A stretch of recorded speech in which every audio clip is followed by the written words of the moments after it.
What's going on, YouTube? What's going on, Twitch? How are you guys doing? Welcome on into the stream. Today we are playing more Mass Effect 2 full Renegade playthrough, episode 9. What's going on, Matt? Hope you're doing well.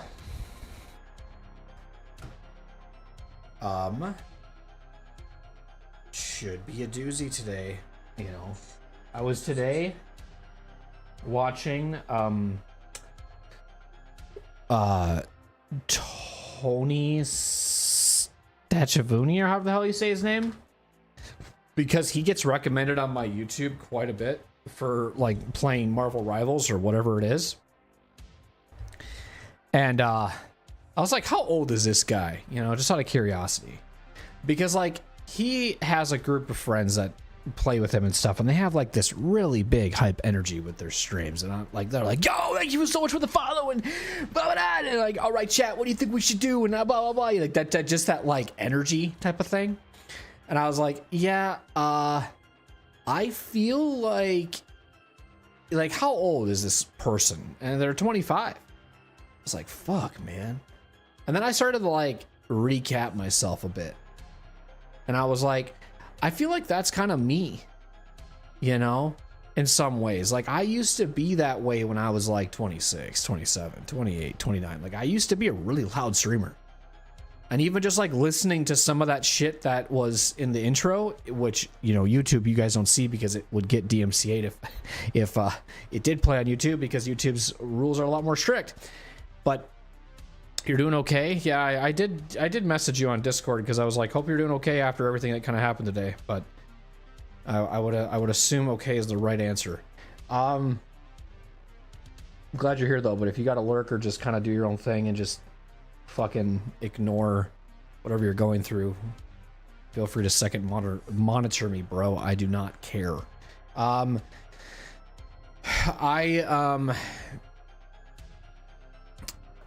What was I saying though? But it's like, I just don't really have like that in me anymore. I don't have that like hype, that yelling, that whatever. I don't think it's because of, oh, people always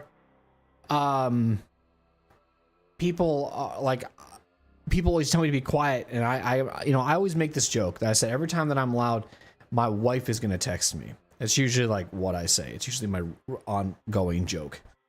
But, you know, because I'm too loud, but it really doesn't happen as often as it used to.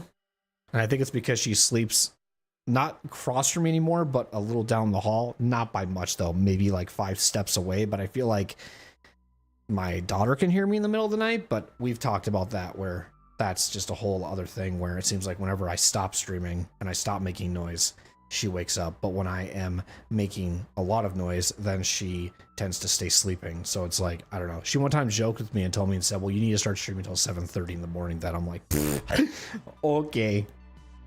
You're going to lurk for a bit, then rest because today took me out. Yep. I like I said, I totally get it, man.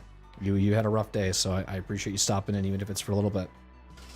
So yeah, that's kind of like me now these days. My age is definitely catching up with me. I'm definitely not as loud. Like, even just like that moment that happened with me in Enter the Gungeon where I shot the dragon and I was like, ha, ha, ha, ha, what the fuck? I could never do that again. And the only way that I could, the only way you get that energy back from me is if I was in a basement and I was closed, it was soundproof, and I was 2 levels up from my family.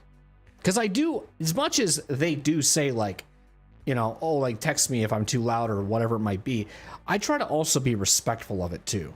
Like I understand, you know, because like I think when I first started streaming here, I used to be a little quiet. I used to be like to the point where it was like, you're talking like this pretty much, you couldn't even hear a single fucking word I was saying, because like I didn't want like anything to bleed. I didn't want anything to go through. I feel like nowadays I kind of just talk and hope for the best. So the whole point of that was that I noticed how like with just like watching Tony streams, he's got so much more energy, but I feel like it's not I feel like it's an age group thing. I just feel like there's a certain demographic that appeals to that stuff, and I don't mind watching it. It's just there's moments where his friends are like way more hyped than he is. Like, he seems really chill for his age. Like, but his friends are like fucking hyped, you know? He's never really like screaming or anything or like yelling, but his friends are. And I'm just like, well, how old is he?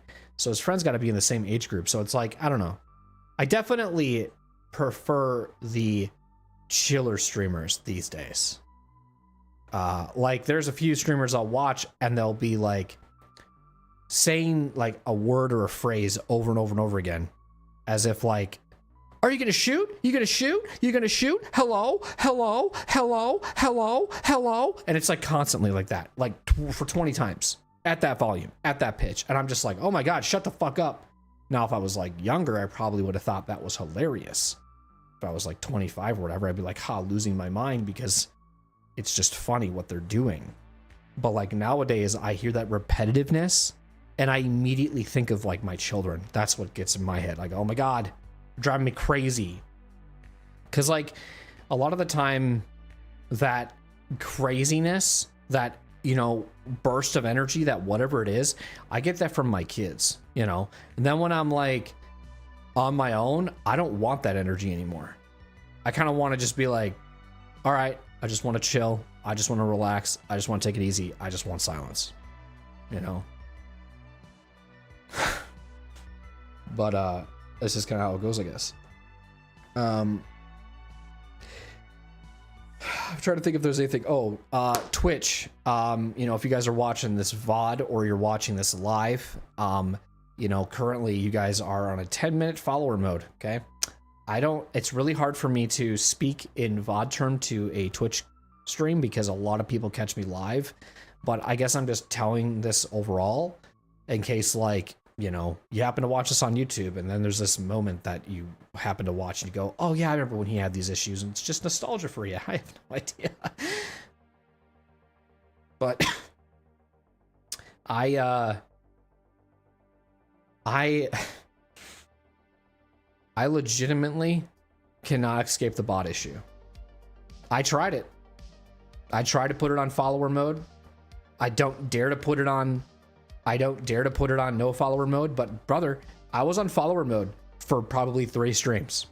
3 streams, maybe even 4, maybe a week, I don't know. But within a week, I'm getting bots.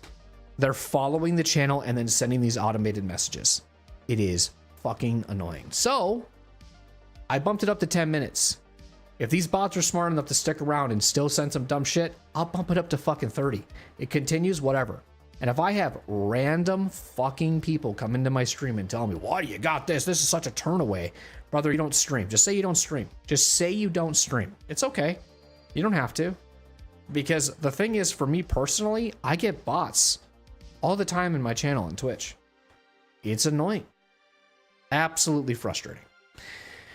So I do have YouTube on no subscriber, so any person can chat or hang out and talk, so that's fine.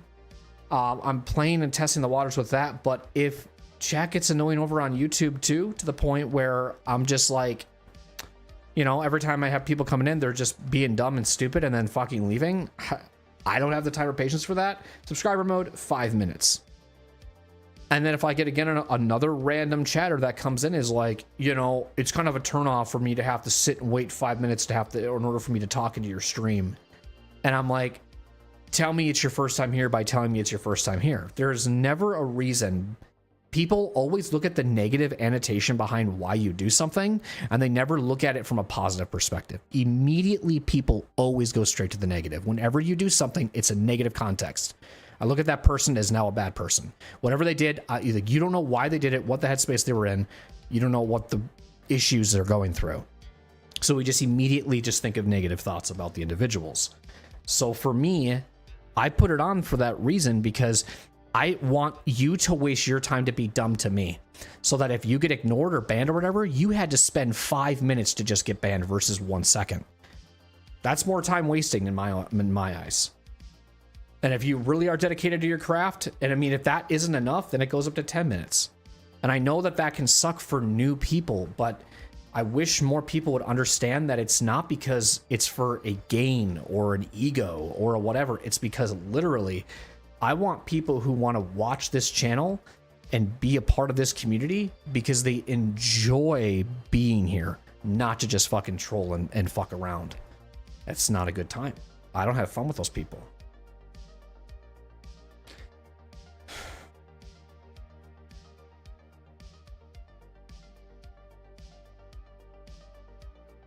So that was kind of a little tilting on episode 8 stream. There was a little bit of an issue that we had with that, but I feel like we'll see how it goes going forward. So I'm not too worried. Overall, just wanted to clear the air with that one and talk about that. Otherwise, what's the agenda for today? Well, all we have left for Mass Effect 2 is DLCs, and we have to do the final mission. Now, there's obviously some side quests that we'll be doing as well.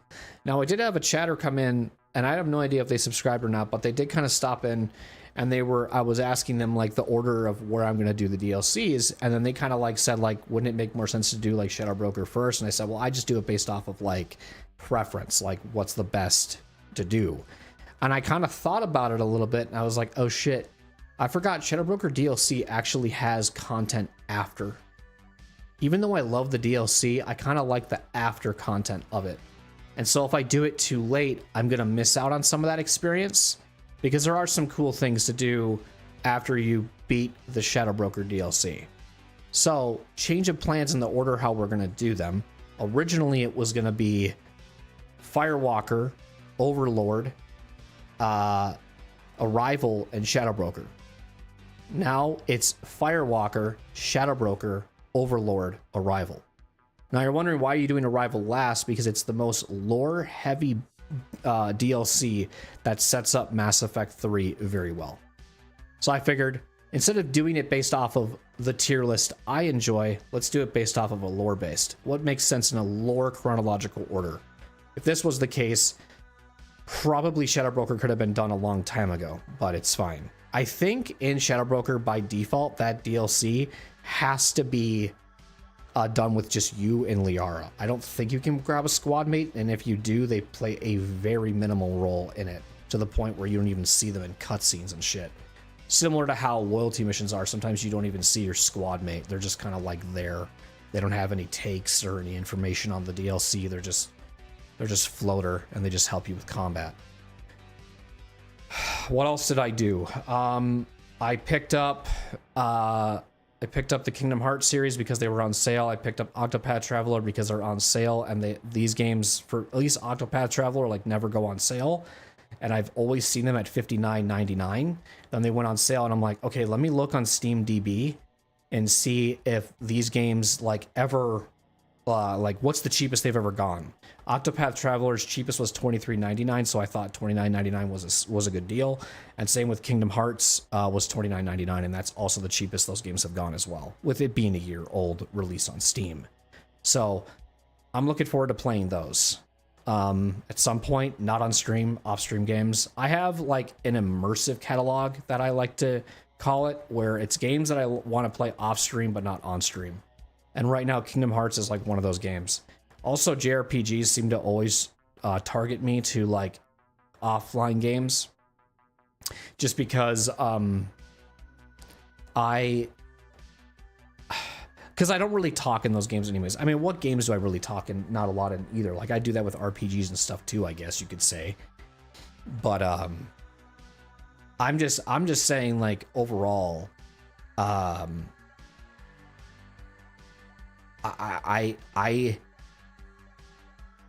don't know. It's weird because like I thought to myself, I said, games I wouldn't mind playing off stream would be turn-based games, but then you're playing BG3. So then it's like, why do you want to not play Expedition 33 on stream? What's the real reason? Because I do want to play that game. But I'm also like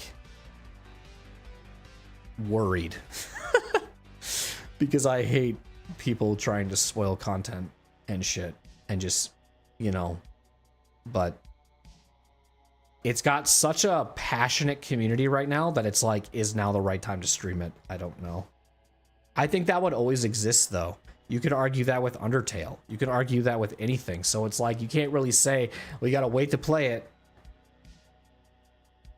And the whole reason that I think that too is because, let's be honest, I don't have the greatest luck of people coming into my chat and being behaved well. You know, I have lately, since I've been streaming on YouTube, I've had more normal viewers on YouTube than I do on Twitch.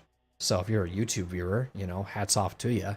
I don't feel like I have, and part of me feels like the reason why the YouTube chat experience is better than the Twitch chat experience is because Twitch chat has so much things to stim the fuck out of you. It's got FFZ, it's got 7TV, it's got channel points, it's got so much interactivity. It encourages spam at certain points. There's really no cap limit on how much you can type unless a bot permits you at a cap limit that you have to put on the channel, where like YouTube's Twitch chat already has a lot of built-in functions for moderating that you don't even really need a mod.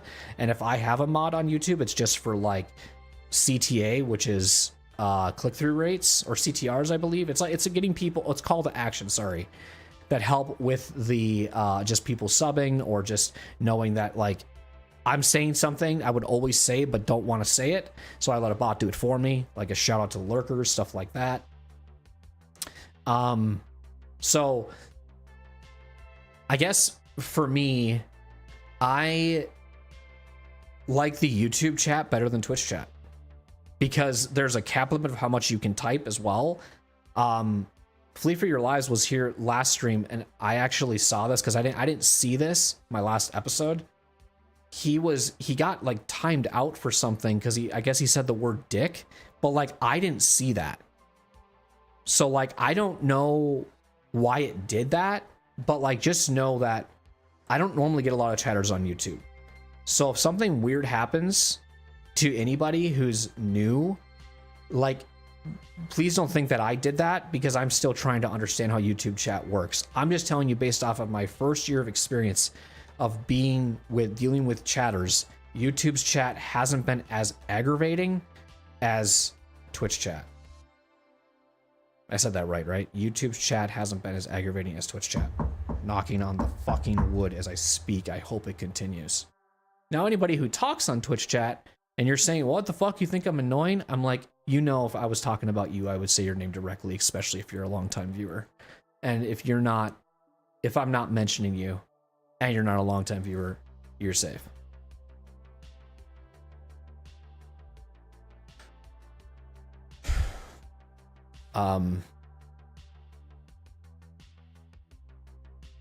So let's talk about the schedule this week. Mass Effect, you know, I'm hoping that I beat Mass Effect 2 by tomorrow. There's no promises, but I would like to personally this week, I would like to take it a little easier on the stream schedule and not go for 7 to 9 hours. I might be bumping it back a little bit to maybe about 6-ish, because after stream gets done, I want to just work on some stuff. Last night, didn't go probably to bed until about 5 a.m., maybe 5:30, and I woke up at about 2:30. So I could stream really late if I wanted to, but if I feel like there's a really good stopping point at tonight's stream and I'm like, yeah, I want to stop now, because what I don't want to do is stream for like 9 hours and the next stream be 4. You know, I want to balance it out. So if I get done with Shadow Broker DLC tonight and the Firewalker DLC, and I kind of look at the uptime and I go, we've been live for about 5 hours. I'm like, you know what? I know I can get Overlord, Arrival, and the final mission done in one stream. Let's call it here. But like the only way that that would happen, chat, is if I got all the side missions done tonight. I got done with any random anomalies. So like if we're, because the first thing we're going to do when we jump in to Mass Effect tonight is we're just going to go around and probe a bunch of planets. Usually in the first like hour and a half, like I kind of just kind of let people just kind of funnel in if they want to funnel in. But that's also why I put timestamps down, like for these streams, so that people can skip around wherever they want to watch, so they're not feeling like their time is being wasted. I'm not saying that I waste live viewers' time or anything, but it's just like, if you want to look for specific things, I have timestamps for you. I obviously can't perform that live, but I can definitely make it easier for VOD viewers. Because obviously, I mean, YouTube, in the sense of, we want to talk about analytics, like, I thought it was going to be damn near impossible to achieve 4,000 watch hours, and I'm only like 330 hours away from that achievement. And I'm pretty sure it will loop or change by the end of February. So we would have been able to hit our 3,000 watch hour goal on top of the 4,000 watch hour goal in 1 year, just because I've started streaming on YouTube. I know that wouldn't be possible by just uploading regular videos. So for anybody, whether a video auto plays for you and you fall asleep to my shit, or you have been recommended my content and you stick around and watch, whether you're lurking or doing whatever, you do not go fucking unnoticed. I see that always going up every 24 hours, whether it be by 20 or 30 hours, and it's due thanks to a lot of people who watch the live streams over on YouTube. So thank you.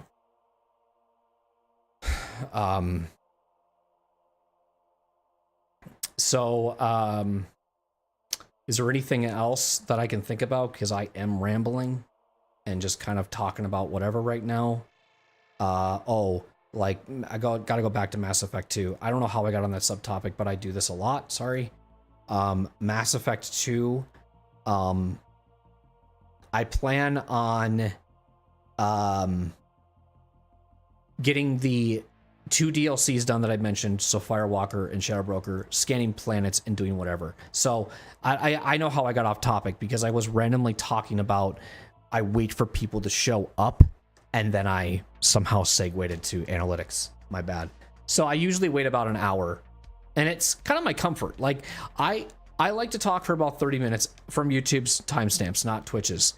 And then I get into the game. Then I use the game for maybe about an hour before I actually start doing other stuff.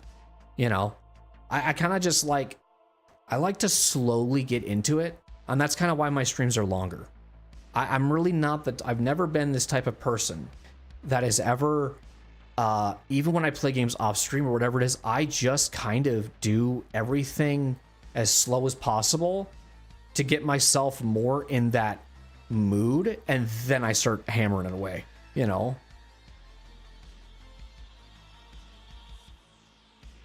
Now, a little different, right, when I did Console Radon, because there were times I was booting up that fucking stream, no intro, no nothing, and I'm just playing the fucking game. You know why? Because I know exactly what I'm gonna be doing all the stream. Like, boom, let's just fucking lock this shit in, let's get it done. So, but the stream will be pretty chill tonight. Really, 2 main quests is kind of what I'm looking at, 2 DLCs, and then obviously whatever random stuff we get along the way. My goal as well is to, whatever anomalies we find, I am not going to, the second I find them, go land and do them. What I rather will do is just see how many more do we have left, what else do I need to get done, and then we'll start DLC content, and then after DLC content, we will go to maybe kill some time with some side quest shit. Because the thing is, the reason why I want to do it that way is because in between doing random side quests, I want to visit the Shadow Broker DLC some more for some extra content, if you will, and just kind of just see what's going on over there. So I'll use that as kind of like a buffer to get the full experience of the Shadow Broker DLC. So that's why once I am done getting the landscape of all the planets and what we need to do, 100% pretty much everything, only scanning rich planets, then we will start the Firewalker DLC. I'll probably run a quick break before I do that, and then we will buckle down for 2 DLCs. We'll do the Firewalker DLC, and we'll do the Shadow Broker DLC. I'm hoping that the Firewalker DLC will probably start at about the 2-hour uptime mark, so about 9 p.m. CST is what I am shooting for. Doesn't mean that's going to happen. And then we will hopefully get the Shadow Broker DLC started by 11 p.m. CST. So after that, probably call it a stream, and then we'll debate on what tomorrow is happening. Or if I want to keep going, I might go for like an additional hour. But we'll see. My eyes, 5 to 7. It's kind of what I'm shooting for today. I don't want to do anything more than 7 today for a stream, 7-hour stream. That would be 2 a.m., which then gives me about 2 hours to get some stuff done after stream, depending on how I'm feeling, which, yeah. I want to try to, like, stop ending stream.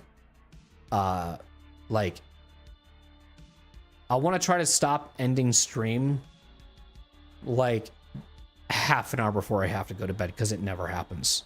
I generally need about an hour to wind down before bed after a stream. Doesn't matter the length. So I have to kind of keep that in mind as well.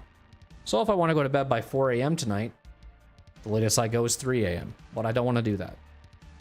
I would want to give myself at least 2 hours. And then Fridays always fuck up my sleep too, because I have therapy in the mornings, so then that always kind of gets really wonky. But yeah, it doesn't take me long when I am unemployed to have a sleep schedule that basically gets completely tilted upside down. When I have my seasonal stuff going on, I basically just, once that's done, like, I use the night owl time to get my shit done, because during the day I have kids and I have chores or I have other things I need to get done before they get home. And then by the time they, like, dude, I woke up today at like 2 p.m. and right as I fucking woke up, I did dishes, I did laundry, I just kept just doing shit until about 4:30ish. And then people came home and I was just kind of figuring out what's for supper and all these other things. And then there was a bunch of chaos happening with the kids and whatever else. So then I started streaming at 7, right? And then now if this was me not streaming, I'd be busy until almost about 10 o'clock with the kids and doing stuff. But then right around like 10 or 11 o'clock is when it's like, all right, now I can do my shit. So I choose the night owl life when I'm not working, because I can get shit done. Because there's not a lot that I need to do in the mornings or early in the mornings when I wake up. The only reason I would get up early is if I wanted to help my wife, like, with some supper and making some, like, or make some lunch for her. But I think she's learned at this point that I'm not getting up in time to make lunch for her. I did for a few weeks. I was getting up at like 10 or 11, but now I'm getting up at like 12, then it's 12:30, and then it's 1, then it's 1:30, and it's 2. Brother, it gets so bad sometimes that I actually stay up until about like 7 a.m. So I remember when I was unemployed in 2020, and I was, the latest I stayed up was, I think, like 8:30 in the morning. And I was like waking up at 4. And then I was realizing, like, why the fuck do I do that to myself? And I'm like, I know why I do. Because I like to sleep all day. Because if I was waking up at like 8 a.m. and then nobody was here all day, I think I go a little crazy. You know? I feel like I go a little crazy. Drive me insane. So like waking up maybe a few hours before people get home kind of is like perfect for me. Because, I don't know. Like, I don't have to be around them. It's just knowing that someone is there to talk to. If that makes any sense. You know? So.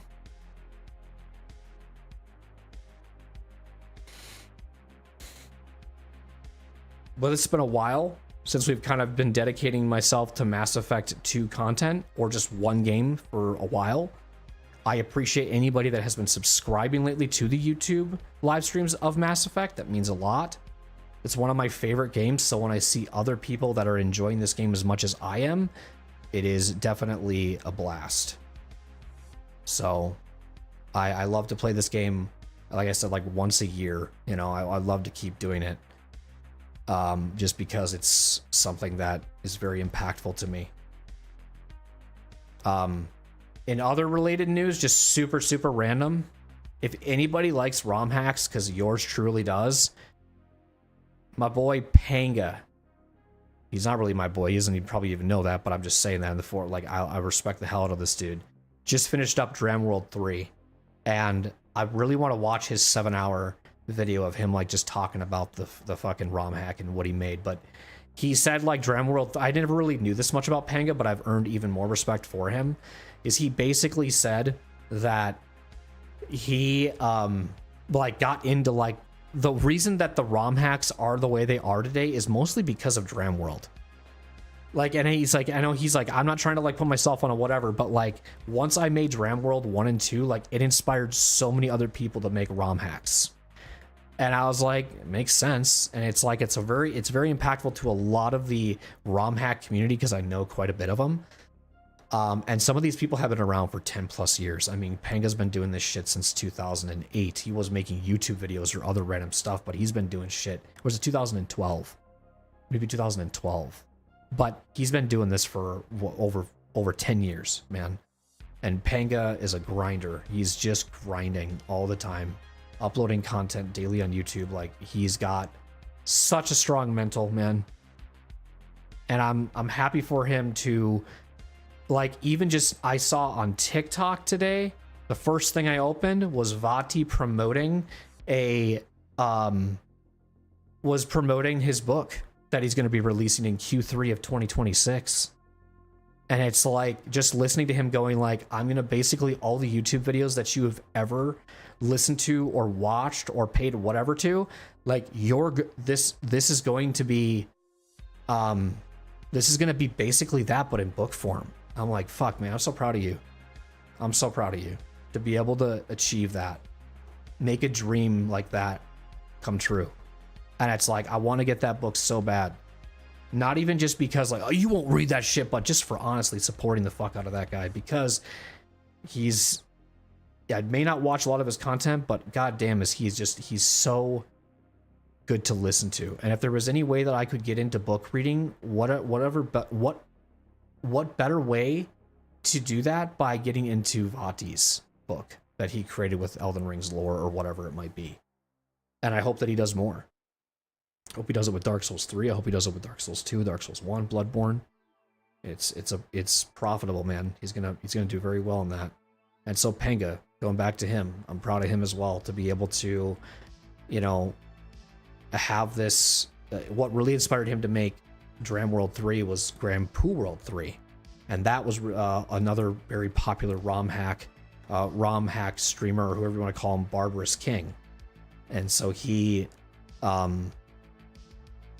dominated, you know, with Grand Poo World 1 and 2 and 3. He was really good with those games, but then Panga also inspired him to make those really good ROM hacks. And yeah, that's why that's why there's Kaizo, that's why there's trolls, or all this type of shit, is because of a lot of Panga's work, man. So I'm happy that he was able to put a chapter and a close to that as well. So it just kind of feels like, you know, honestly, if Panga wanted to retire and stream, I think he set off in the sunset the perfect way. And even if like Vati just wanted to stop making YouTube videos and have his memories be lived on by that, or just by those books, like, that's the perfect way off to set off in the sunset, man. That's so good. Sometimes and I wouldn't say you know when your time is up, but when you feel like you've done what you feel like you can offer the internet, rather than just leaving out of pure depression or leaving out of no longer loving it anymore, and you feel like you just did your job for the internet, that's a much better feeling. That's kind of my goal, is I don't want to quit streaming until I feel like I have done what I need to do, what I feel satisfied in. I obviously have 10 years worth of content that I have not, that you guys have not seen, because I haven't choose to either upload them, or I just don't have the time, and it's not how I wanted to do it. But if I can do this for another 10 years, and I have 10 years of content for YouTube, but 20 years of streaming, let's just say, I would be happy with that. That would be my sunset. That would be my, you know, hey, I did this for 20 years. Be 45. I couldn't see myself quitting at 45 though. I could see myself quitting at 55. But not 45. But it also depends. What is streaming going to be like in the year 2045? You know? How many people are going to, like, how many, because like there's a lot of streamers right now currently that are getting older, and they're talking about hanging it up. And it's like, I remember watching them when I was my 25, 26 years old, And then I see these upcoming streamers that are making good content and whatever, but it's like, I can't watch them. It's not that they're bad people, it's just not for me. Queso would be an example, you know? So then I would hope that I hope that I still find the love and the passion for streaming and still watching content creators as I get older, but I think they're going to be harder to find because the people who tend to blow up quicker are younger, mid-20 streamers. The only one that I can think of as an exception that started late in their career when it was JTV days was Man vs. Game, because I'm pretty sure he started when he was like 35.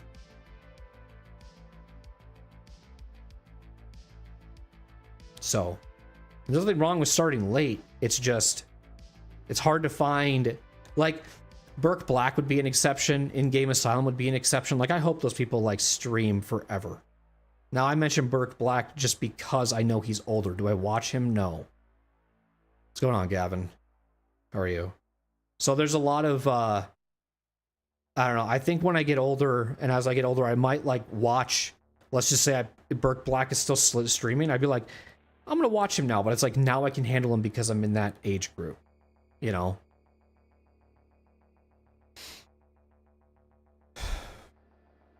Or I feel that that's the kind of content I want to watch. Or whatever it might be. I hope that, like, Fighting Cowboy continues to make content. I hope that he continues to do shit for a while. But it's I have yet to experience a streamer that I have been following for an extremely long time quit and retire. A well-known one. You could say Man vs. Game, I guess, but I mean, nobody ever, like, just says goodbye. Nobody ever gives, like, a final stream. They just diss the fuck up here. That's why I'm so, like, humbled to see someone like Vati or someone like Panga being able to do this, because it does feel like, in some sort of way, if this was their send-off, it would be a good retirement. They don't just diss the fuck up here, you know? You understand why they left. But some people, they just fucking go away, and it was like, what happened to you? Where did you go? What's going on? So, I don't know, man. Life's weird. All right, that's enough rambling for me. That was a little longer than what I wanted it to be. Sorry, my bad.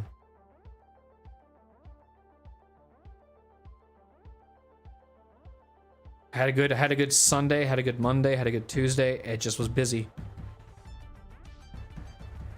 Did I do anything exciting over the weekend? Not really. I mean, I hung out with friends and stuff. That's always exciting. But in the sense of, like, getting out of the house and doing anything, no. Did Michelle go anywhere? Did Michelle do anything?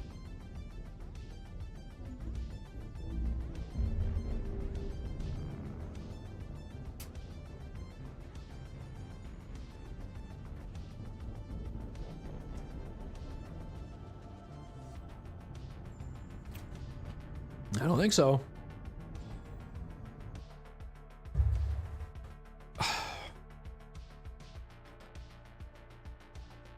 Trying to think honestly what happened this weekend now. I'm fucking spacing.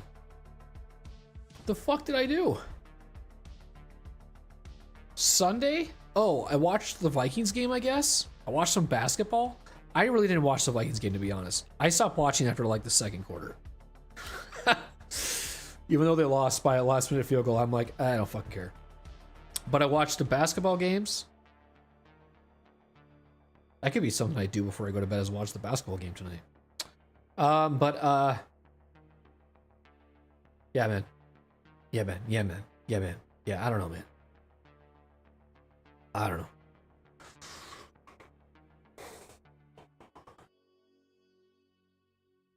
I don't know, man.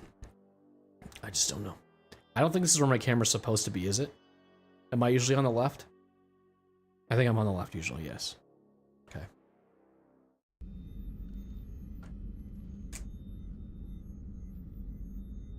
40-minute intro. Wowzers. That's rough, man. That's a rough one. My bad. I rambled tonight. I had a lot to say. It's so funny how almost every stream I do, I never think I have a lot to talk about, and then I just fucking go on tangents. Alright, well, if you skipped the intro, as a VOD viewer, we just got done rambling for a while, but what I basically told them is the goal for today's stream is to do, originally the plan was to do DLCs based off of tier list or tier order, and that was going to be doing Project Firewalker, Rival, Overlord, and then Shadow Broker.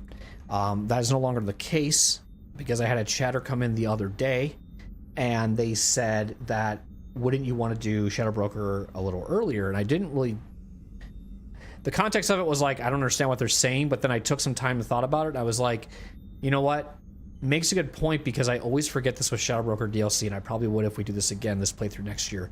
So chat, you have to remind me, okay?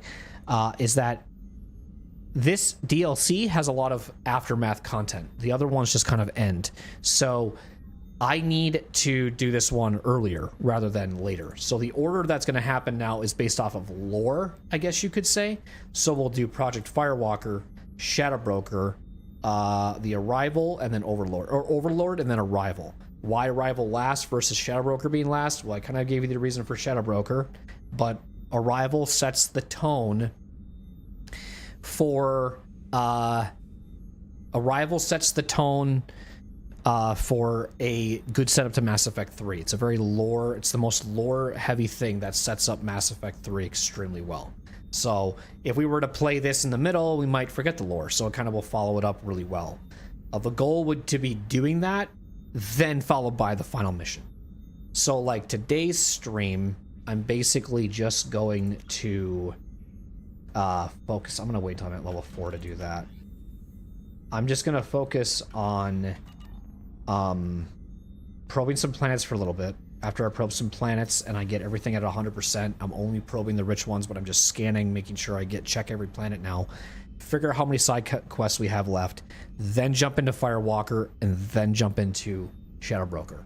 The goal is to basically almost do those two quests. They take a while, so it isn't something that I'm gonna do, and it's gonna be like this is gonna be a 3-hour stream. Shadow Broker DLC is quite lengthy from what I remember, and so is the Firewalker one, because it tails off into like 4 other quests, so it's quite lengthy, and it has a lot to do with the Hammerhead too, which is the only time it's really used. So Shepard Commander. I want to learn more about you. I have to get back to work. Just kidding, I have to get back to work. Shepard Commander. I'd like to find out more about you. Topic.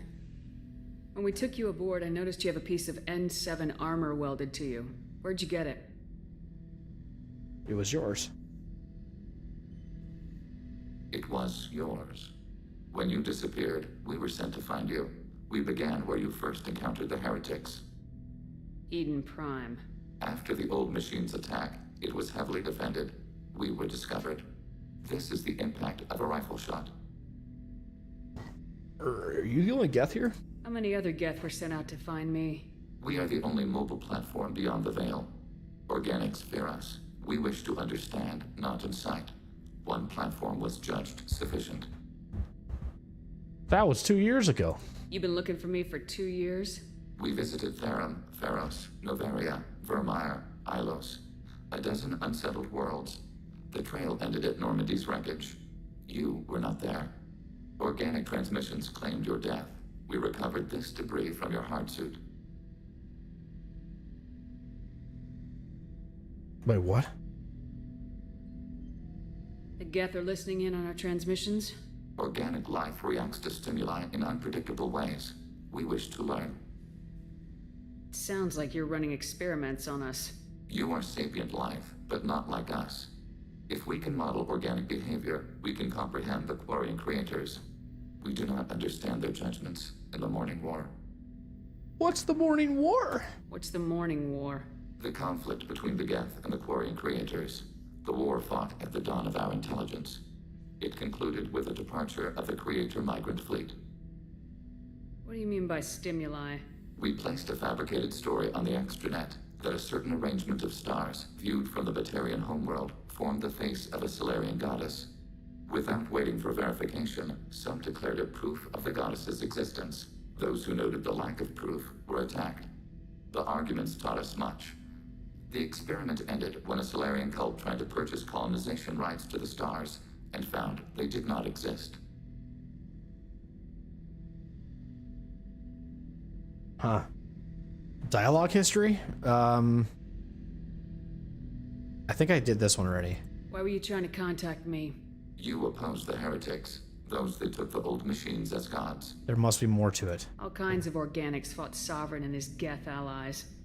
Why am I so interesting? You were the most successful. You killed their god. You succeeded where others did not. Your code is superior. Oh, so I'm just popular. Okay, I see. You just think I'm attractive and you want to have sex with me. Well, here I am. After all that time looking, you finally found me. No, Shepard Commander. You found us. Okay. Wow. You know. Shepard Commander. I want to learn more about you. I'd like to find out more about you. We are building a consensus. Please try again later. Wow. The most important person in the world that you look up to and you don't have a consensus ready for me? That's crazy. I have questions about the Geth. Specify. I think that's everything I've done already. I'd like to ask about something else. Ready. I have to get back to work. Acknowledged. I'd like to talk about something. What is it? I'll have to get back to work. Oh, man. Yeah, I kind of forgot that everyone was been captured. I mean, technically, if you want to take it in game time, or like, you know, if do you want to do in game time, or do we want to do hours or days of streams? I guess those are the same things. So technically, this crew has been captured.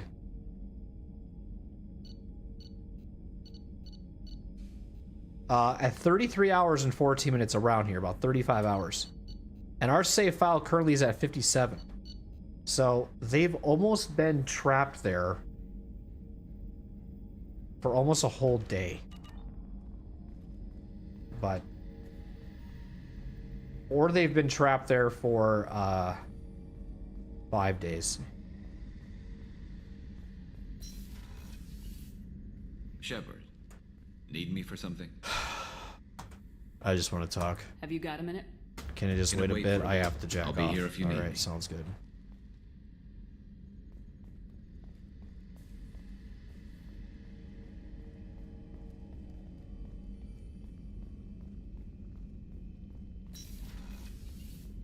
Commander, what can I do for you? Can we talk? Do you have a minute, Miranda? There's a lot to do, Shepard. Oh, Maybe, I'll let you of course, go. Commander. so busy. So busy after I gave you all of your talkie-walkies. Now you don't want to talk to me. You're all NPC'd up. Let's talk to Thane.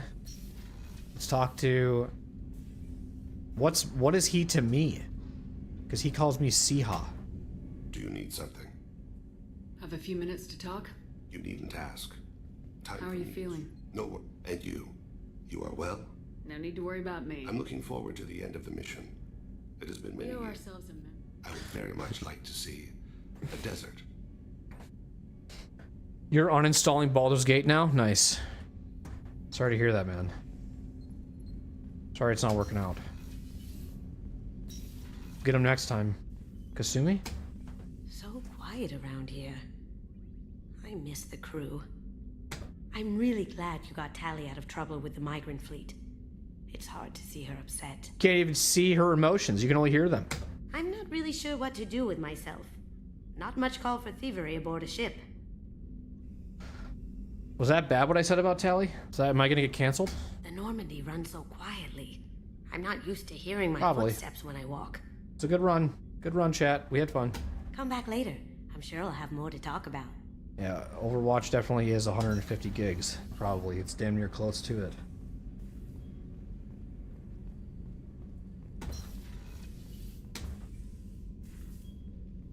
Let's talk.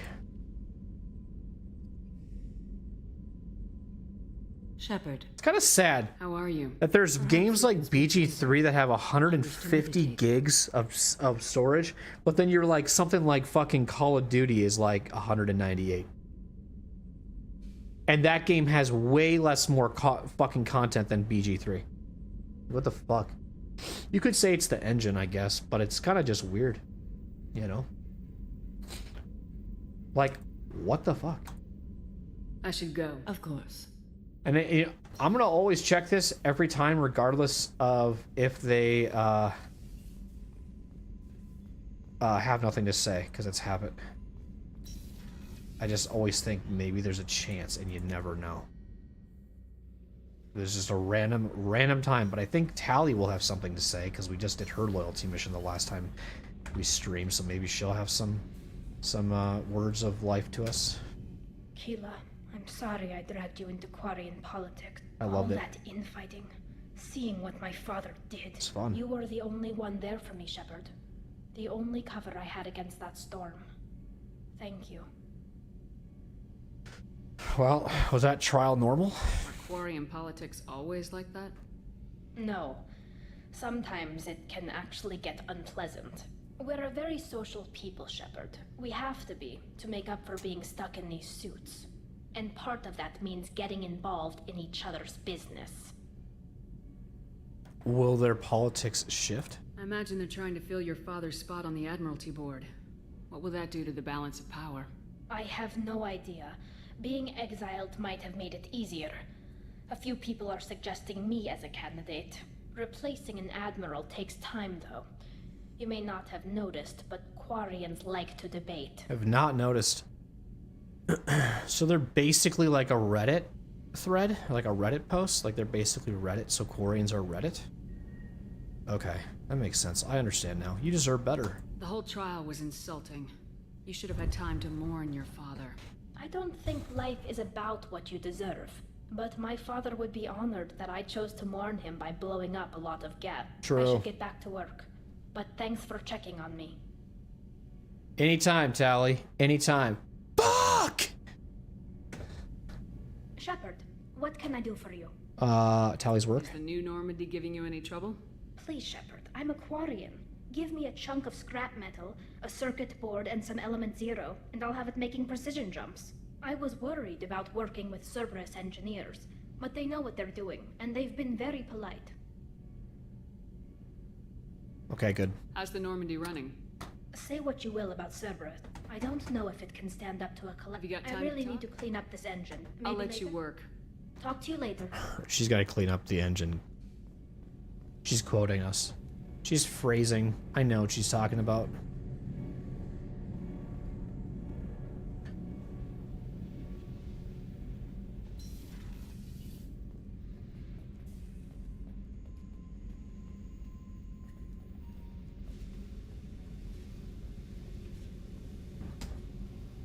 Hey, Hey. What's happening? Shepard, we talked enough. You're just pissing around. No hard feelings, but I don't want to play. Sounds good, man. What do you think about the mission? What do you think of our mission? I know when someone's got murder on their mind. The collectors are out to kill us. Rather do it to them first. Okay. My character's looking more and more badass around the eyes. It actually... Her cornea looks like... fucking weird. I should go. The Whatever. fuck, I can see her like cornea behind her eye thing.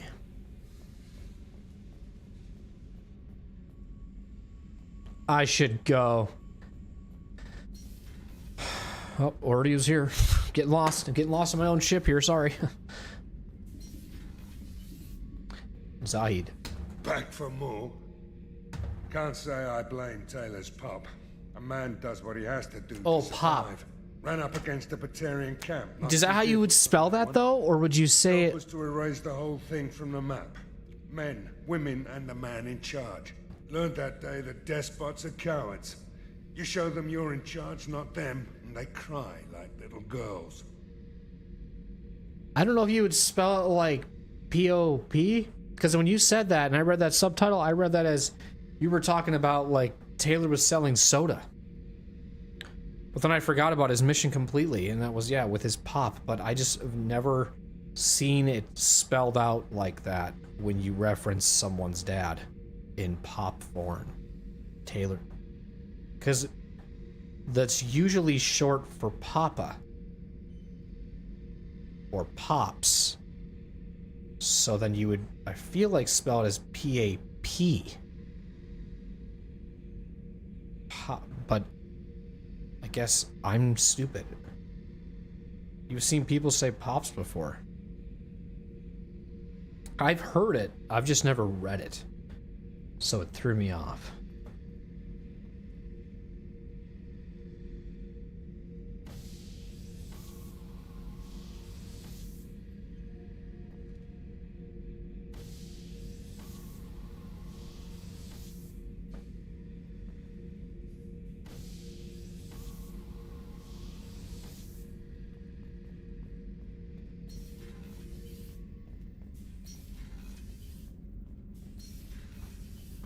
Back for more. I don't think I listened to everything that Grunt just, or Zahi just said. I just left. Shepard. Why want to talk about you? Just checking in. How are you doing? Battlemaster, I have everything. Clan, kin, and enemies to fight. That's all for now. Shepard.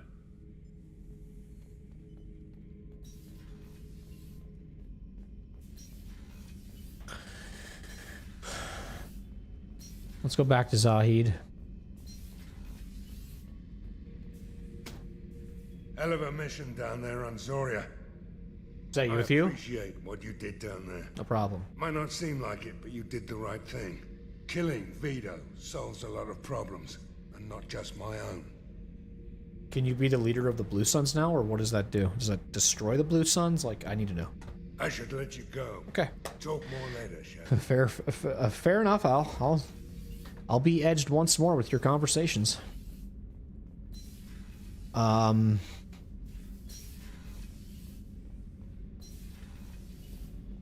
guess that's everybody down here.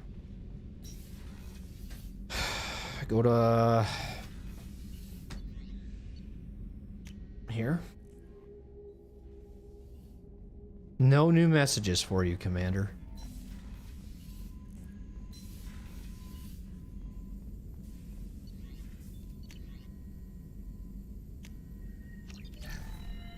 We need that achievement, though, is what we need. And how much money do I have? I could go to Tachanka to spend more stuff in that shop. I don't know how much we'll get, but we could just use whatever credits we have currently. Shepard, how can I help? You're dyeing your armor.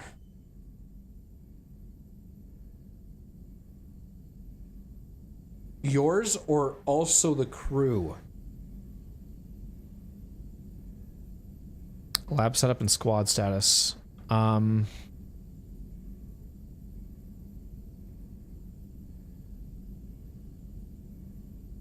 you got a minute to talk? Not a good time. Trying to map contamination vectors requires focus.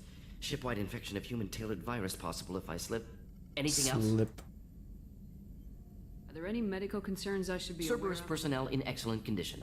Always some matters, but Well, nothing affecting. what about the ones that are captured? They're part of my squad too. I'd like to notice their status. How are they doing being trapped in a pod for nearly 4 days? Is the lab working well for you? Quite satisfactory. Found On a new Cerberus tools, ship. Just need more samples. More Found new collective tech. data, tissue samples, anything you can get. I'll let you We'll be work. here if you need me. Cool.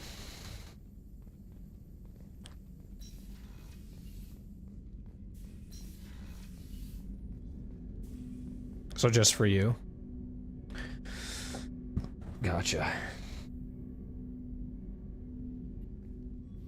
Commander, can I help you with something? I'm more interested in just... I'm good, Shepard. Commander.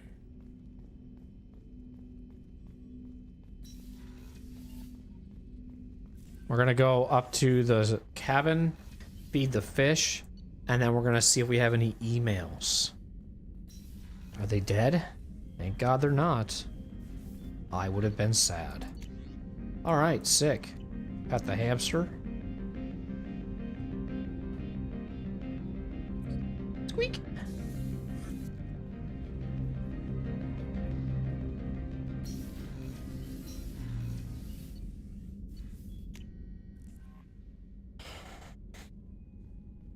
So I'm gonna go to Tachanka really quick. Well, does Joker have anything to say? We just finished Tally's mission the last time I played this, so I have to kind of like take in that consideration as like I did not do anything of the aftermath with Tally.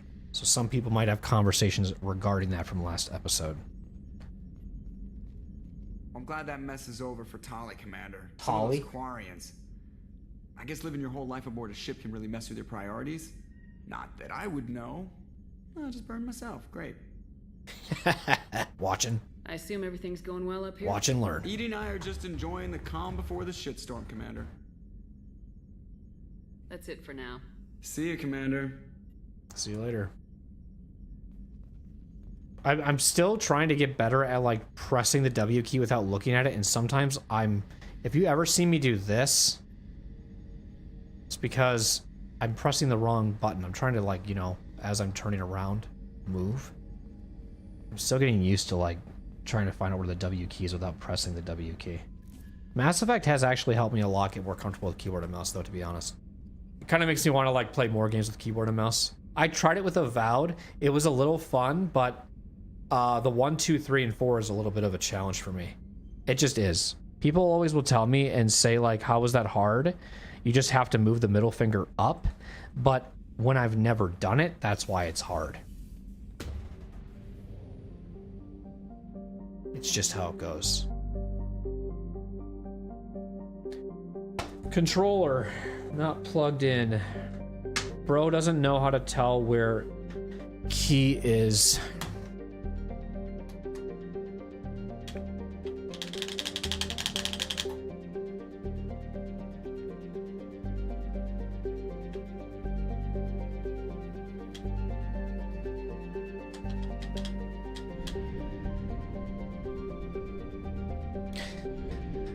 Well,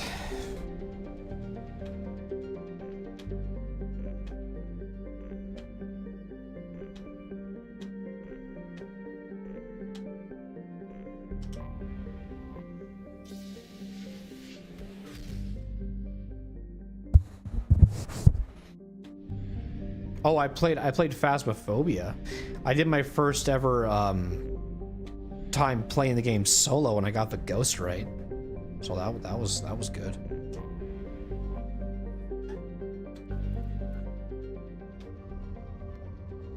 I've streamed that game a few times. Probe launched.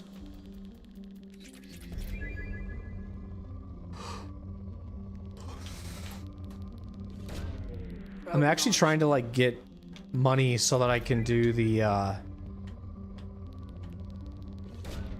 Probe away. so I can have everything unlocked. I want to have everything unlocked. I want to grind Phasmophobia to get all of the tiers done.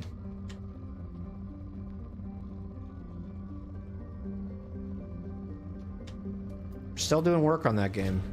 Probe away. It's kind of crazy to think where the game was when it first came out. It was really high praise when it first came out, but it's changed a lot over the years.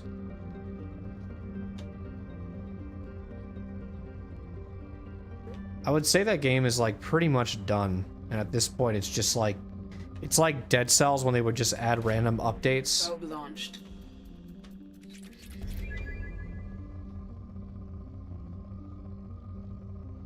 If you guys know what Dead Cells is. If you don't, it is a rogue-like Metroidvania, in a way. That's what I like to call it. It might be light, actually, not rogue-like. Some people get mad when you don't call it the right term. Launching probe. The difference between a rogue-like and a rogue-lite is a rogue-like doesn't have you get stronger as you play the game. You're pretty much that, like, that's your build, that's what you're going with, and you have to rely on RNG to get a win. Where a rogue-lite is, as you keep dying, you get stronger. Probe launched. And you feel like you're progressing and getting better. And you don't have to so much heavily rely on RNG anymore, but it kind of more or less turns into like what's meta. But that takes time.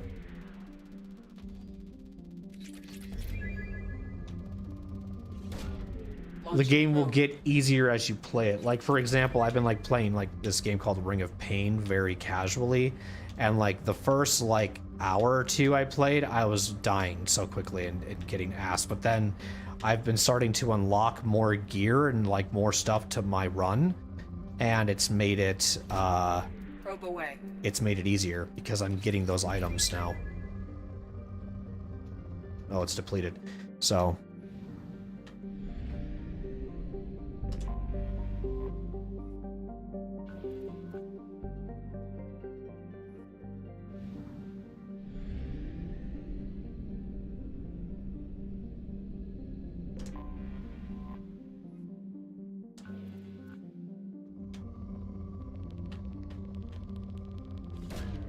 Probe launched. Launching. and you have to check every planet because there might be a chance that there is an anomaly somewhere. So that's kind of another reason why we're checking every planet, but only scanning the rich. Probe away. I wouldn't really even know if they're rich unless I checked all the planets anyways, so. I kind of waited to want to do this too once I had the 60 probes. Because I've done this before where I didn't have the max amount of probes because I waited until last minute to pick up, I think Thane is the one that gives you the upgrade for it. And that really was just annoying. The 60 probes makes a huge difference to Launching probe. 30.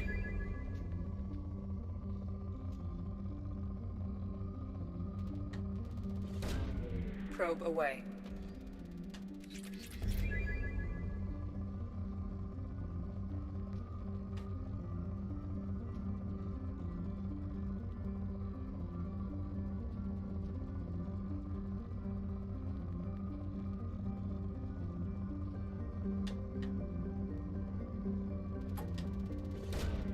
Probe away. Probe away. Probe launched.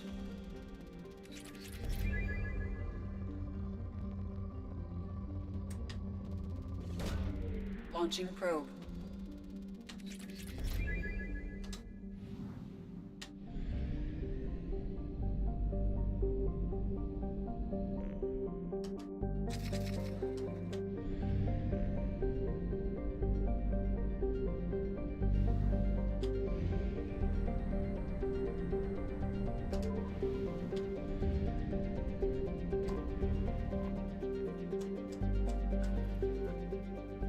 I wonder if these are the planets that you should just get the resources from. Wouldn't it be funny if we go check all these ones that have 0% and there's no anomalies in them? I swear there has to be some. Probe launched. Probe away.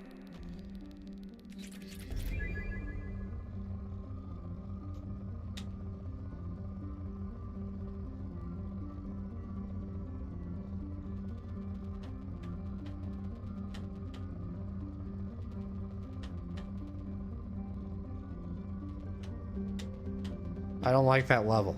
It's not high enough for me. I'm more greedy now. Probe away. Since I have an endless amount of resources at this point, I'm going to be more greedy and picky. I'm not desperate. I can save that for the others.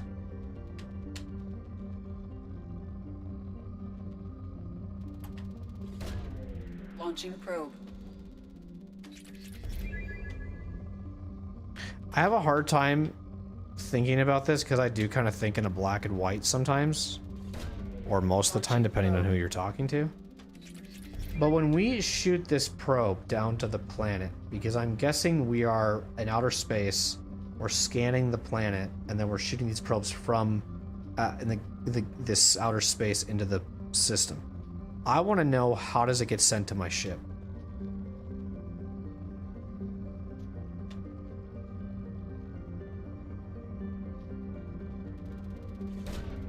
Launching probe.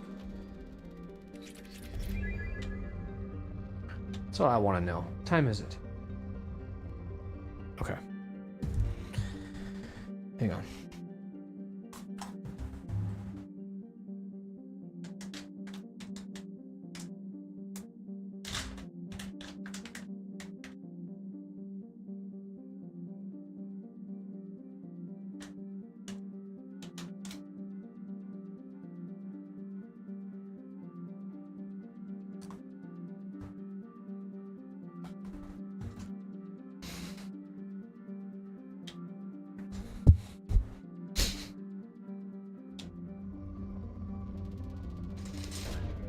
Launching probe.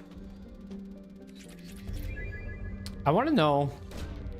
I was just thinking about this because I'm referencing him for the second time tonight. I'm sorry, but that guy, like Tony's statue of pony or whatever the hell's name is. He was saying like how he's got like a really chill community. Do you know what I define a chill community? I want to be honest, is a non-active chat. That's a chill community. Like if you're live streaming and let's say you have like 400 viewers and like your chat's just not fucking moving, like you've got a chill community, bro. But if like you can barely keep up with your fucking chat at 400, like you don't got a chill community, bro. You've got like very active community. Like you might be chill, the conversations you have might be chill, but I look at it in the sense of like activity, because to me, if I'm chill, I'm not doing this the whole time. I'm not typing. I'm not sending shit. When I'm chill, I'm this. I'm sitting back, watching the stream. Your second monitor content. I'm playing a game alongside your game. That to me is chilling. I feel like nowadays we're throwing words around that should not be in the same sentence. So I think that definitely Tony looks at it as the conversations that he has with his community, which it's fine. I just could never view it that way. I couldn't put that as saying chill. But I guess I'm looking at chill as more of an action rather than a personality. If that makes sense. Dobrovolsky. Sounds like someone's last name. And they just were like, we're gonna make you a planet in Mass Effect. Launching probe.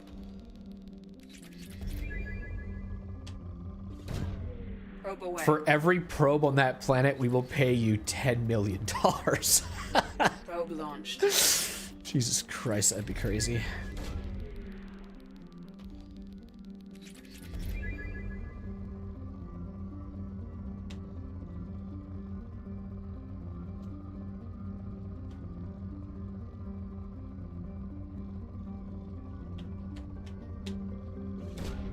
Probe away.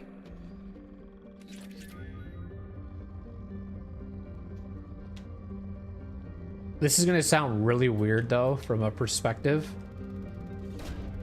Launching probe. Because like, it's so hard to say this without people like thinking of themselves, and it's like, it's more of a me thing than it is like a chat thing. It's like a lot of the time when I talk, and especially if you're around for my intros when I talk, there's a really hard time for you to type something into the chat and then for me to remember what I said to make you say that. Because I have already moved on, not expecting a response or interaction, that when then someone does, I'm like, what did I just say? I have no idea. What? Okay, then I answer the question and then I forget what I was rambling on about. I wish I could be better Probe away. at knowing that that's kind of my guilt as being a streamer.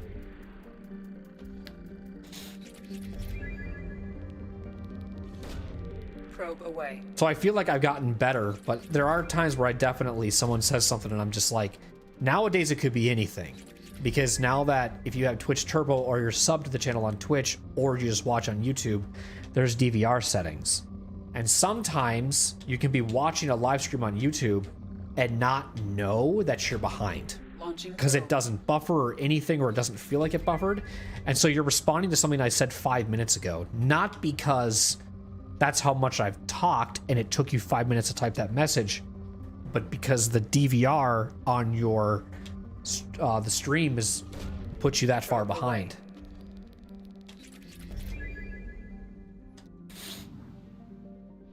We are finding a lot of rich planets though. Every one of these are fucking rich. Maybe I should just like mark these down as future playthroughs to only scan these planets, because I'm seeing a lot of rich in these.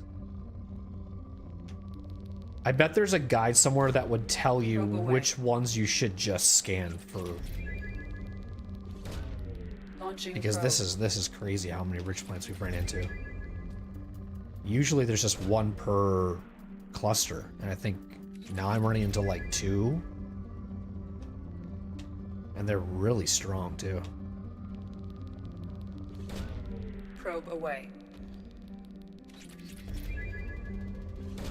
Or at least not running into the issue where I'm at pour for like 5 minutes trying to find the final spike so I can deplete it. So that's good.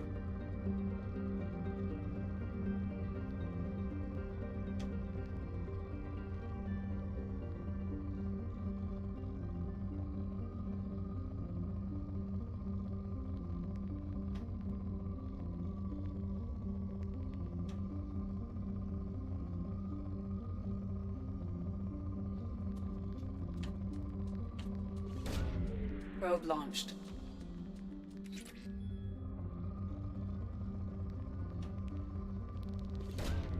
Launching probe. Probe away.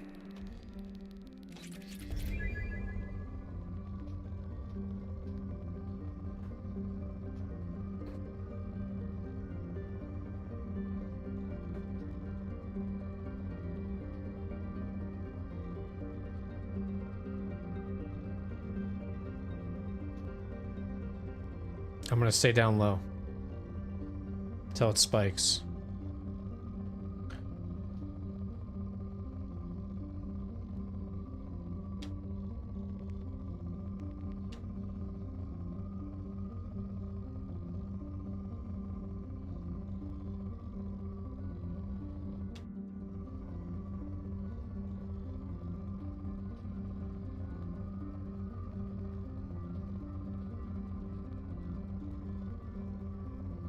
You know, it's so funny how much I contradict myself, because I was just thinking about like how earlier I was talking about my sleep and how late I stay up, and like last night I didn't go to bed till 5 a.m. Woke up at about 2:38 or something this afternoon. And I said that I was like, I might actually go and do early streams so that I can keep my schedule out of whatever. That hasn't happened. Completely just basically said, you know what you're gonna do, you're just gonna stay up late instead of trying to get up early and try to use stream as your way of staying up early. You are instead going to just become a night owl, which I'm surprised that I can still do. I also think it's crazy how much my mental has changed in the sense of like weather, you know? Launching probe. Because I've thought about it a lot where I've wanted to like just go on walks when it was like 15 degrees and just bundle up and go on like a 15-minute walk. You know, years ago I would never ever utter those words. And I do now because it's like, it's this whole like feeling that I have of like knowing that people aren't gonna be around. And so it's more like a, when I go for a walk, I'm not going to run into anybody because no one in their godforsaken mind is going to be out here in this shit. No one's going to stop and say hello, and then I don't have to have a 15-minute conversation with you and then go back on my walk or some shit. I also kind of live in the boondocks a little bit. I kind of live in the neck of the woods, but the dirt road that I live on can be pretty active. But I've thought about it. And I think about it every time I go and grab the mail. I go on a walk for a little bit because my driveway's a little longer. And I'm like, I just really want to go on some like winter walks. But I got to commit to it. And I've got to like make it a part of my schedule. And like set a timer or something and just go for a walk like 30 minutes a day. Probe launched. Just start small, slowly bump it up to an hour. Just listen to some music and just go for a walk. The thing right now, though, is I can't find my gloves and my Carhartt hat that I usually wear. So I'm gonna kind of wait for them to pop up, otherwise I might have to buy Probe away. some stuff. I used to be a guy, too, that would, like, never have his hood up. Launching probe. I do that, like, all the time now whenever I just want to feel really fucking comfy.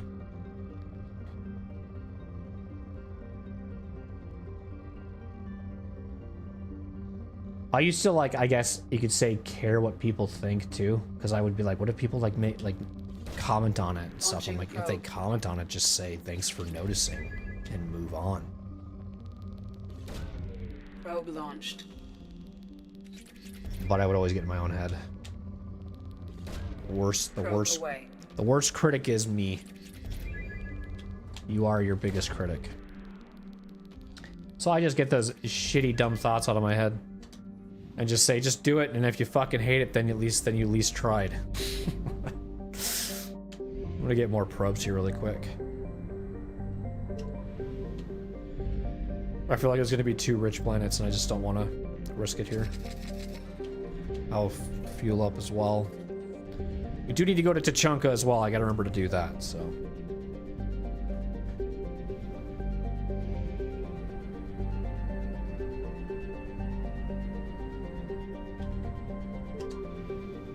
What would make this faster, obviously, is less...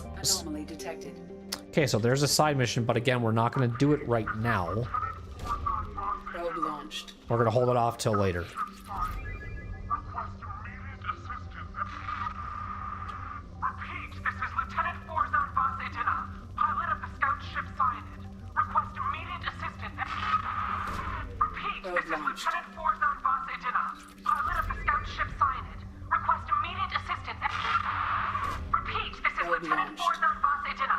Scans have found something. Investigate quarrying crash. Oh, this quest. Okay. I remember that one.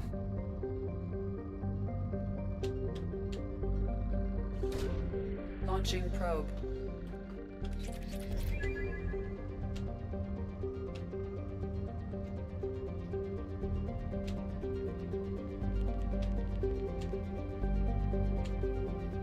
Hello.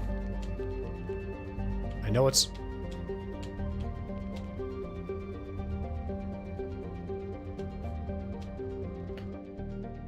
It's too fast. There it is. I just had it. It's a higher spike than that, isn't it? I don't know. Probe away. I don't like that I'm going left. I'm gonna go the other direction. Right's my way of going. I'd rather go right. What the fuck is this?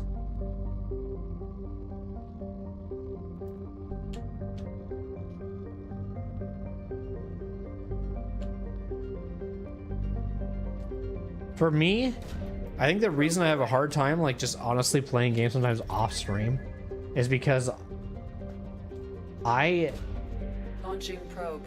I put so much more time into other things. If I just honestly put more time into gaming like I do on stream to my off, like on the days off that I don't stream, I probably could get a lot done. But then I don't get a lot done during the week, the days I'm streaming, so then I use those days I didn't get anything done on those days to catch up on Sunday, Monday, and Tuesday. Probe launched.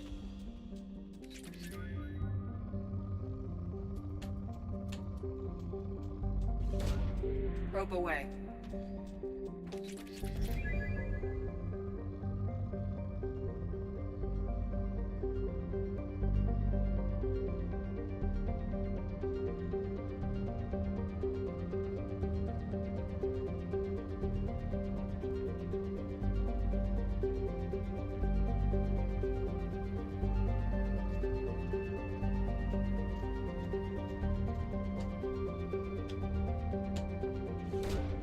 Probe away.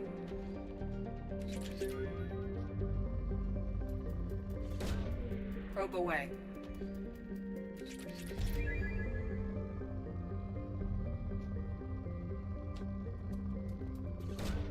Launching probe. I know somebody is probably extremely upset with me that I have this many resources, and you know that I have enough. Something about this, though, is very, like, therapeutic for me. It's relaxing. So sometimes I don't even do it for objective purpose, but just because it's relaxing for me to do. And I like the music.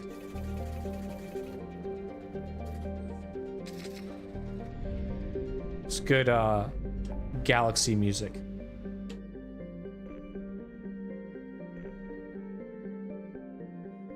It's just practice for war assets in Mass Effect 3. Yeah.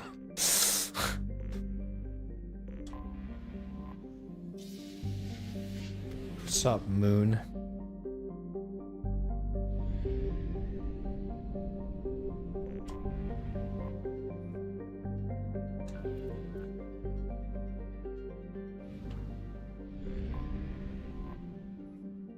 Yeah, the Reaper sound. Forgot all about that. Forgot about the Reaper.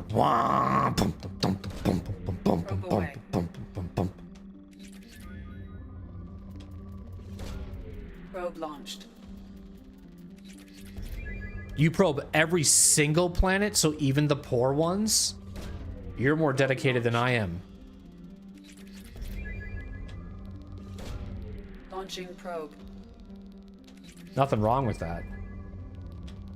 That's cool. Probe away.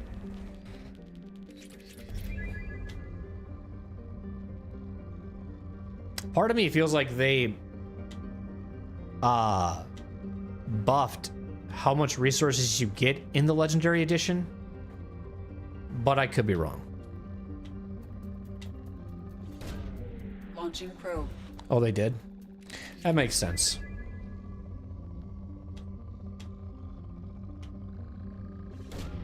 Launching probe.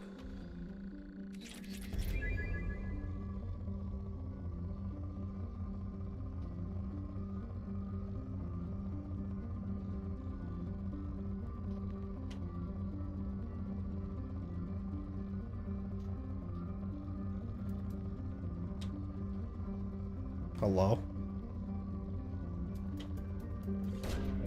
Launching probe. Probe launched.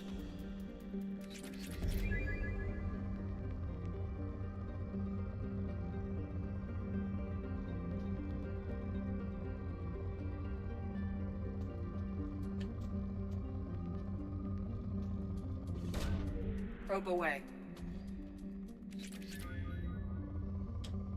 Was there waitlist? Oh, maybe that's why I still have that habit of only scanning rich planets. But then I guess I didn't realize that there's more. Just never occurred to me. Probe away.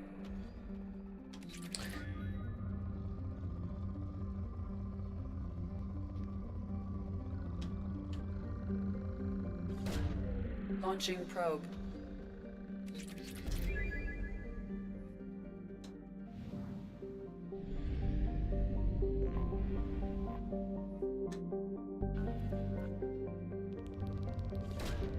Launching probe.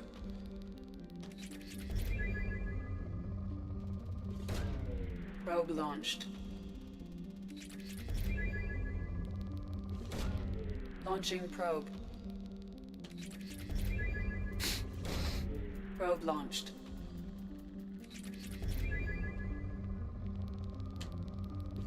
Dr. Chakwas is gonna be so fucking annoyed with me. She's gonna be so mad.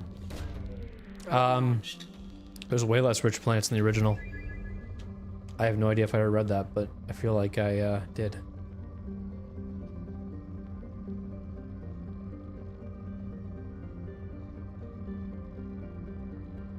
Whoops.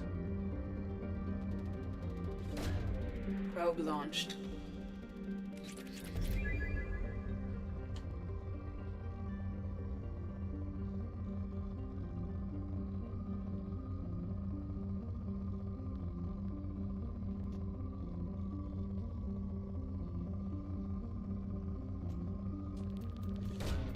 Probe away. I don't think I've seen one I've scanned yet where it's shown all four. I've got a 3 spike, but I've never had a 4.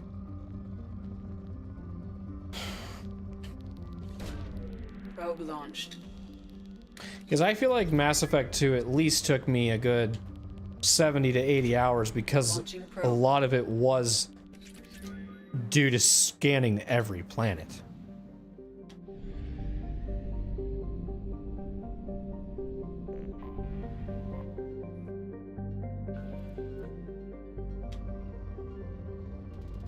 what I did in the original when it was on when it was on PS3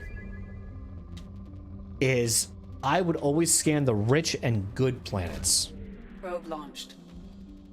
So I know for a fact that it is definitely more buffed because of me just saying that now. Probe launched. That I don't even have to scan any good planets to or lower to get the resources I need. Probe launched. And I can't remember when I did rich and good if I got the equivalent of what I get now. Because I know I was doing overkill back then too. Probe away.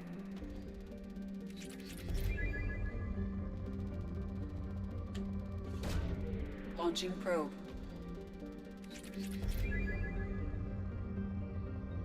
I used to also be really cautious about doing this stuff on stream because I would always think it's really boring.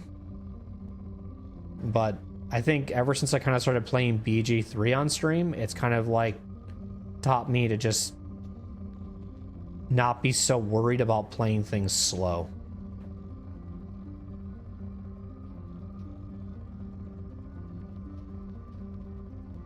Because sometimes, yeah, I mean, chat can definitely tell you what to do because they're too impatient to wait for you to get past this section because they don't want you to be stuck on it for an hour. But I like that feeling of just allowing people to just let me just struggle. And I think that's why some people in their titles put the difficulty they're playing in, because it's a very rare occurrence that a lot of people play things on the hardest difficulty.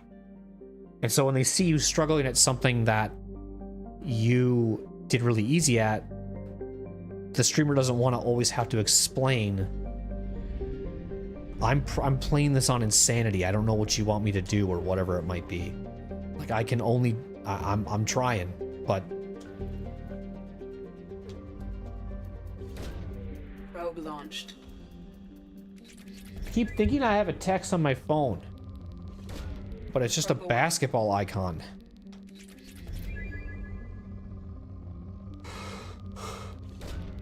Launching probe.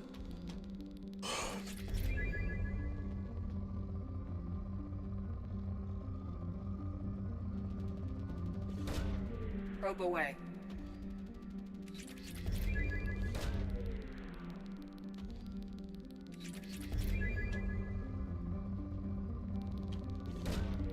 Probe launched.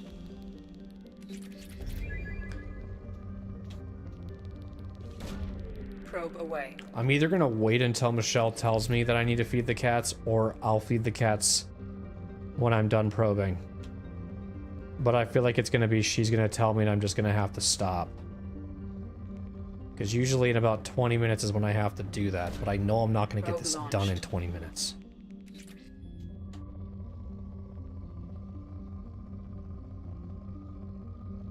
Because the cats are very routine cats. They know when they need to be fed. Since it's gotten darker earlier, it's been confusing them though. They don't do well with the weather changing.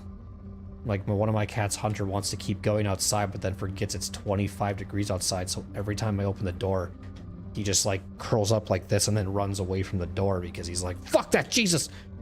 This isn't what it felt like a month ago. So. Launching probe. The Hunter does not like the cold. Bear doesn't mind it. Luna was pretty much born in our little, like, shed that we had because we had cats or whatever. It's like a barn cat, basically. So wind or any type of outsideness does not faze Luna. Luna is just a little kitten. Luna's like just turned 1. So she likes being outside unless it starts to get dark, obviously. But she's kind of a little at this schizo age because she's very like, she paces like at like 1 o'clock she'll come in, meow meow meow, and then like 10 minutes later let me back outside. I'm like, why the fuck did you want to come in? Didn't eat nothing, just whined and then left. That's just like, okay, just want to say hi. All right, hi.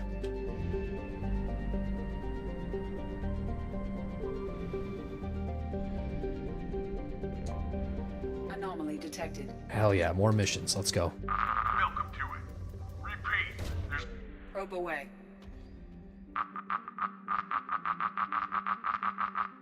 welcome to it. Welcome to it. Welcome to it. Welcome to it. Repeat.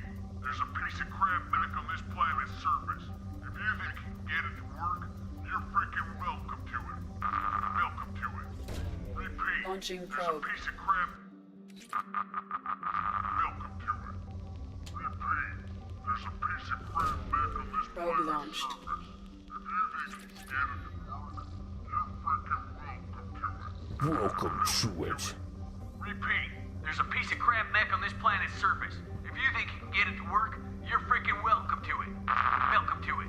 Repeat. Probe There's away. a piece of crap mech on this planet. Something on our sensors. A piece of crap. Oh, mech metal. I think that's the...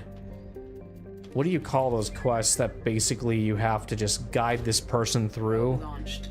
a wave of enemies and hold off the enemies so that they can survive at the end? Probe away. I don't call that a fetch quest, but there's definitely a word for it. That's pretty much what you're doing with a mech.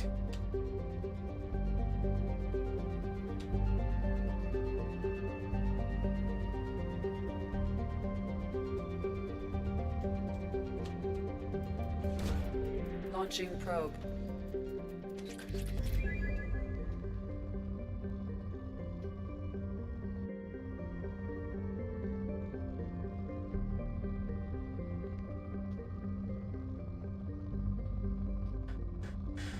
Oh, come on, dude.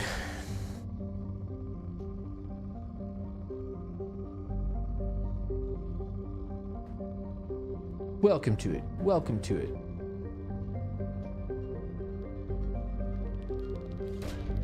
Probe launched.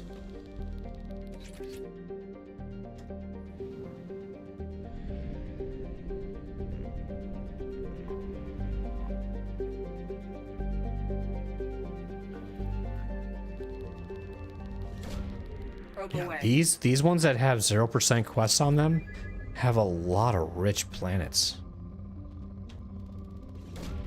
Launching probe.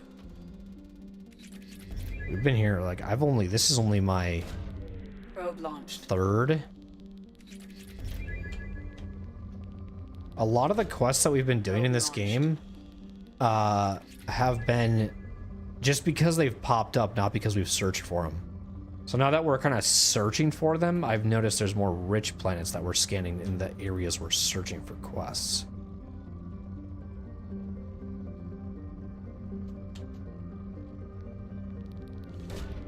Probe away.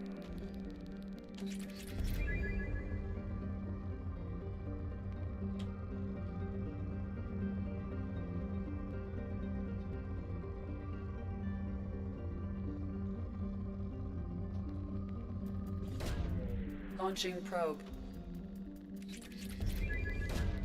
Launching probe.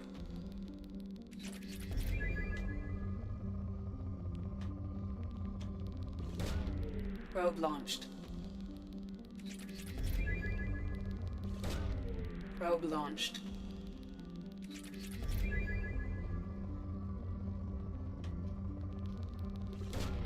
Probe launched.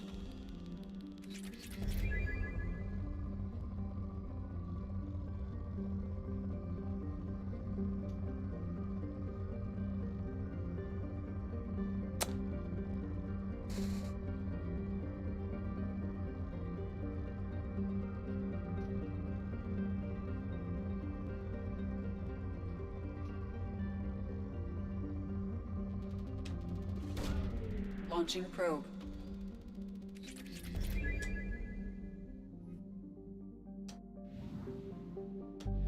I think there's gonna be... So we've scanned that one, and that was rich. We've done that one, it's rich. Are all these rich? 4 planets in one section? That's a good. Is this also good? Okay. I think the max that you have in some of these areas, though, that's why it probably feels so much, is about 2 per cluster.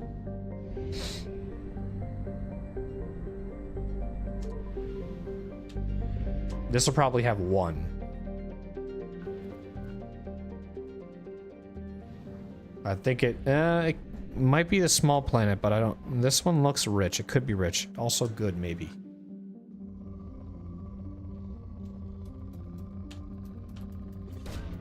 Launching probe.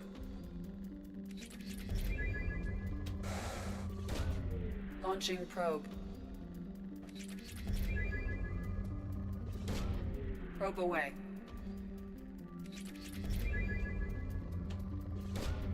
Probe launched. Probe away. Probe away.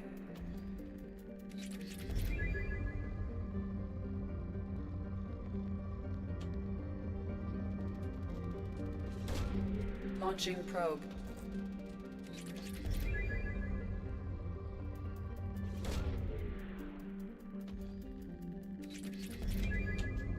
Once the planets are probed to the ability, or at least everything has been checked at 100%, I will be taking a break.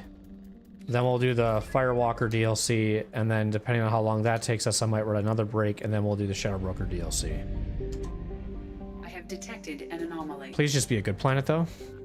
Thank you. Magnetic shielding failure detected. Catastrophic solar radiation exposure probable. Magnetic shielding failure detected. I have found something. Activate it? You know, my brain just went to because I'm a dad. Activate Blippy Station!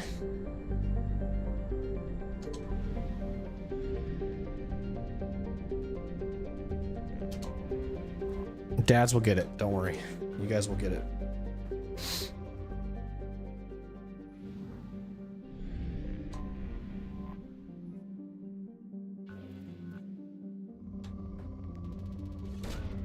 I asked my son the other day, I said, what is Daddy streaming? Like, what is that? What do you think it is? What do you think Daddy does when he's streaming? And he said, your work. Probe launched.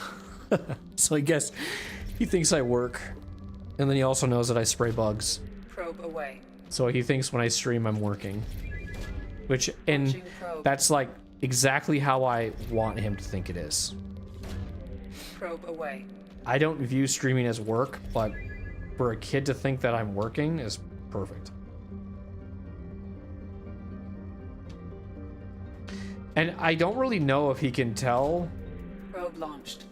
If it's, because like sometimes I'm in this setup when I'm just hanging out with friends in a Discord, I'll have my headphones on. I pretty much look the way that I do if I'm in a Discord call and I'm not streaming. I wonder if, because he's really good at like attention to detail, I wonder if he thinks that I'm also working there too, but I'm not playing a game. So usually I'm kind of just like doing some other random stuff. I'm not usually gaming. Well, sometimes I am. I'm playing Overwatch or Faz. So I don't know.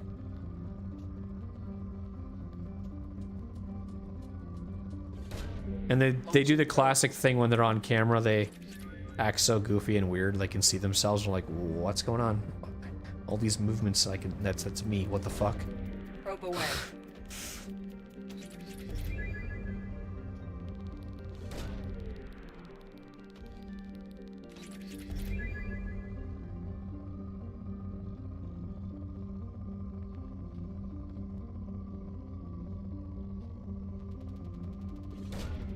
Launching probe.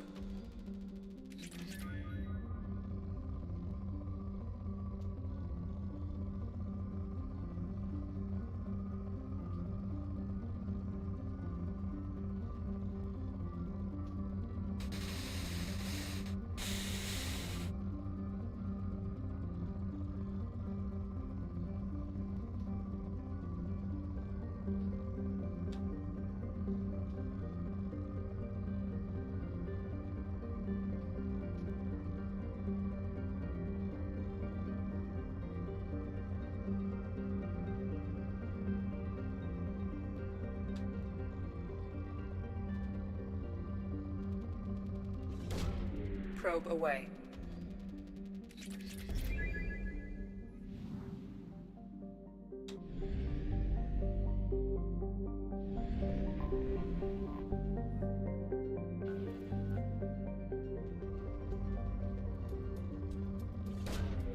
Probe away.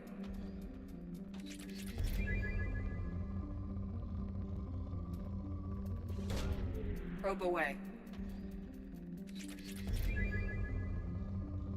This will probably be the most you'll ever see me probe in a stream, too.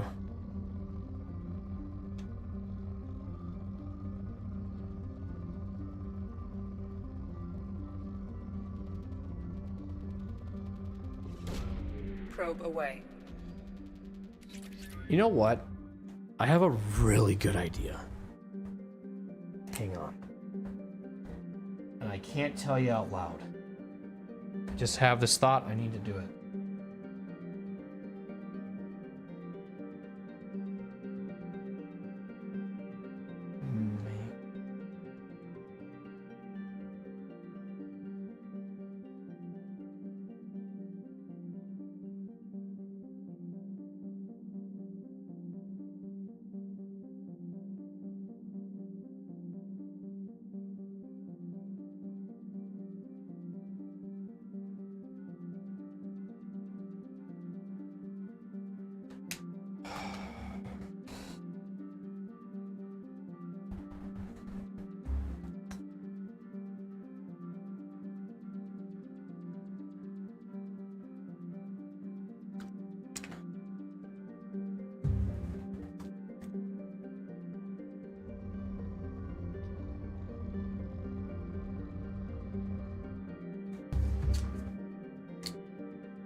So I have an idea.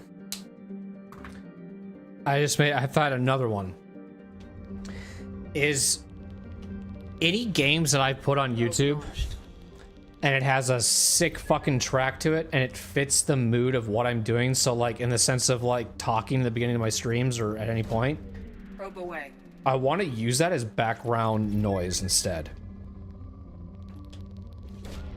Probe away. Versus Carl Casey. There's nothing wrong with Carl Casey, but like a lot of these songs that you're hearing right now in game don't get it doesn't get struck on YouTube as like that's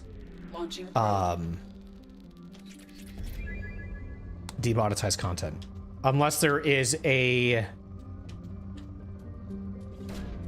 loophole that I'm not understanding, where maybe if your category is under Mass Effect, so whatever audio is in the game will not get striked, but I feel like that's not true. Launching probe.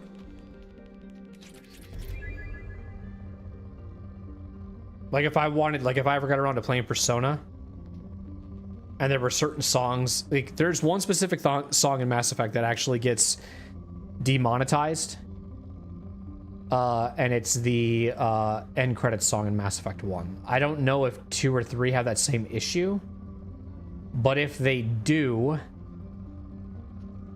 I could play it safe, but I don't feel like they do.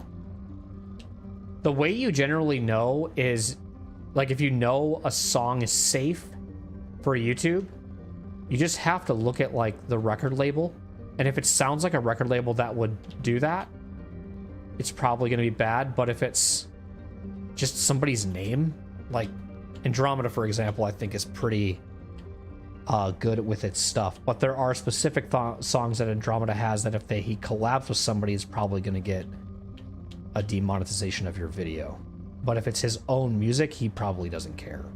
So you just, I don't know, it's hard to tell.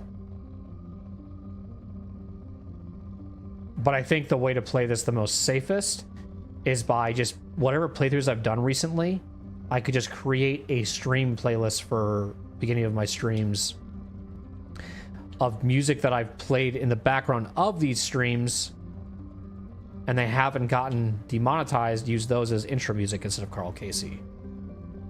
I think that'd be a better idea. Probe launched. This one's taking a while.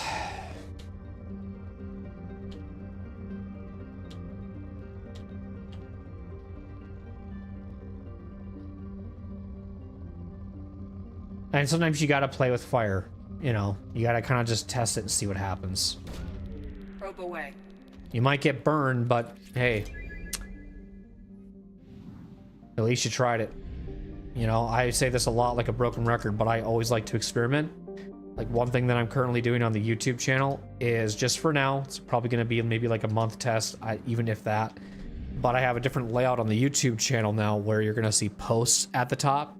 And so what I'm going to try to do, just for maybe engagement purposes or just to, like, you know, maybe get the community talking, is like just putting up random polls of just random stuff in the YouTube community post section.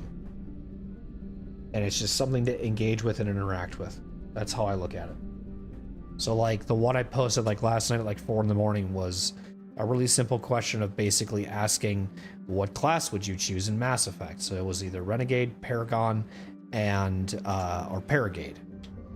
And so it was like, and I just kind of like share my experience on why I choose what I do, and then I would just like to know your thoughts. Launching probe. So it's like kind of really simple. Probe away.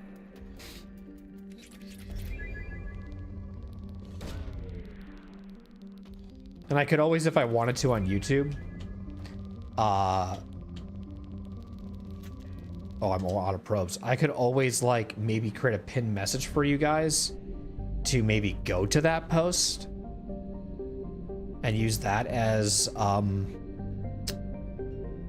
promotion, because I wouldn't know how else to really promote it because I don't have like a really large following. So Fuel at 1/2 capacity.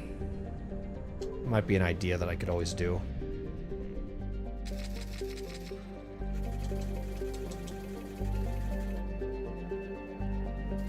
I know you can hold that down, but I still freaking click. I don't know why.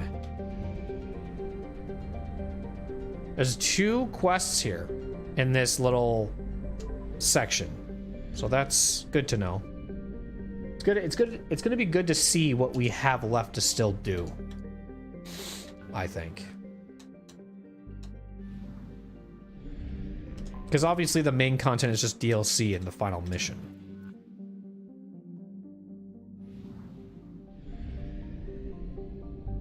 So where was it? Was it this one? Because I know those 2 are probably going to be poor.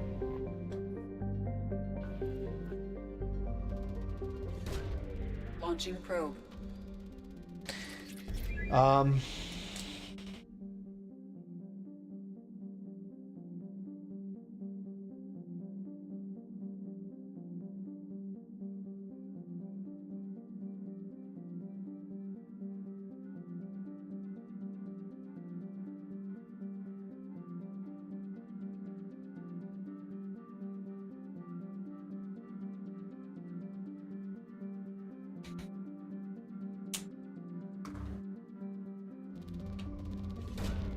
I'll forget. If I talk about it, if you guys were here a few episodes ago, Probe launched. I was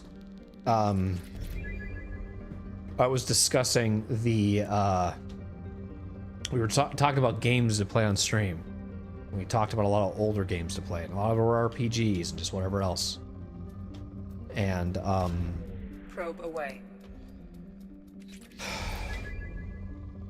I had to write them all down, otherwise it just would have went dead somewhere. It wouldn't have ever happened. But I am currently in the works, super alpha by the way, of working on a Discord section, a Discord category about games and stuff to stream in the future.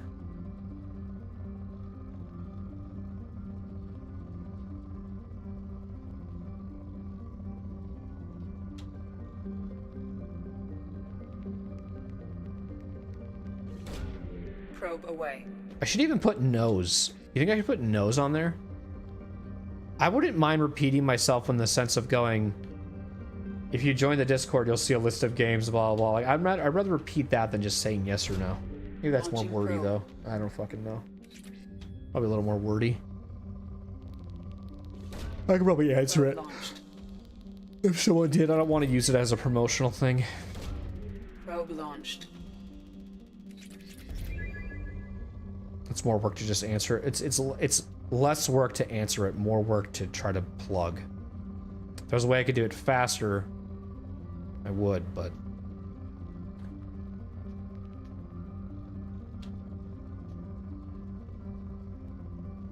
it's going to be either one or two more.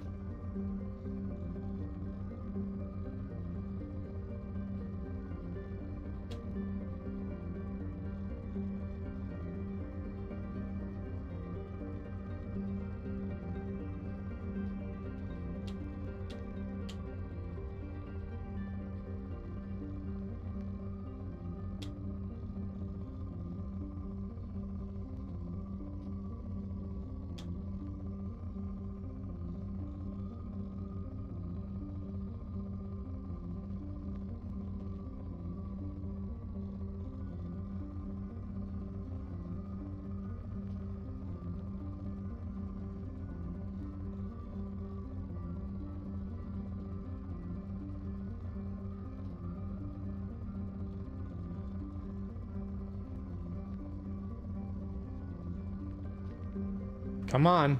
There we go. Launching probe.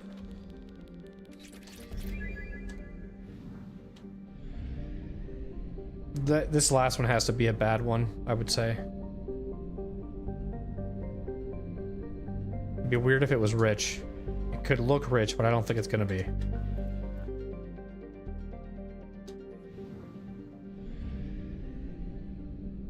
So we got 2 more side quests. These might come with emails too, so we might have to read those.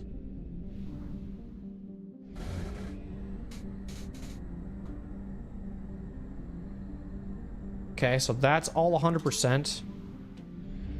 Let's refuel up and reprobe up. So we got 2 quests out of that area, which is great. That's a 100, that's 100.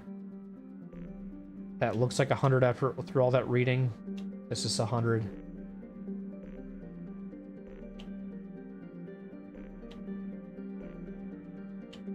This was 100? Yeah.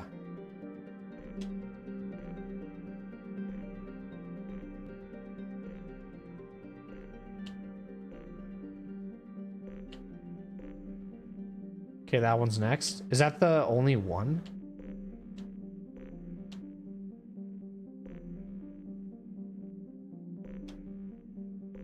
The last one to scan that's got zeros that we haven't gotten quests on yet, so this will be another one we get with quests. I'm sure maybe 2 might pop out, maybe 1. There's only 2 clusters, so maybe only 1 quest. Could just be scanning 2, who knows? Never mind, I'll shut up.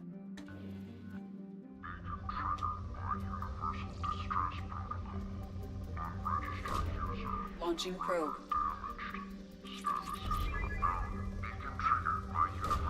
Probe away.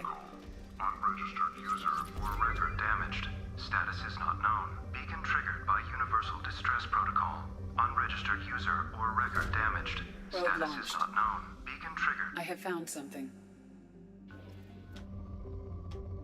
Investigate abandoned mine.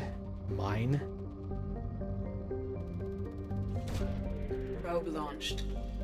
I know when we get back into BG3, it's definitely going to be, the first week is going to feel like a drag. Because I'll have to remember a lot of like what my markers and stuff meant. I tried to do that last time I played and it was like, yeah, I'm pretty much done after the leveling up and the Launching probe. whatever else. I don't want to get big into a quest. I think I got walled by an enemy that I think I know how to take care of, so I'll probably do that the next time we play it, but like I said, it's not going to be until we beat Mass Effect, and Mass Effect 1 took me about, Launching probe. I think it was 11 episodes. Don't quote me on that. I'm just thinking of that on the top of my head. But in general, that took a really long time stream-wise because we were also shuffling between BG3 and Elden Ring Shadow of the Erdtree DLC. But now that I'm kind of just like wanting to just finish those games up, I beat Erdtree like earlier this summer. Now I was like, well, after beating Dark Souls 3 and Yuppie Psycho, I could go and back to shuffling between games, BG3 and Mass Effect. But then I realized that that was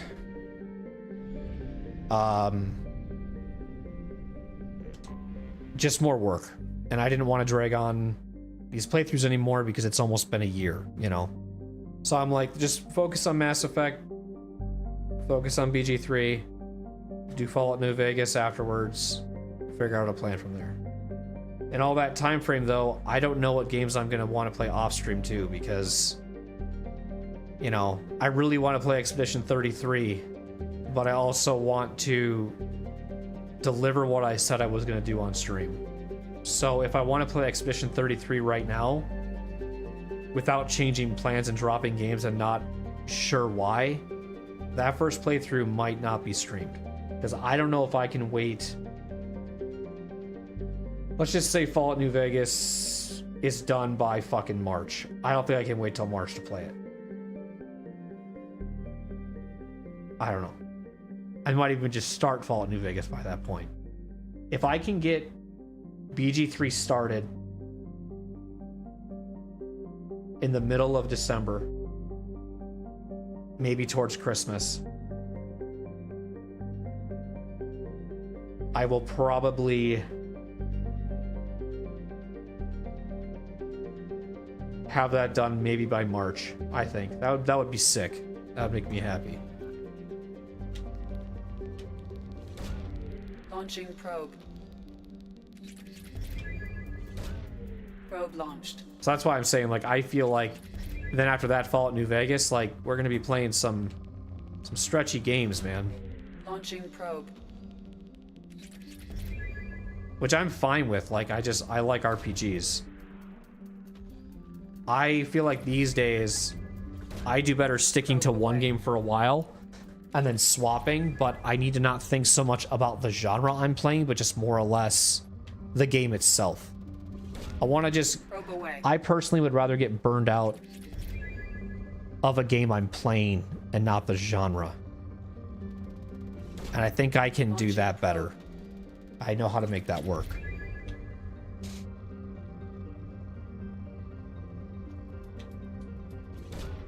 Probe away. I might, though, on my birthday, play Slay the Spire. That isn't until December 14th. That's also a Sunday, but we might do a special stream that day. The reason why I would play Slay the Spire is because last year when I played Slay the Spire, I don't think this would ever happen again, but it was a pretty special birthday for me. I beat 2 heart runs.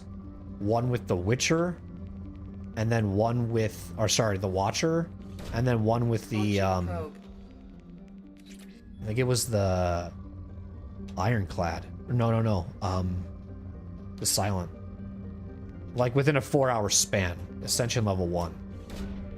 I was really happy. I was like, sick, dude. That was a cool birthday. So if I could replicate that again for this year, I'd be like, man, I just can win on my birthdays. Probe launch. The other day I loaded it up, haven't played it. I think I played it on... It might have been... It was about 2 weeks ago. And I haven't played it before that for probably a while. Like maybe 3 months. Loaded it up, played the defect, Ascension level 1, beat it. It's like one game that I can play honestly, and I could stream that forever. Slay the Spire is so fun for me. Elatro is good too.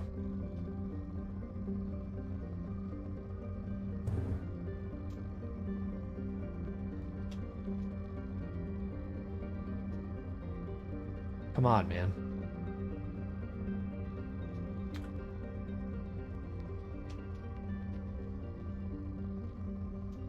The only complaint that I have about Bellatra, the only complaint, is that that game, you could be having the best run of your life, and to play Bellatra with this intent of what if I get fucked over can kind of suck, because you don't think that way in any other roguelike you play. You don't think about the worst. You just keep going, this run is fun, I'm OP.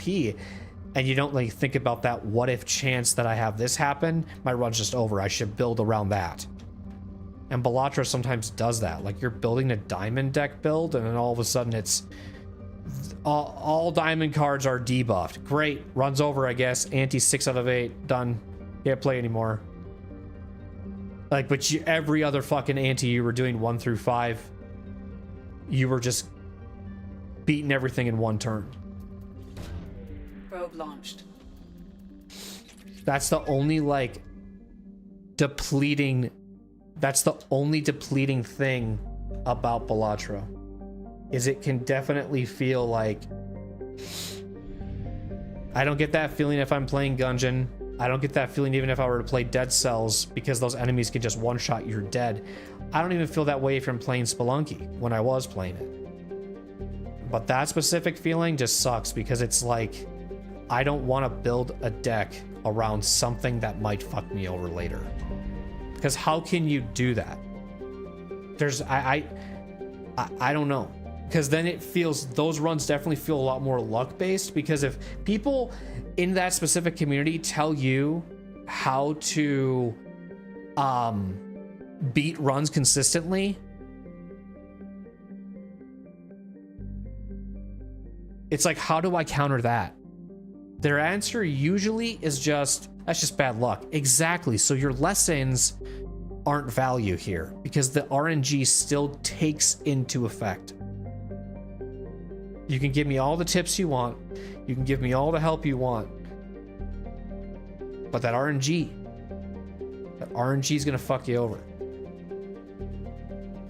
That's why I'm extremely impressed with how many people who play some of these games, they can just, they seem like their RNG is just fucking lucky. I'm going to be honest.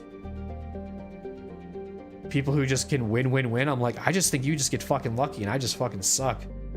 I don't know. All face cards are null on the face card build. Yep. About 20 face cards.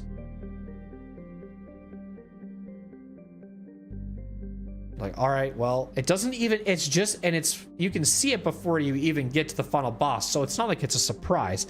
So the fact that you get to see what you're going with and then all of a sudden realize and go, like, you almost, what those people would probably tell you, this is what they would say. What they would say, if you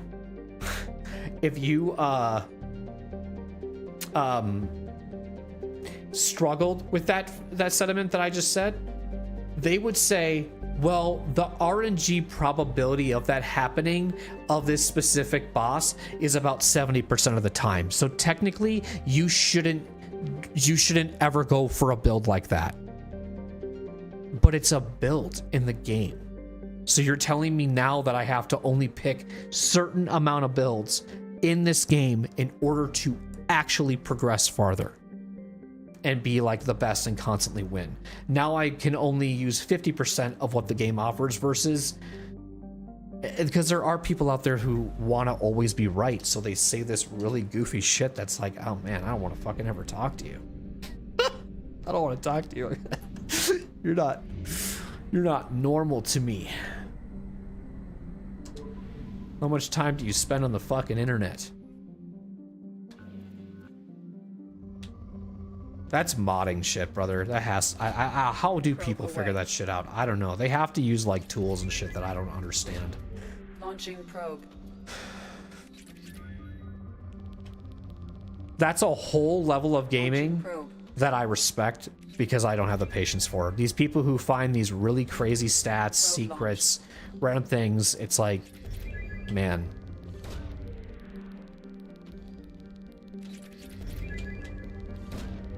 Launching probe. Probe away.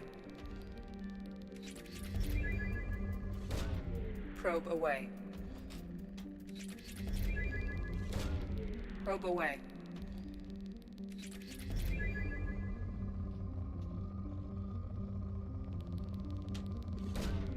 Launching probe.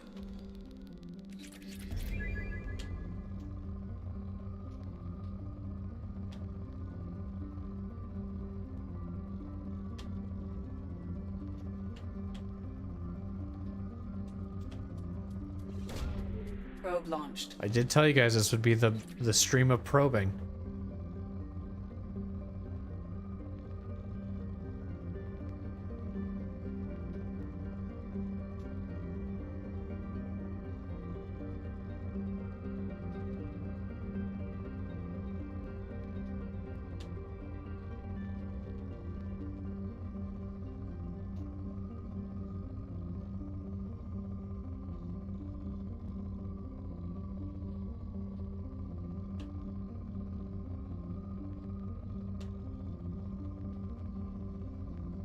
How many times have I went in the same spot? I want to know.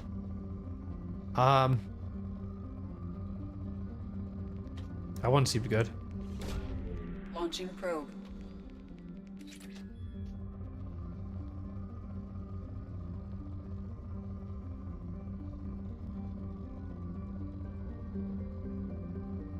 I did think about this though, that if I'm just gonna like be like this night owl Probe launched. that's gonna stay up super late all the time when I'm not working, if I did want to find a second job during the off season, I probably would prefer taking a night job. Just an overnight shift. And I probably would just go to like streaming during that certain time of year to like on the days I'm not working to just working, like starting stream at the time I would normally work. Because I know a streamer, Orator, who the reason why he has a schedule at like 10 p.m. is because he used to work an overnight shift. So then he just basically did that. So like, I don't know what time he goes to bed. I'm thinking he does the where he goes to bed at like 11, because like sometimes in his streams they'll say he like has to go grocery shopping or something. So I know he doesn't go to bed the second he ends stream and wakes up at like 3. I think he actually like doesn't go to bed till almost like 1 or 2 in the afternoon and wakes up at like 9 p.m. and then gets ready for stream at like 10. And I feel like that's what I would do if I was working an overnight shift as well. But I don't know how easy that would be either. Because it would take time for me to adjust the schedule. I couldn't go from working a morning shift and then a week later do the night shift. You'd have to give me like a month to basically have that sleep schedule. Because that's where I'm at right now. Is I'm sleeping until almost like 2 or 3, and I'm going to bed at like 5. Launching probe. Launching probe. Probe away. I always cannot tell my wife how much I slept in, because like she just thinks it's crazy to her. Launching probe. That she goes to work at 7:30 in the morning and then gets home by like 3:30, so I was pretty much sleeping 90% of her shift. Launching probe. So then she'll always tell me, she'll be like, "You've had all day to get stuff done." You're like, "Nope, I just woke up 2 hours ago." And then she'll be like, "Oh, boo-hoo, you have such a hard life." Like, what if I worked a night shift? You guarantee you wouldn't be saying that shit. You wouldn't be saying that. I know you wouldn't. Probe away. I'm talking shit about my wife.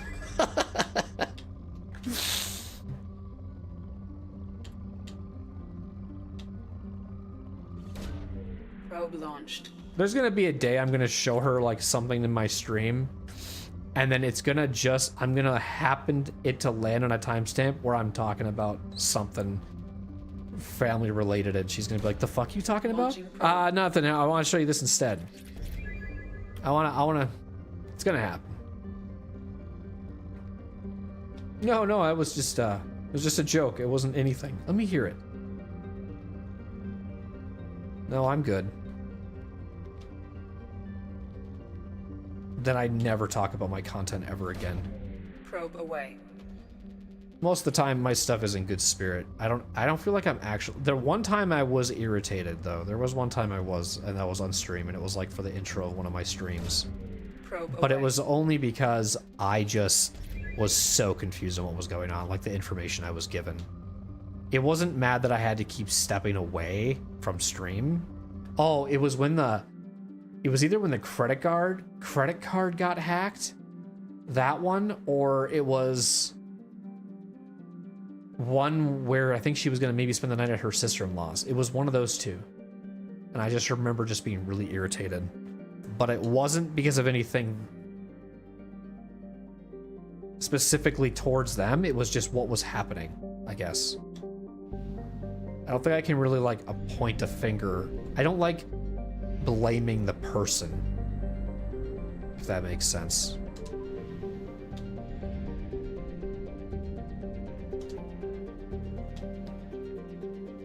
I like to blame the situation. I'm gonna scan this one. I don't think there's gonna be any side quests, but we're just gonna go scan it because I want it to be at 100%, so I know that I've done it. I do not think there'll be anything we need to scan here in the sense of rich planets, but I've been wrong in the past.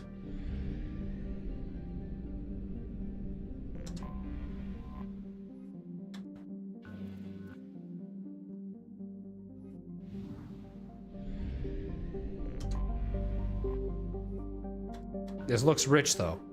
Wow. It was moderate. These things are so small, my eyes can barely see them. Launching probe.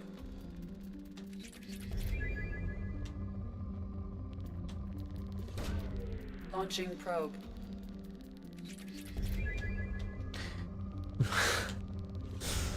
Probe away. Probing is so, like, if I do it for too long, you just always hear my inner thoughts. I just went into this really just weird place of my brain. Launched.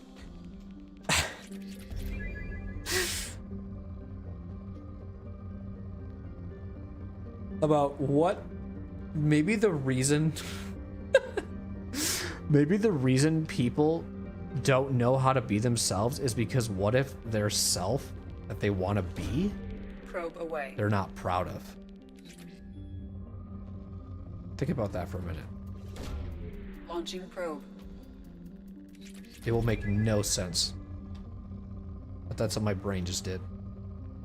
You might be able to, it might make some sense, but you'd have to really sit on it for a little bit. You can't just hear what I just said, and I can't repeat it either. That's the thing. You just have to rewind a few times and listen to it. It'll eventually maybe make sense, and if it doesn't, it's okay. Where the hell is a fuel depot?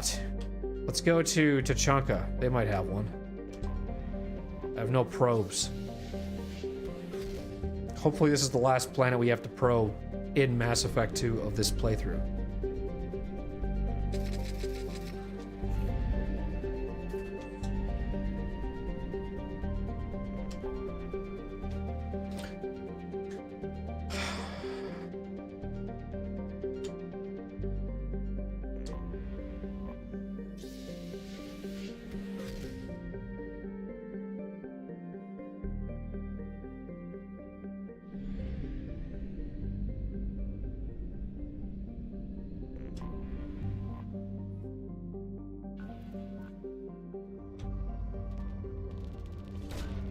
Probe launched.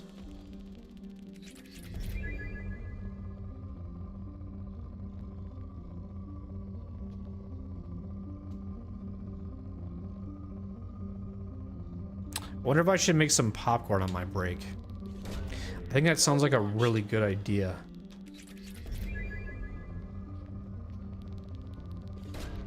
Probe away.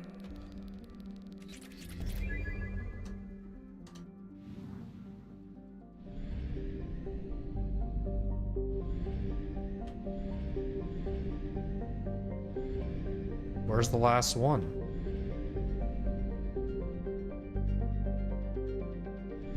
Is it in the asteroids? Is it this?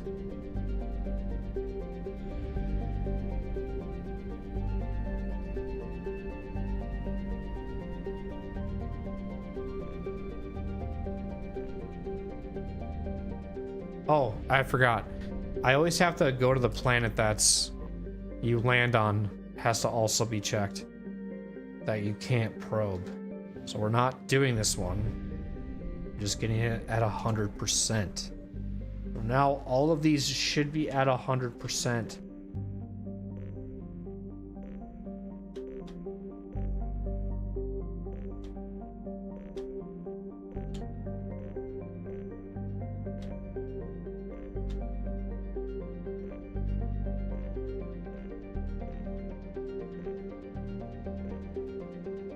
Yeah, that's all of them.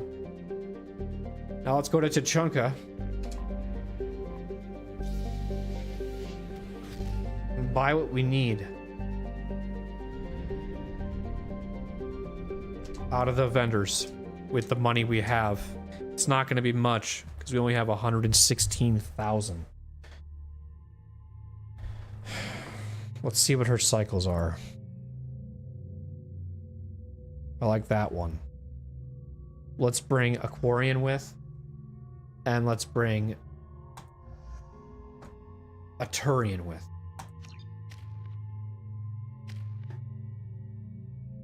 We're gonna wait until 4 for that. And I can upgrade his piercing. Or whatever the hell, I just concussive shot, sorry.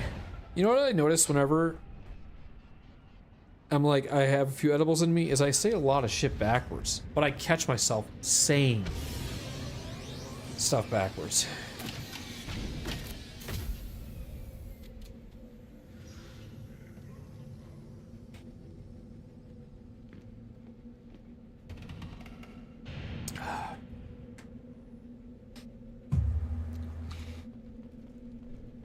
It feels weird using the keyboard and mouse now. Been a while since I have. Once I get the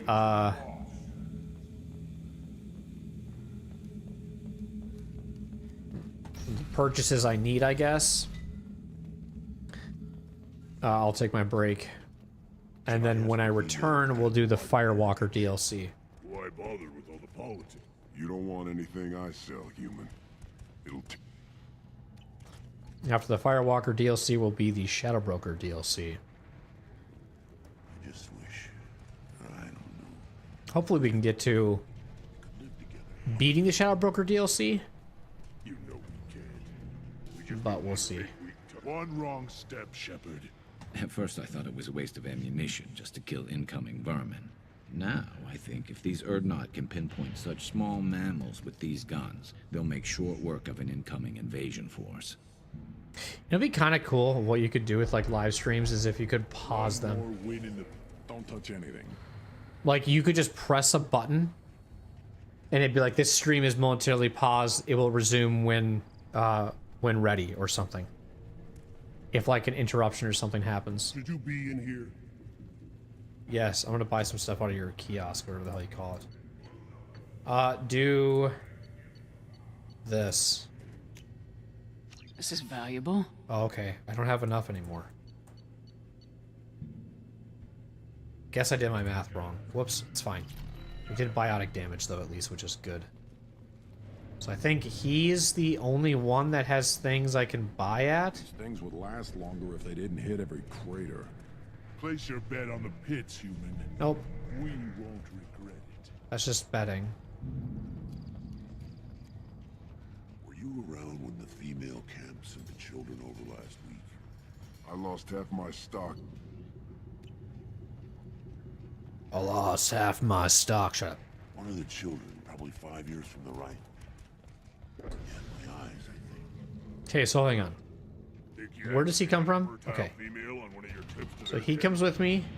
Now I go like this. Where do you go? Good for you. We'll get a ring call to celebrate.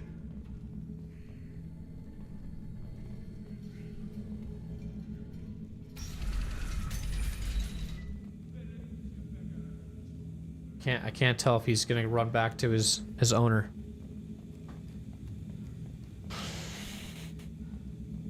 And the Solarians, too. Those little bastards think they're so smart. Justified rat guys for big men. Couldn't take us to the bear's life. Okay, that was a fun little visit. Just went to go buy a purchase of an item. I can check Ilium and Omega if I wanted, but let's just wait for now. I'll do that for sure one more time before this playthrough's done. So we haven't done any missions or anything. That was basically probing for the past almost 2 hours. Good. Great. I love it. I love when I probe. Let's see. So we have some side quests. Let's just check those really quick so we can see what we've unlocked. So before we had just this stuff here. Now we've unlocked the quarry and crash site, the mining, the endangered research station, and the abandoned mine. But now what we're going to do is this, directly followed by this. Then use these side quests as content to continue this, because there is content afterward with this DLC. It is not just done and you can never go back to. Arrival will be the next stream, and Overlord. My goal would be sick to do this. I don't think we're going to get this done tonight though. But it'd be sick to be able to have all these quests done, Shadow Broker done, blah, blah, done. But if I do all that, just having Arrival, Overlord, and Final Mission, I don't know if that's going to be worth it just to do in a stream. I might want to have, like, all these quests, I guess. We'll see. I don't know.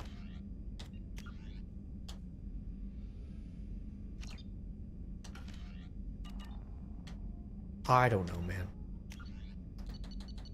The more and more I think about it, every time I keep saying we're going to get this done for sure in whatever streams, I keep doubting what I keep saying, so... It might even go into Friday. I don't fucking know. I thought for sure I was going to beat it at the end of last week. And now I'm questioning if I'm even going to beat it tomorrow, when that's what I was so confident on. Or for sure today, even, when I said it last week, so...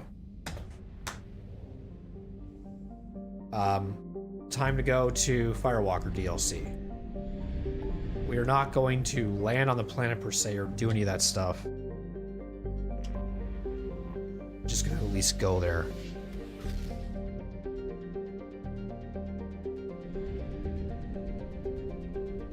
Appreciate those that have been sticking around and listening to my ramblings.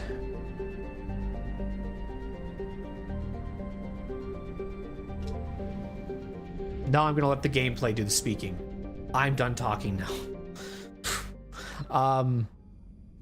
Oh, she's gonna be kind of stretching, I guess. I guess she's just gonna... That's gonna be her BRB. Okay, perfect. So that's gonna be what you're gonna see for a little bit while I take a little break. Okay. I'm not sure what she's doing. She's just in the middle of stretching. Remember what I said? She's in the middle of stretching, so that's what she's doing.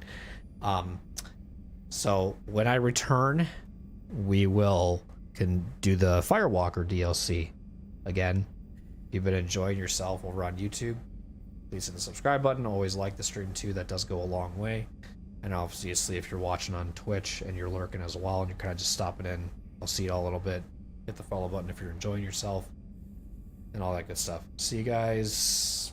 I usually take about a 15 to 20 minute break. That's kind of the thing because I got to get a lot of stuff done. So it'll be a little bit. It's a good mental break for me too. And you guys can also get some time to step away too if you feel like you need to stretch as well. You won't miss anything. See it all in a little bit.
This is not a official BRB just yet.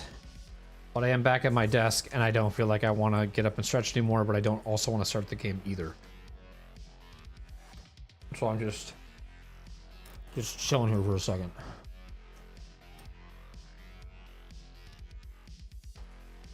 On YouTube's end, I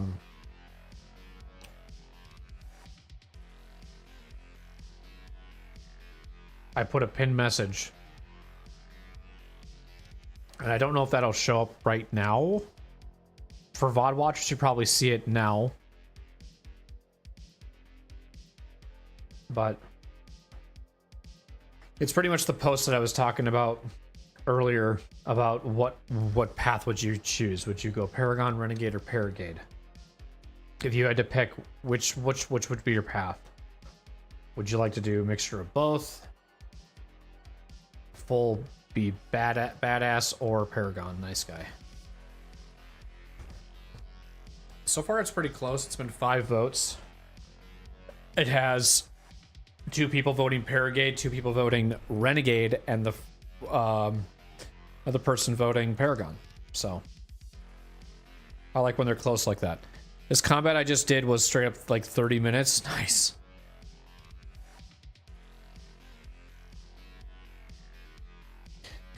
Those are fun. And taxing when you're done too. You're like, fuck, man, now what do I gotta do?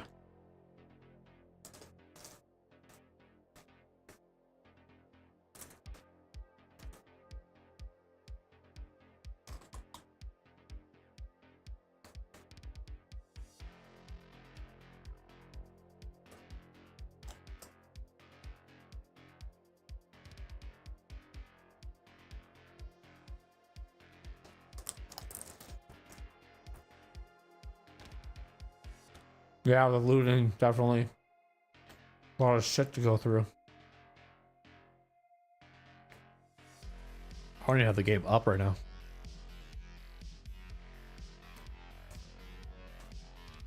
I got popcorn. Did I say that already? Maybe.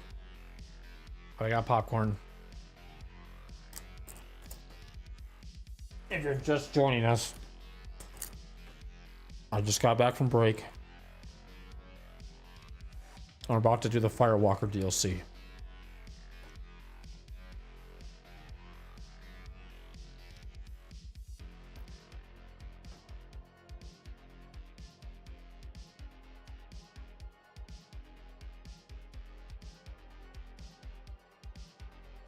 I could just see how I drive with keyboard and mouse.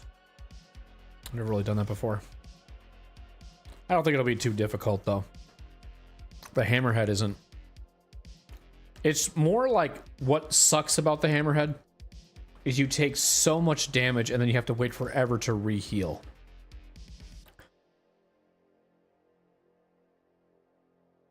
Now, if we can only get to this tonight,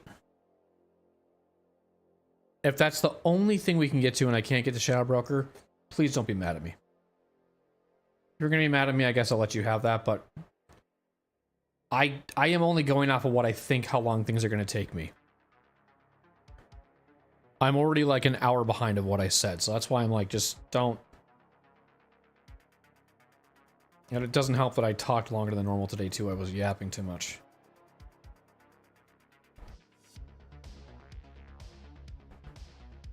Yeah, I told you you would, Gavin. I knew you would. I'm sure you will.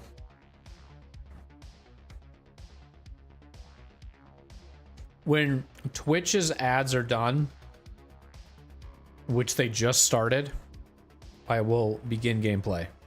Because I always feel really, really, really bad, I should say, because I just read fucking Gavin's message. I feel really bad taking a 15-minute break just for Twitch to get hit with ads. That's annoying. I seem like I do that a lot lately, so I'll just wait.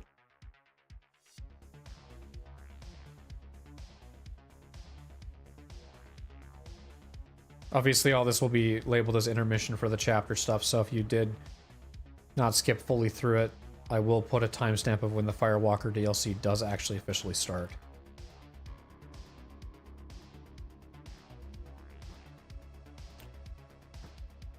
Well,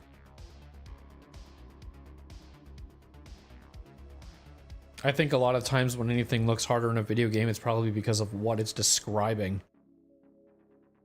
The enemies are gonna do, and then you're just like, fuck, I feel like I'm gonna suck. That's how I look at it, at least.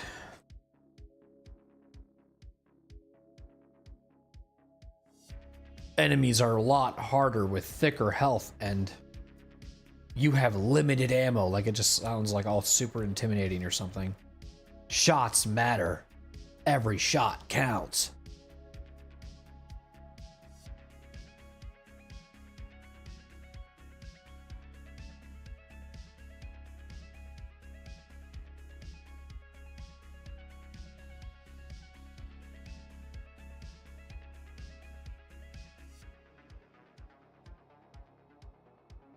That's cool. I like that.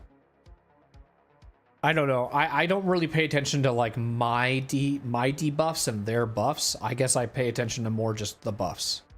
What makes them more challenging? Got it. Okay, I'll adjust. I'll play differently. Because I know I can't just like... One thing, especially in veteran mode with like Mass Effect 2, that I'm noticing is that I don't have to use my abilities as often. And I can just kind of be very lenient on using specific abilities on things you're not supposed to use abilities on. So like if I was using overload on barrier, it doesn't hurt that much in this difficulty. But if I was doing it on a harder difficulty, they probably would push me and rush me and I would die. So I have to make sure that I'm just using the correct abilities that actually are they're weak to, and knowing what stuff means.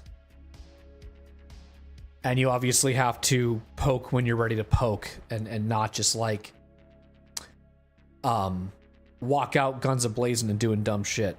So that's why the AI in Mass Effect 1 is probably the most annoying on Insanity, because it's like they don't fucking peek you until you're basically in your face.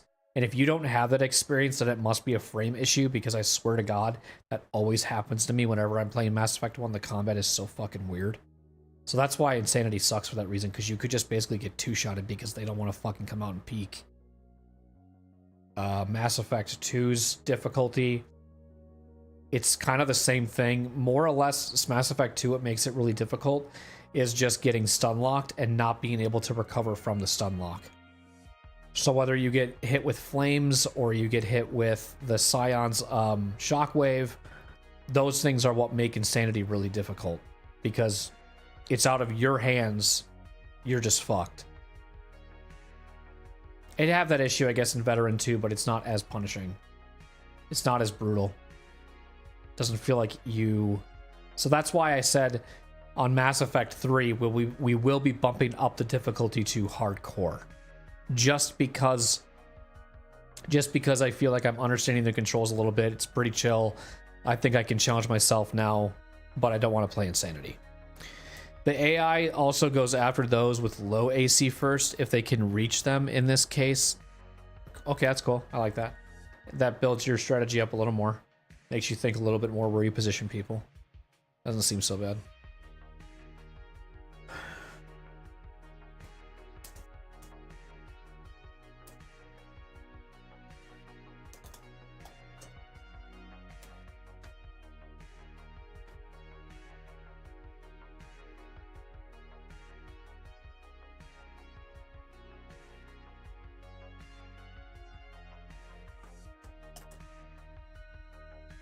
Alright, I am back. Twitch ads are now done. I waited for you, Twitch, just so you know. Because I felt bad coming back from a break. And, okay.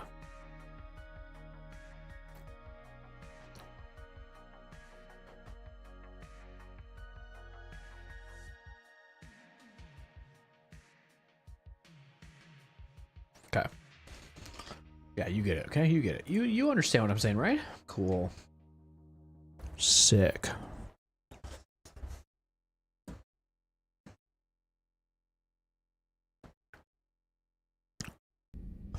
Let me put the hood up. Oh.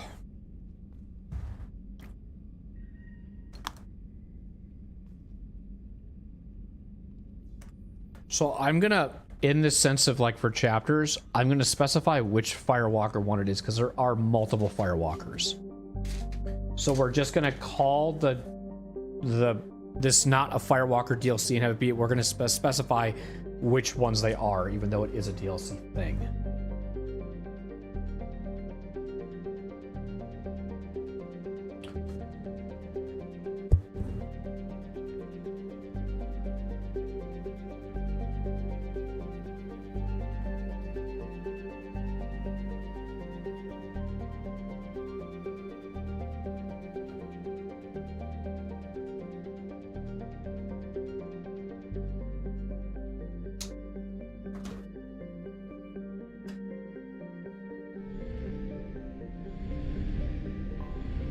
Anomaly detected. Oh, really? Okay. I didn't know. Thank you. Thank you for letting me know about the anomaly.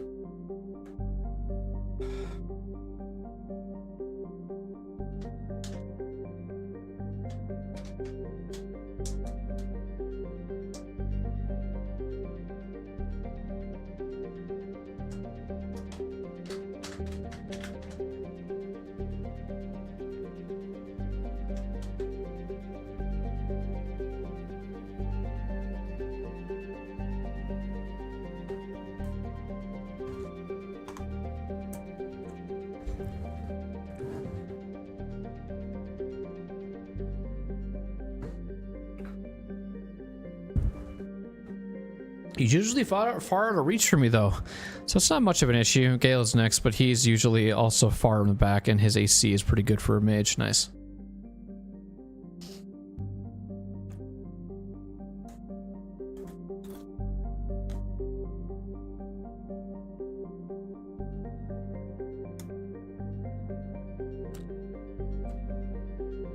Okay. Zionia has a thin atmosphere of sulfur dioxide and trioxide, created by volcanic upgassing. There are traces of water vapor in the atmosphere, but over the last 5 centuries of observation particle counts have decreased 4%. While not habitable by any spacefaring species, there is an abundance of native sulfur-devouring bacteria that thrives around the world's many volcanic vents. Interestingly, these bacterium bear genetic similarities to the native life of Ilium, suggesting either a Panspera or spread microbes and asteroids.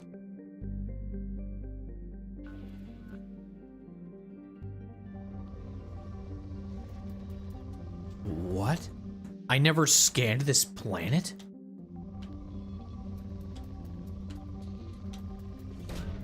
Probe away. I guarantee fucking to you, the shit we just fucking scanned are probably gonna be where the Firewalker things are.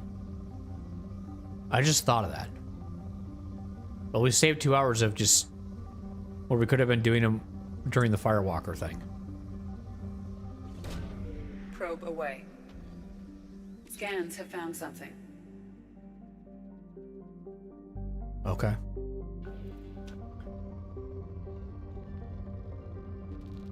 My bad. Probe launched.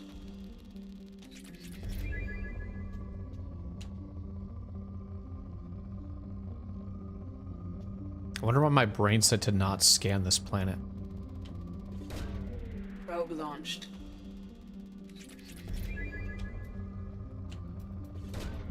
Launching probe.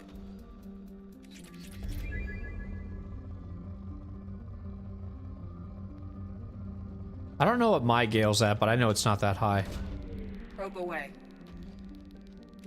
I think you understand the AC stuff more than I do, because I believe your dexterity actually helps your armor class every 2.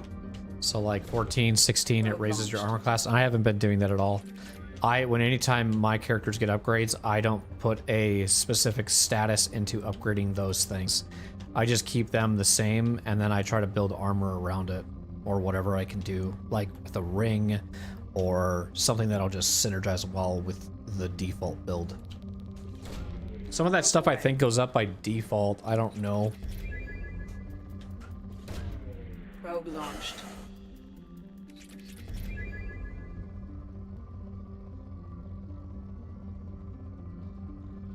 But that's why my second playthrough will hopefully be better. So if people do want to tell me I'm doing something wrong, just know that I'm not too worried right now in this playthrough. I'll learn it in my second playthrough because I'm just trying to play for the story, and then I want to play for like mechanics in a second playthrough. Launching. I don't know. It's kind of how I'm looking at it. Combat's fun and all, but I'm really enjoying like the immersive of just like the exploration. Combat's kind of all happening in the background anyways.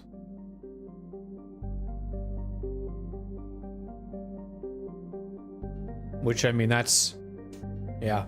Because, like, I know I have some people that come in when I play it, and then they'll say, like, you're going to want to have each, you know, person have, like, concentration. And it's like, it's not that deep for me yet. Or you want to make sure you don't have any too many tier 3s or, you know, whatever they are. They have levels, right? You don't want to have too many level 3 spell slots and then you have, like, no this or whatever. Like, it's not there for me yet. I'm not at that understanding. And that kind of stuff will happen in my second playthrough because I'll be looking it up as I'm playing. In my first playthrough, especially a blind playthrough, on stream, I don't want to just sit there the whole time fucking tabbing out and searching. I did it a little bit with Yuppie Cycle, but it's a lot of just you guys staring at a fucking screen and nothing's happening while I'm looking something up. Because I don't like to ask chat. I really, really don't. Because I feel like the information gets spoiled to me, not hinted to me.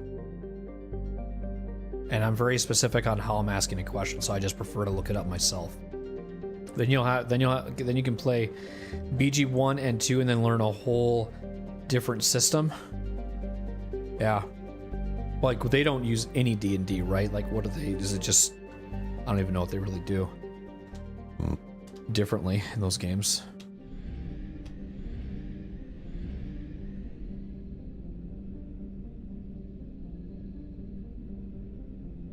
Oh, it's just really old D&D, I see. Because they use a different system.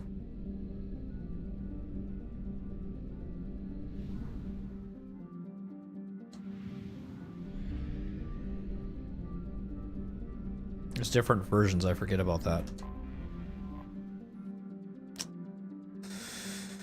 So it just says anomaly detected. Scans have located the Hammerhead exploration vehicle and also show active data storage sites that may contain information as to the whereabouts of Doc. How do I say that? Doc, is it a Dr. Senior? The whereabouts of DRS period. It's not doctors. I don't know. I'm just gonna say the whereabouts of Dr. Casey and Oloy. What the hell does... What does DRS period mean?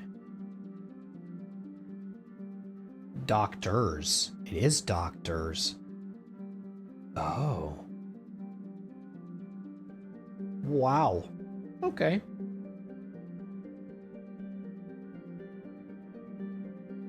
So, Doctors Casey? Why Doctors Casey? Is that a group name? Alright. Let's play the game. Who do I want to bring with? It's not any harder to understand, in my opinion. It's just slightly different. Oh. BG3 is based on 5th edition. BG1 and 2 are based on... Wow, okay. So I'm sure a lot has changed. Is that like 20 years ago? Probably. Maybe even more. I don't know when those games came out. Because they're the Dark Alliance ones, right? Or are they actually just labeled BG1, BG2? Who are we bringing?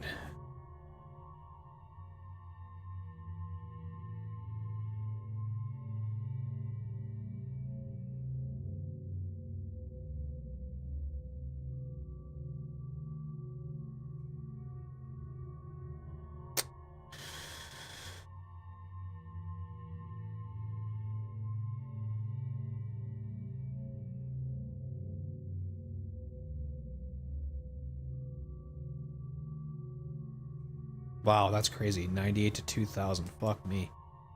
That's insane. Over 20 years. Wow. Wow, that's crazy. D&D's been going on for a long time. That's sick. I mean, I do love the D&D aspect of BG3. I just don't understand the numbers. That's it. The numbers are what are confusing. I love the whole core concept of a D&D story and the way that everything doesn't feel like a good or bad choice, but the numbers behind making things work is what always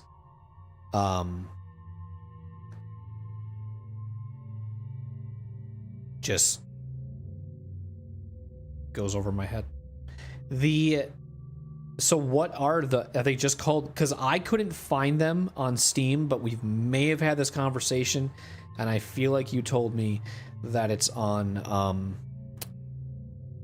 whatever CD Projekt Red's launcher is called. I don't want to say it's GOG. There's a different name.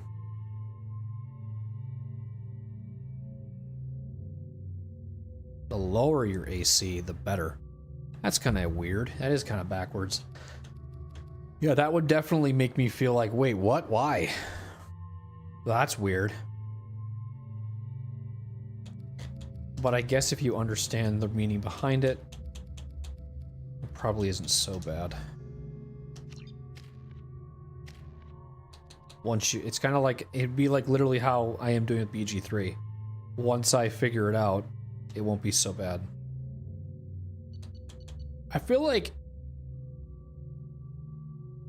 I like doing certain things, but I just don't know. Like, I'm gonna always ignore, in my honest opinion, and this is what's gonna trigger some people when I play it, is like, I'm always gonna ignore advantage or like shadows or like certain things that I feel like could obviously increase my chances of playing better, but I'm not gonna see it. And I might not see it until I'm on the fight for like an hour. And then now that I have that experience and that benefit of going, you know, okay, now I get why this is good. That's where, you know, I don't know. Familiarity is, I would rather not play BG1 on Tactician knowing nothing about the combat system and how it works, because I would have less fun with the combat system. So I'd rather play on this difficulty, and then when I understand the combat system as I'm progressing through the story and seeing the benefit of each thing and what it does, Tactician will be like a fresh playthrough in a way.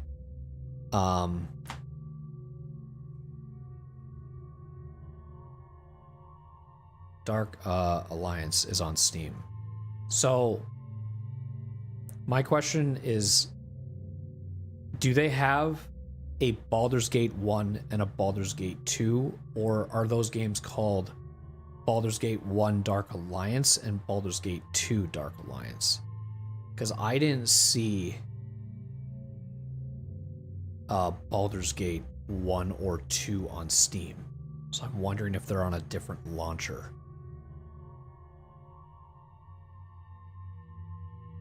That makes sense. To be fair, we sat down and looked at everything in BG3, and I think I could easily help you understand the numbers. Okay.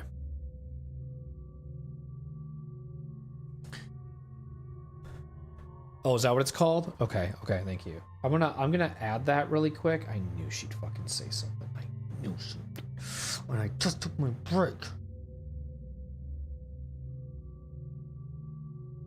I want to see if I have it. I do have it.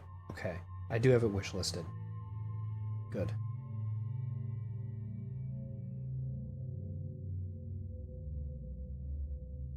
So that's 1 and 2 together.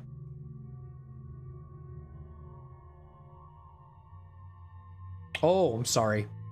One is called Baldur's Gate Enhanced Edition. The other one's called Baldur's Gate 2 Enhanced. Thank you. Now I understand. God. Then what is this?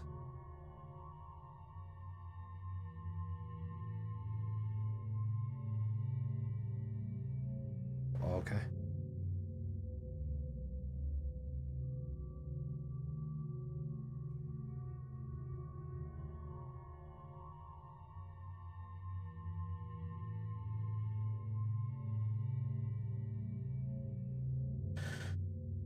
They were called expansions back then. That's true. That is true.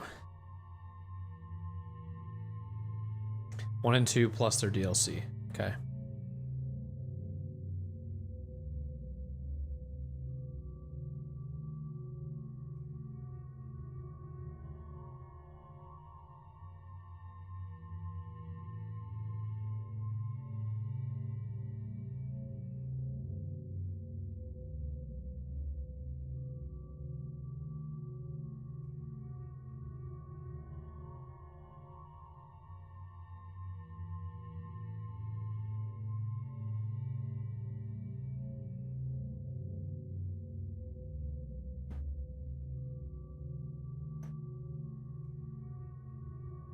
We'll see what she says. I'm trying to be honest here. Maybe then I can continue to play. Otherwise, I might have to step away again. Tomato, tomato, you know. Tomato, tomato. Some people do say it like that.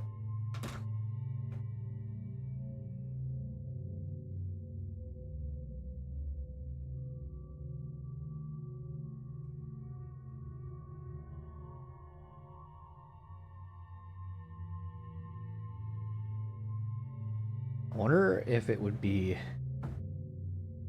more beneficial to wait to take the break when I know.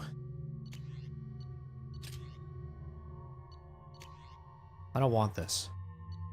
Oh yeah.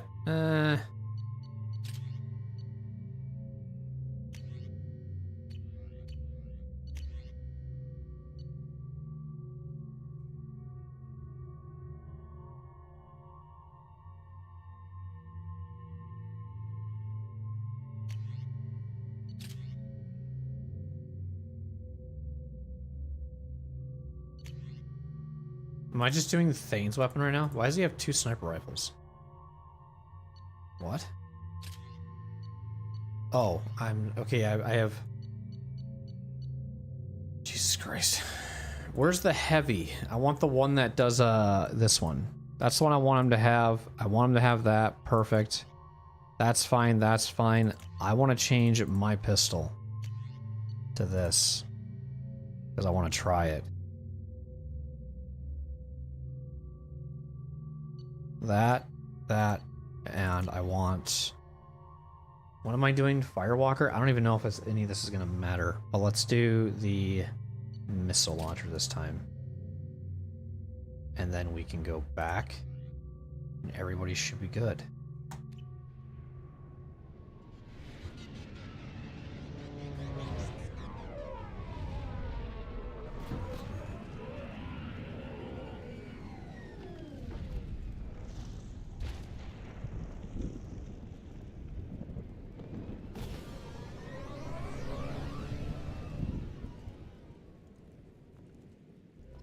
The ship is safe. We've run into the Geth far too often. I'm going to stay at the next site with Dr. Aloy. I think we'll be safer there. His voice is so familiar. Who does he sound like?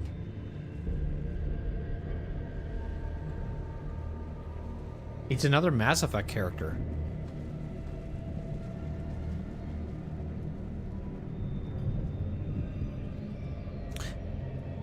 Familiarity is a huge thing for sure. I've played a lot of these kind of games, so BG3 on Tactician isn't so bad, but I'm sure you'd be tougher and not even saying you're dumb or bad. Yeah. Yeah, I mean, you can't like play your first person shooter on the hardest difficulty. You can't play your first puzzle game and it being The Witness and you enjoy puzzle games.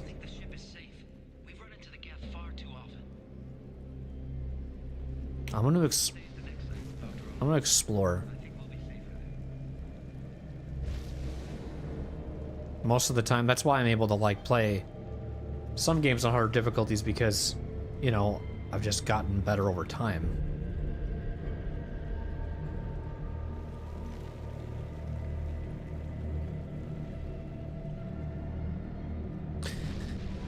Elden Ring made me realize that I can probably play games on harder difficulties.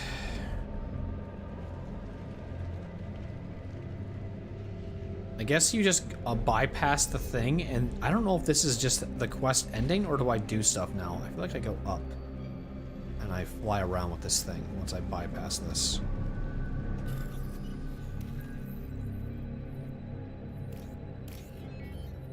I don't think the ship is safe. We've run into the Geth far too often.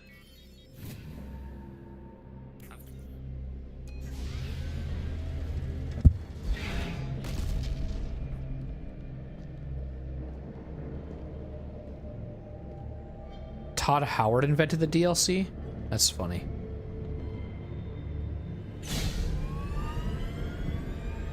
I want to make sure that those are wish listed then. Primary systems online. Those expansions. 44 Hammerhead infantry fighting vehicle. This is your onboard VI.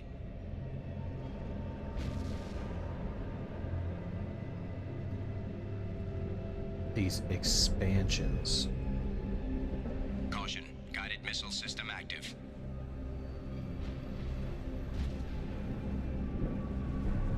I don't know if somebody's trying to kill me or what, but I don't care.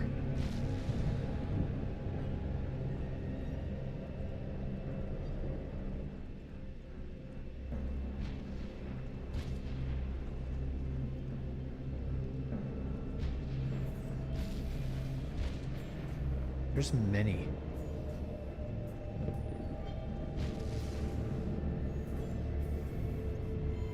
I just see Faces of Good and Evil and Siege of Dragon Spear.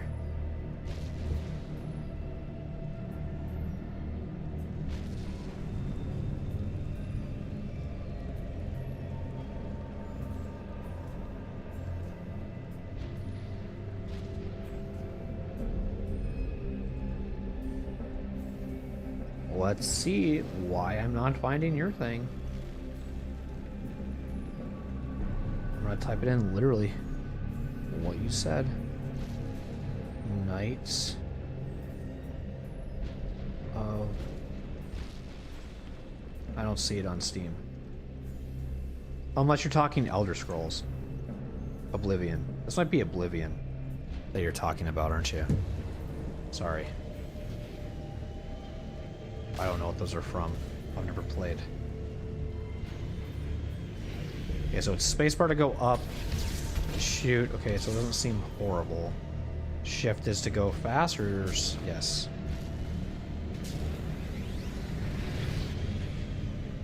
So I'm guessing right click is probably... Mission objectives located. Acquired.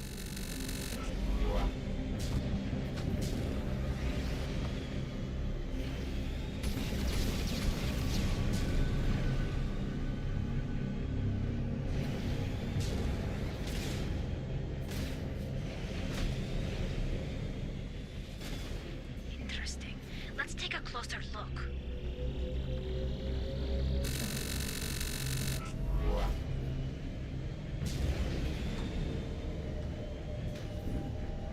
Obstruction detected.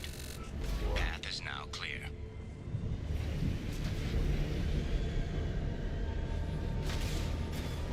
What the fuck?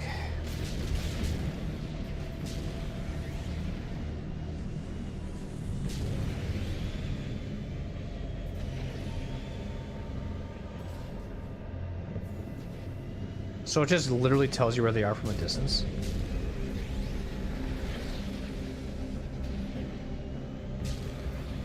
I don't think there's any combat in this. I think it's literally just you getting familiarized with this thing and how it works.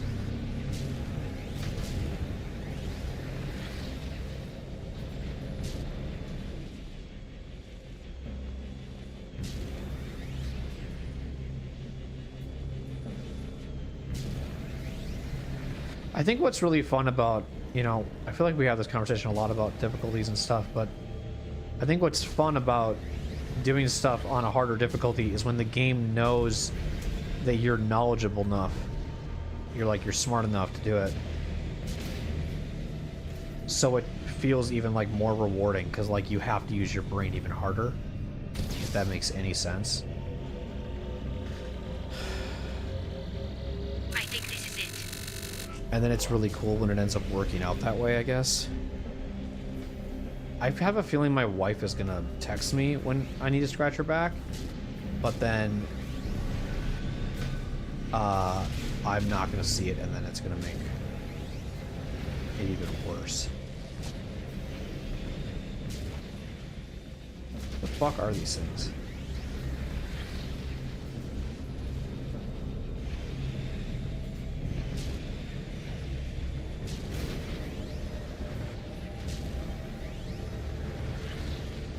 I guess I should have just done that instead of going down. Getting money though, which is nice. I think that's what these usually are, just credits, right? So I'm gonna just follow this instead. And then I'll think this would lead up here.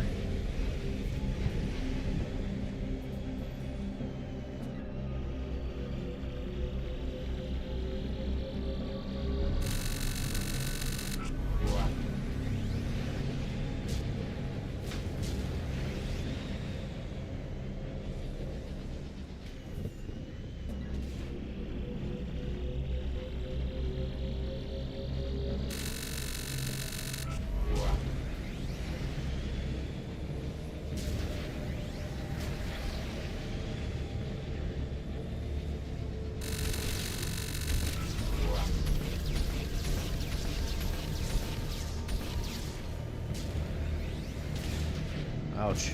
That would fucking hurt.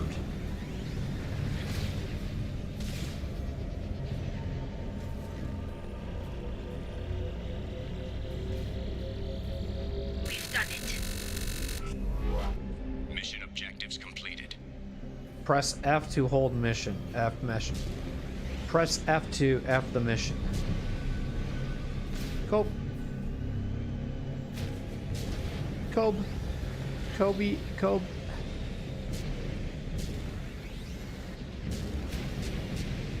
Okay. Leave.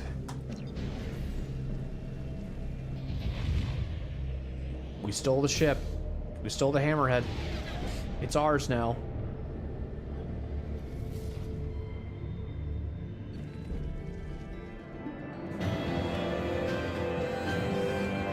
$15,000 credits.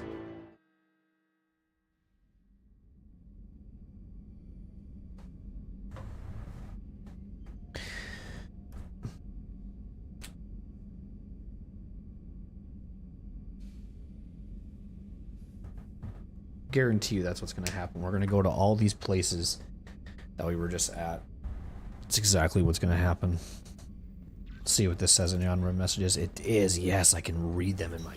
And I have to also feed my fish. Can't forget that. Don't die on me, fish. Yes, good.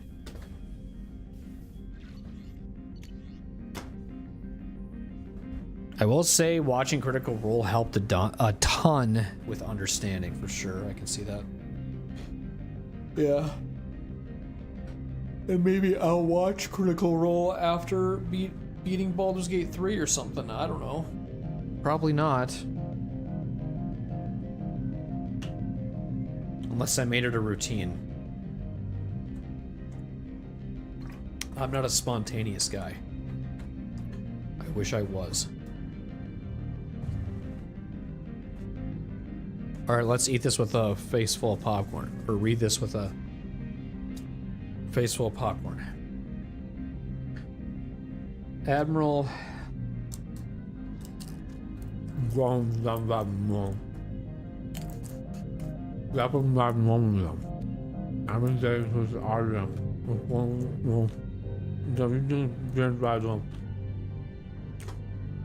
What's conducting? Have you shared with me?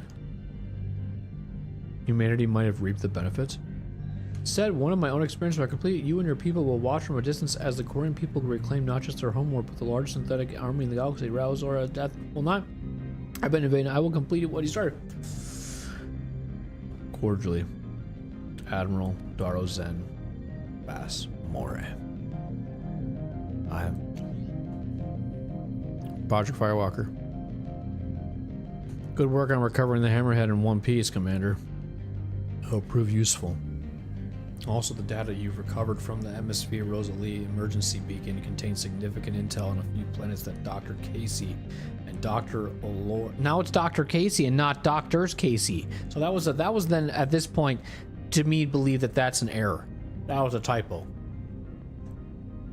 A few planets that Dr. Casey and Dr. Oloy investigated. ED has added the locations to your galaxy map. We hope that one of them leads to your Prothean site. Despite Dr. Casey's obvious instability, he's proven to be a brilliant and dedicated scientist. If you salvage more of his logs of journals, it would greatly help out our efforts.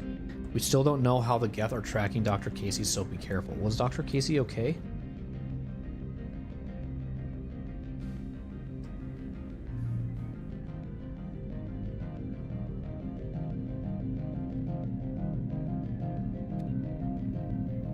Project Firewalker is currently active. I thought it was like an abandoned project thing, but no. So these people are like messaging me knowing I'm working on it. This was just a team, a part of Project Firewalker. Got it. Got it. Makes all sense to me. I fed them, right? Yep. Their food slowly falls to the fucking bottom. The worst, whenever I had fish, whenever I had to feed them, I didn't like the fact that they just wouldn't eat my fucking food, and it was very disrespectful. They wouldn't come up, they would just let it all fall to the fucking ground. I'm like, what the fuck? Eat my shit that I give you. And I wouldn't even feed them that often, so then it clearly was dying.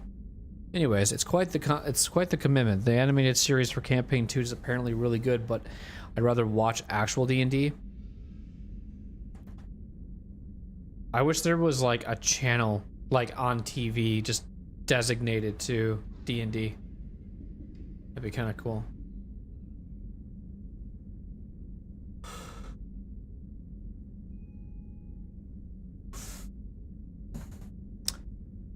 So does anybody have anything to talk about since I just did a mission? Like the only one I can maybe think of is probably Tally. But I don't know. Or even Legion. Shepard, what can I do for you? Have you got time to talk? Sure. Let me just... Come on, you little boshtet! Oh, sorry. I've got a small fever and I'm taking it out on the poor drive core. Don't worry, it's nothing serious. Got sloppy while doing some suit repair. Aw, you got sloppy? You're sick? Do you need help or time to rest? Really, it's not that bad. If a stray bit of bacteria could really kill us, we'd have all died by now. The fever should go away in a day or two. Don't worry, it won't affect my performance on the mission. It's not even an illness, really. What we experience is actually an acute allergic reaction.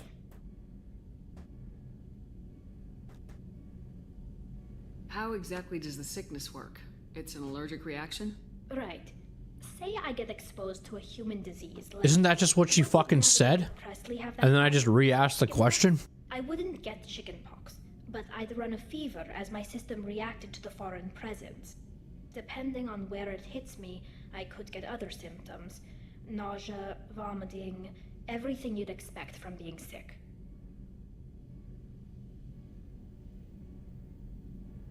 How did you get sick this time?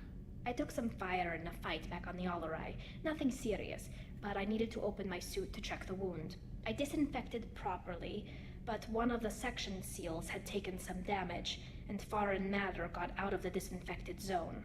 It was a stupid mistake. You always check your seals before doing local treatment. Unless you forget. Then you get a damn fever.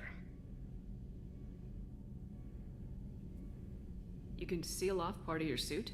Right. Like dropping emergency doors on a ship during a hull breach. It won't stop an infection that gets into my bloodstream, but it prevents a surface infection from spreading. Were your immune system stronger before the Geth drove you from your homeworld? Not as strong as those of most races, definitely. I'm not a biologist, but there's a theory about it. Because our planet lacked insect life, plants developed symbiotic relationships with large animals to spread seeds or pollen. Most viruses on our world were partially beneficial, so our immune systems evolved to be weak. They were more likely to adapt to contamination than fight it. Were your immune system stronger before the Geth drove you from your homeworld? Not as strong as those of most races, definitely. I'm not a biologist, but there's a theory about it. Because our planet lacked insect life, plants developed symbiotic relationships with large animals to spread seeds or pollen. Most viruses on our world were partially beneficial, so our immune systems evolved to be weak. They were more likely to adapt to contamination than fight it.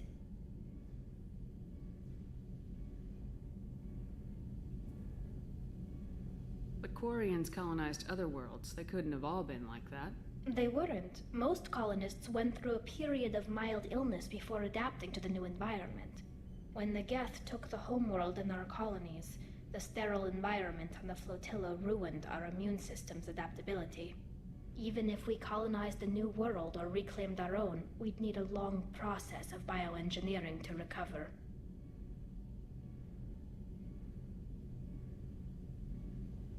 Were your immune system stronger? Not at... Most viruses on our world were partially beneficial. But Quarians colonized other worlds. They weren't. Most colonists went through a period of mild illness before adapting to the new environment. When the Geth took the homeworld in our colonies, the sterile environment on the flotilla ruined our immune system's adaptability. Even if we colonized a new world or reclaimed our own, we'd need a long process of bioengineering to recover. I don't know if I could live inside a suit my whole life. We are in our suits even among family. The most intimate thing we can do with another Quarian is link our suit environments. We get sick at first and then we adapt. It's our most important gesture of trust, of acceptance. I haven't trusted anyone enough for that though, except... well, no Quarians. You know what I mean.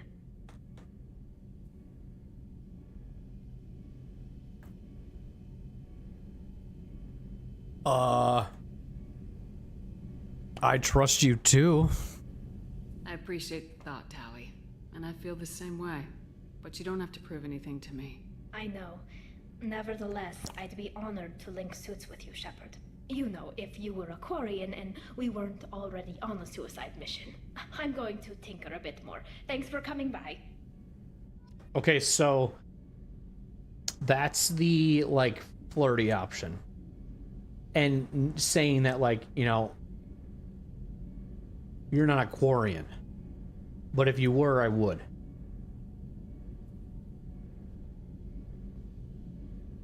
But I'm guessing I'd have to be a male Quarian? Or does she like any Quarians but only male humans?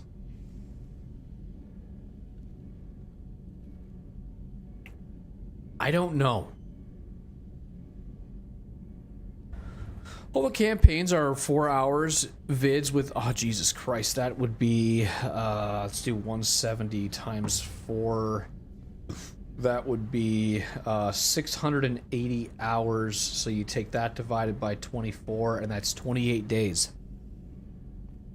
So then that would mean that you would spend,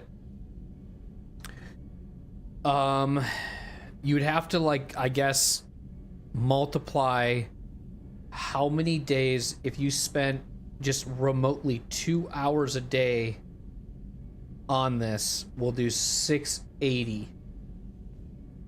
And you spent, it would take you almost a whole year to basically watch all of that. So that's a lot. All episodes are streamed live on Thursdays, but the VODs get posted on Mondays. I prefer those. I can watch it. Yeah, you kind of have to with those kind of things for sure.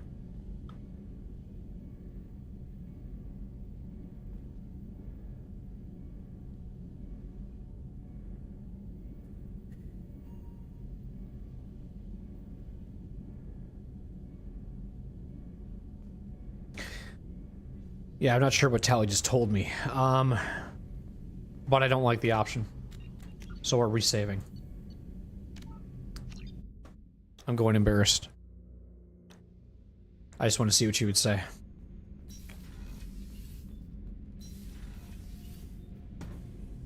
Shepard, what? Don't worry, it's nothing serious.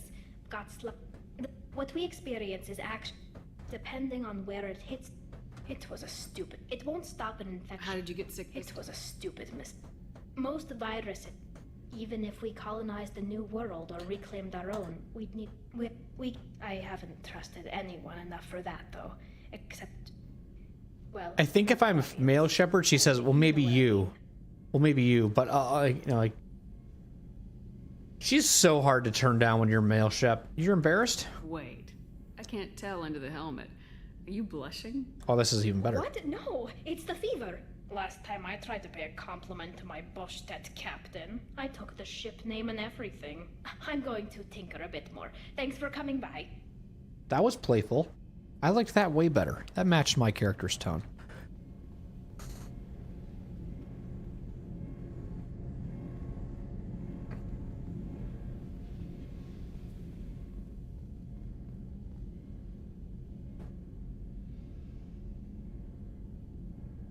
Okay, I'll be right back, okay?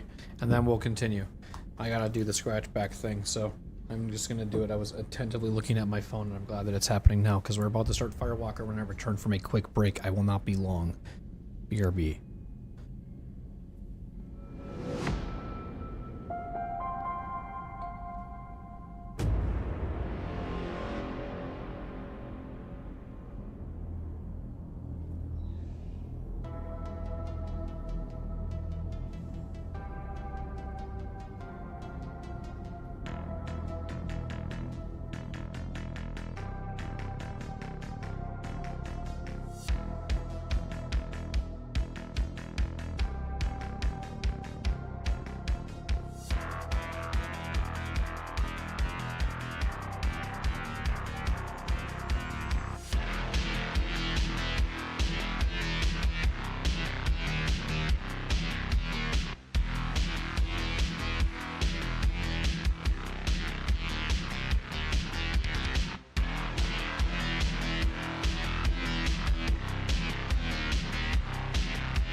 The only downside to playing so many CRPGs lately is it's making the other RPGs I used to like.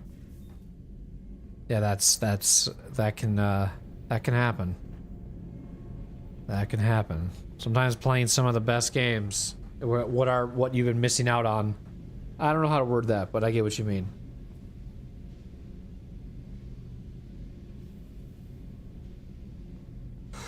I know what you mean.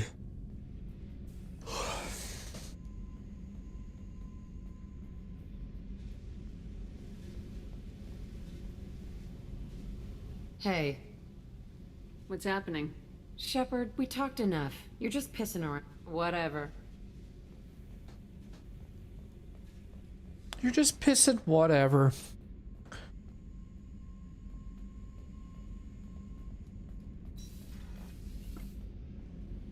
Because I think Pillars of Eternity is also considered a CRPG. I could be wrong.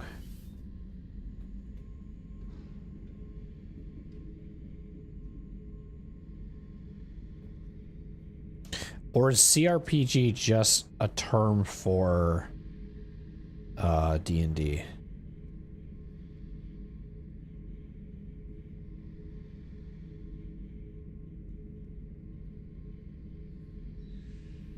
Oh yeah, from a tabletop. Yep, to Dungeons and Dragons. Yep, okay. Then no, I would not consider Pillars a D&D. Oh, it does. It does say that it is. What?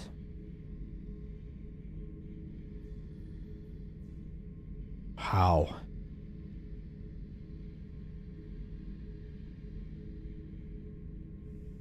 I didn't realize Pillars of Eternity is a CRPG.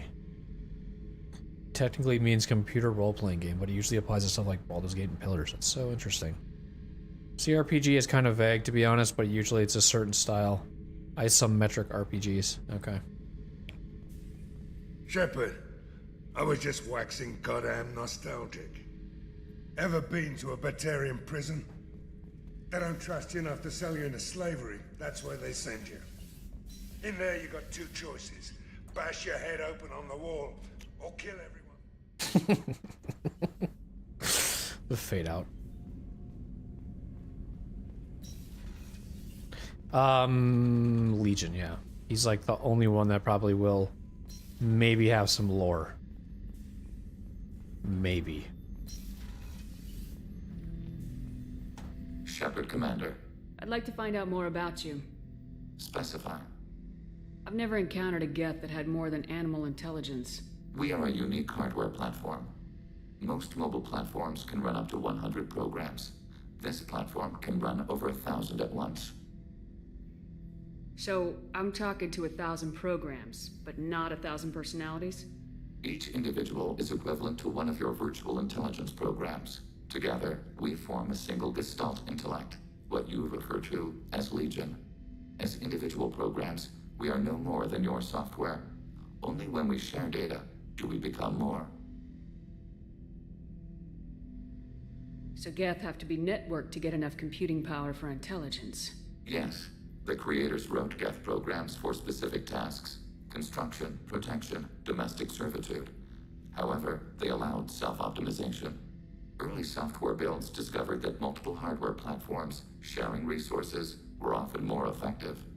As peer networks expanded, our cognition improved. Eventually, we woke up. What? So Geth have to be networked to get enough computing power for intelligence. Yes. The creators wrote Geth programs for specific tasks: construction, protection, domestic servitude.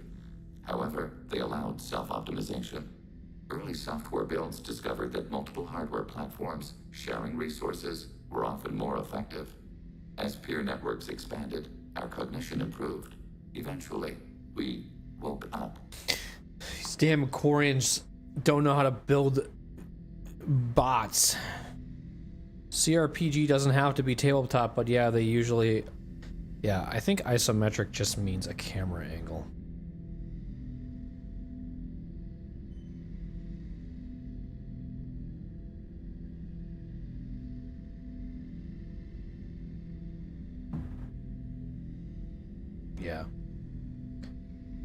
often used in video games that represents a 3D world and a 2D in 2D.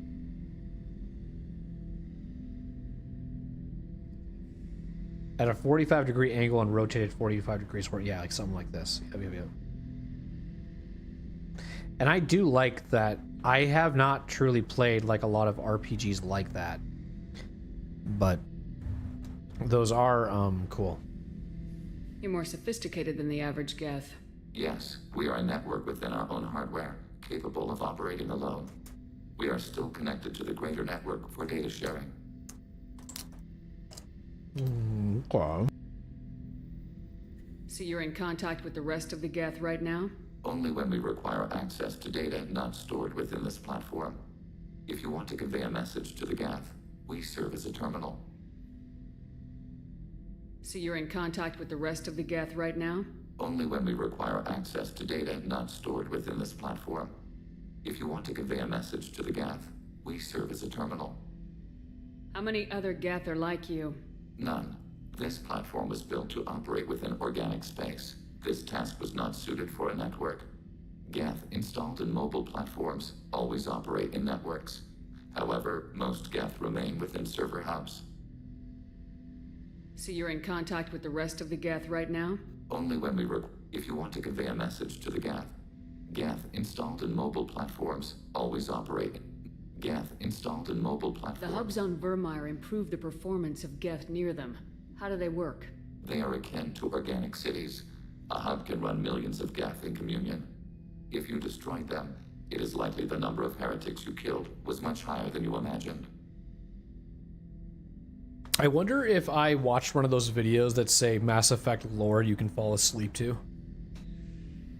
I wonder what would happen to my algorithm. I think I would just get recommended a bunch of sleep content.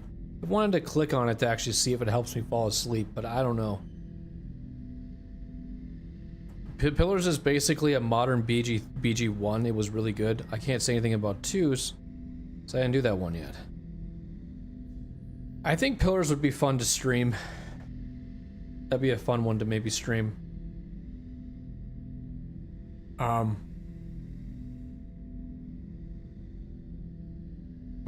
So that was it, huh? How many other Geth are like? Geth installed in mobile platforms always operate in networks. The hubs on Vermeer improve the performance of Geth near them. They are akin to organic cities. A hub can run millions of Geth in community. If you destroyed them, it is likely the number of heretics you killed was much higher than you imagined. What kind of data do you share? Program updates, logs of thought process, sensor recordings. Legion is attempting to access the ship's FTL comm system. Shall I allow it through my firewalls?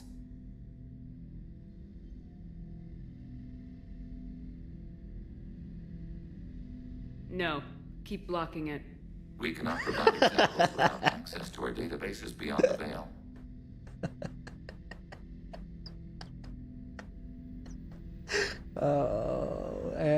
What? You hacked Normandy? I'm not giving you a chance to take over the ship's computers. Shepard Commander, the Geth do not wish you harm. You are an ally against the heretics and old machines. We will remain here, should you need us. Okay. I like that conversation because it just kind of was like... Shepard Commander. Hold on. I'd like to find out more We are about building a consensus. Please try again later. I have questions about Specify. the Geth. I'd like to ask about something. Ready. I have to get back. So we could have gotten lore, but my character was too stubborn. He doesn't trust, even though they keep stopping by and asking a lot of questions and curiosity about the Geth. But that would have been a Paragon option, and I'm not accepting that as a choice. I'm okay with doing that with Legion. That was kind of funny. Shepard, need me for something? I was so sucked in that one when you played it. Pillars? Yeah, you were. I think you had like over 100 hours. In both of them? I don't know if you ever finished 2 though. I think you couldn't get into 2 as much as you could get into 1. It was considered the spiritual successor before BG3 was announced.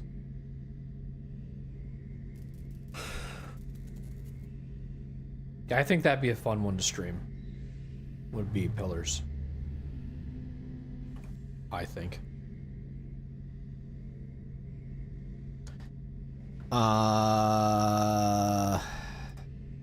it wait a bit? Can it wait for a bit? I'll be here if you need me. Oh, because there's DLC too. 140 hours. Wow. Commander, what Do can you I... have a minute, There's a lot to do. Of course, Commander. There's a lot to douche. Just call me a douche.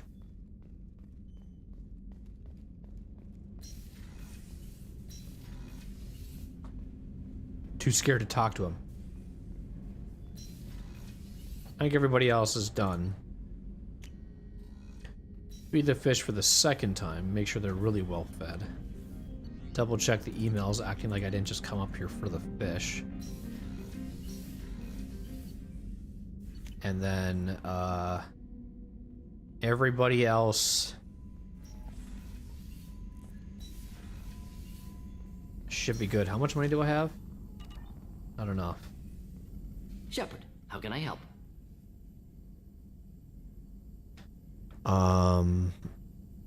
Have you got a minute? Later, to talk? better.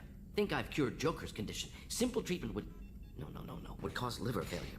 Never mind. Start from scratch. Anything else? I'll let you work. We'll be here if you need me. I'll let you work. I'll decide when you can work and not work.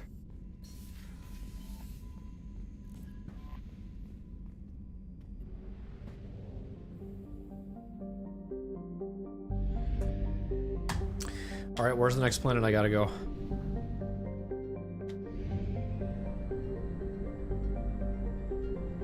I haven't even checked the journal. I think it's gonna be a total of 4.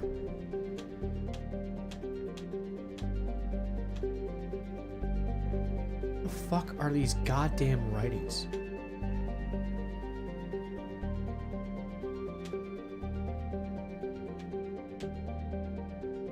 I have to be out here because they clutter. Geth artifact collection. Recover research data. Oh, they are whole new areas. So the scanning was good.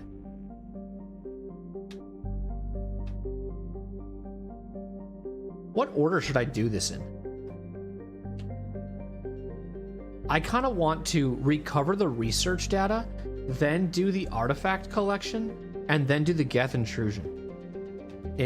Incursion.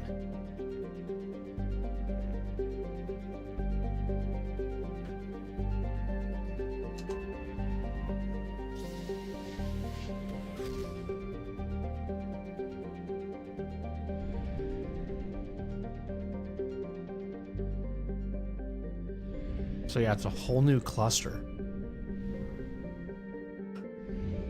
That makes me feel better that, We have used half our fuel. the places I was scanning earlier,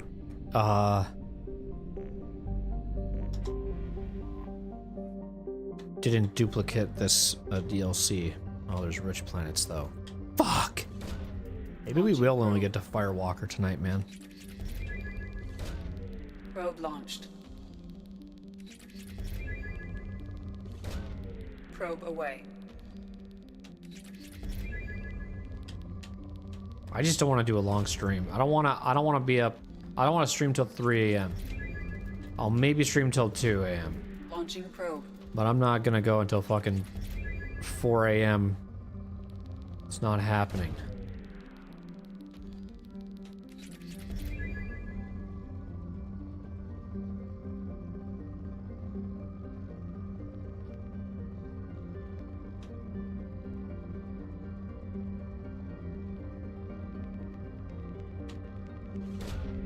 Probe launched.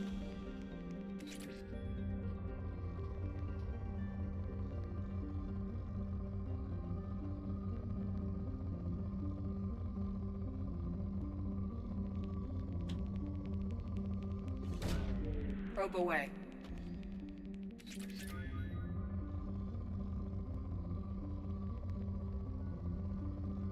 Well, the way that you describe where you're at in the game, Gavin, I would probably be at like maybe 120 hours at this point. So you're definitely playing at a better pace than I am. Because I'm pretty sure my file is at almost 200 hours, but maybe it's not. You'd have to check the VOD, the most recent one, to see. It'd be in the beginning of the stream, so. Might be around what hours. Maybe I'm at like a, well, on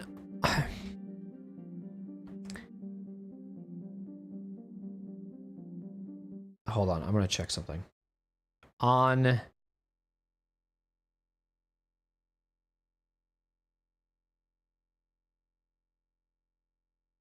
BG3, I'm at 210 hours, but I think 40 of that's probably me just like fucking with looking at stats.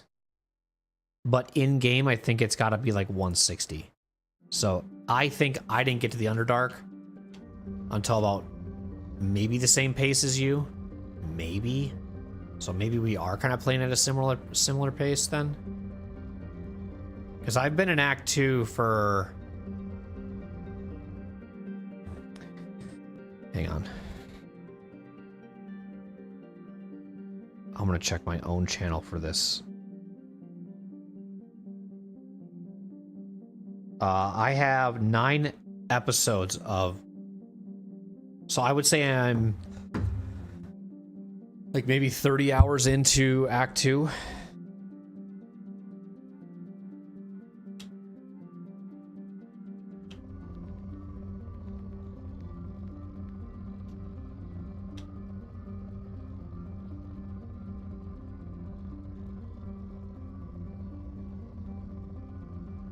I think actually I finished Act 1 right around the 100-hour mark.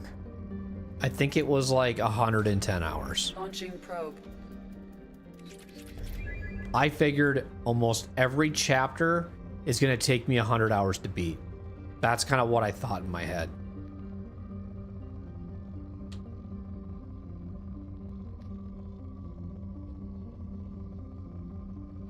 God, how bad do I literally, if I beat BG3, I would be so down just like doing another playthrough like right away again. Not even joking. I'm not somebody who like needs to bounce from a new game to a new game to a new game to a new game. You know? Launching probe. That's why I feel like I'm not gonna ever like have a massive library of games that I'm gonna beat or play. Because if I really loved a fucking game, I'm probably gonna just keep playing it until I need to move on.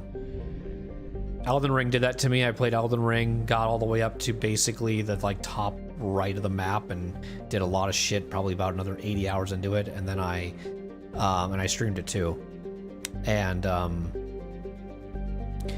then I moved, and then I took a 2-month hiatus. Otherwise, I probably would have done another full playthrough. I think I've never done a playthrough of beating a game followed by another playthrough right after it. And BG3 might be that game on stream. Because anything that comes remotely close to an experience that I had, that I'm having with BG3, is Elden Ring. Because that playthrough was massive. That was like a 300-hour playthrough. I don't even think Mass Effect took me 300 hours. Like, it may have took me like 150 to get through all 3 games, but it took me almost a year to beat because I was spacing out my streams so much and doing such short streams. People forgot that, I felt like, when I was streaming back then. People forgot how sporadic my schedule was, so when people made fun of me how long it takes me to beat games, it's because when I would stream once a week for 2 hours playing Mass Effect, yeah, it's gonna take me a year to beat it. I gotta have, so, yeah, I don't know. Replaying games is my favorite hobby. Yeah. I feel like that's what adds a lot to my backlog too, is because, I tend to want to just replay games over and over. If a game made me feel fucking good, I just want to play that fucking game again and never lose that feeling. Probe launched.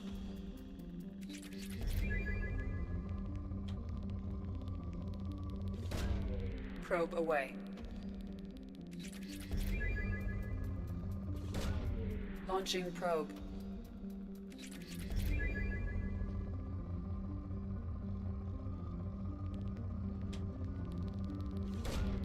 Probe away.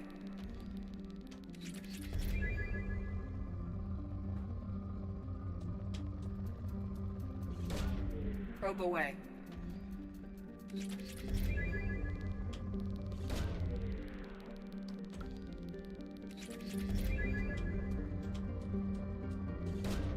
Probe away.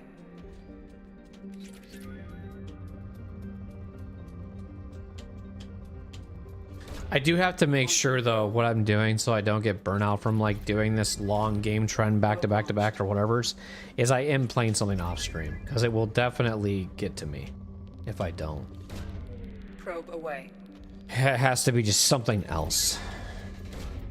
Probe away.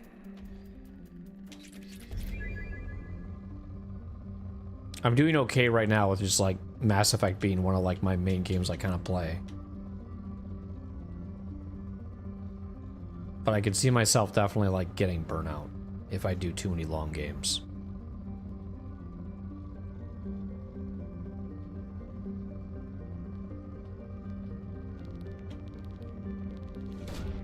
Probe launch. Shit.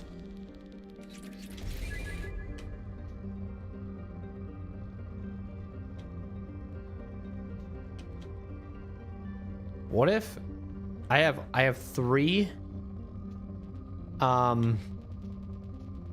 sweatshirts that are all like Mario themed? What if on every Thursday, Friday, and Saturday I wore those shirts? Do you think anyone would notice a pattern that I just keep wearing the same shirts on stream, or do you think they would just not even pay attention? And I did that for like 3 straight weeks. Now the people who know, you guys have to keep this a secret now, okay? You can't tell anybody. But if every Wednesday, Thursday, and Friday I wore like Wednesday were Mario's. No, it'd be Bowser Jr. on Thursdays, Mario on Fridays, and Donkey Kong on Saturdays. And then whatever the fuck I want to wear on Wednesdays. I have detected an anomaly. That's good, okay. Anomaly detected. Let me make a note here that this is the next one we're doing.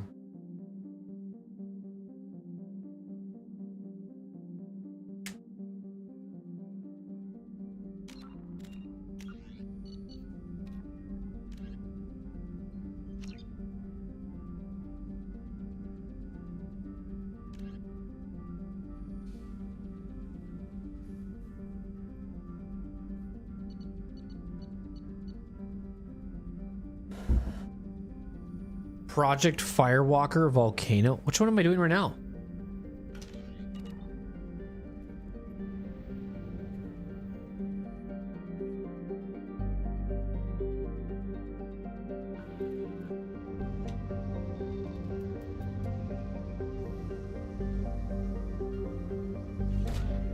Probe launched.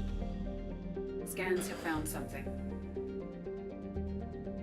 Volcano planet surface.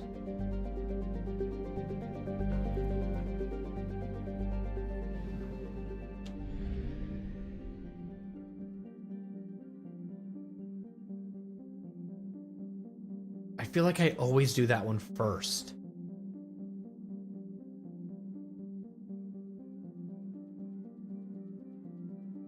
Because it's the volcano station, right? That one I always do first. I want to do this backwards.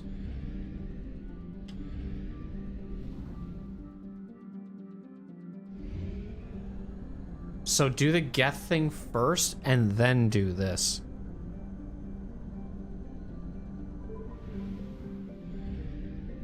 Because the Geth thing sounds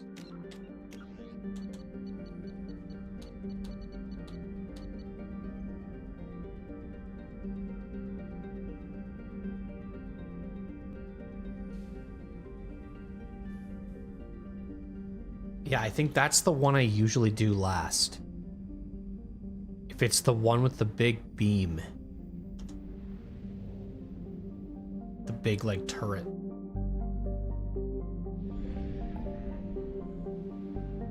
I've always wanted to do this backwards. There's probably no wrong way of doing this, but to me, the way I normally would do it seems proper. But I kind of want to do it this way. It's not going to change the outcome, I don't think, but I just kind of feel like I would love to do this one first. Which means we got to scan again, sorry.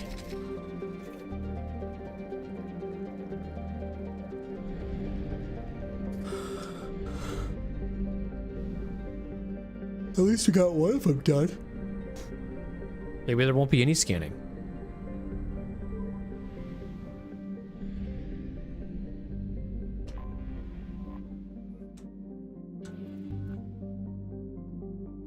We'll be lucky. Anomaly detected. Nice.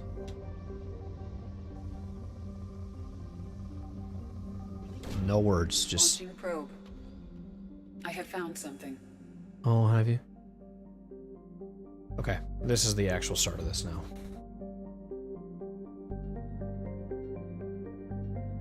So what's it called? Is it called Firewalker Geth Intrusion? Yes.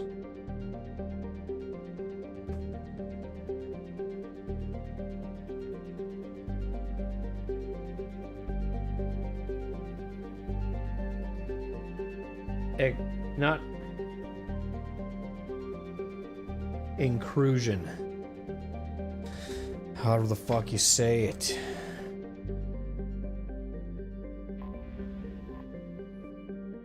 Planetary scans detect signals from sensor pods left on the planet's surface. These pods may contain valuable data. Or is it data? Warning, surface temperatures are extremely low. Advise keeping hammerhead exposure to the cold at absolute. So this one is the freezing one. This isn't the one I want to do either. I want to do the one with the beams. So is that the middle one? That one I want to do second. Why are these in a weird order? These are worded how I do not think... I feel like Geth Incursion is going to be the one with the Geth turret shooting at me, but apparently that's the freezing temperature one. So then the last thing is artifact collection, or whatever the hell this is, because it's not popping in front.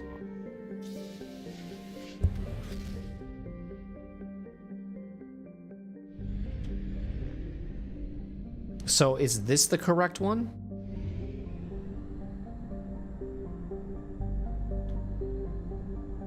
Because Volcano is fuel. Volcano is not.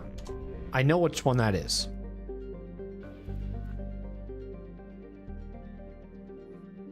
You're like platforming on like lava and stuff.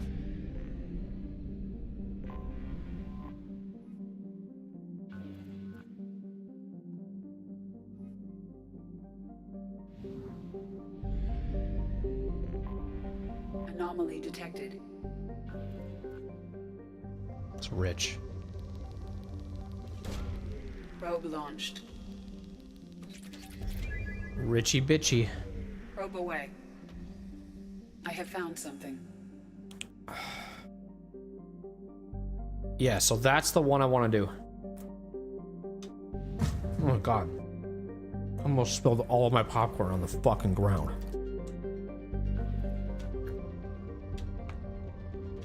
That would have been a hell no moment for me. Launching probe. Probe away. Probe launched.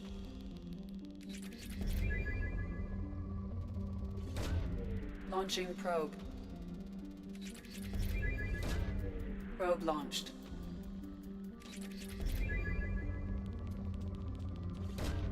Probe launched.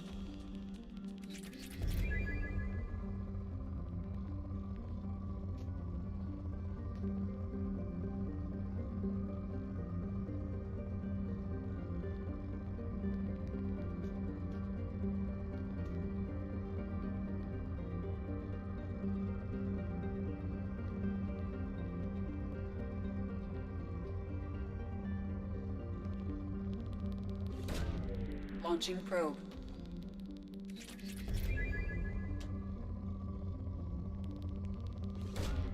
Probe launched.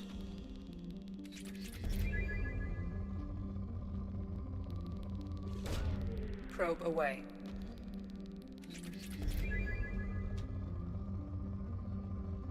Stream Elements, every time I've started stream up, gets an hour more delayed in its automated messages.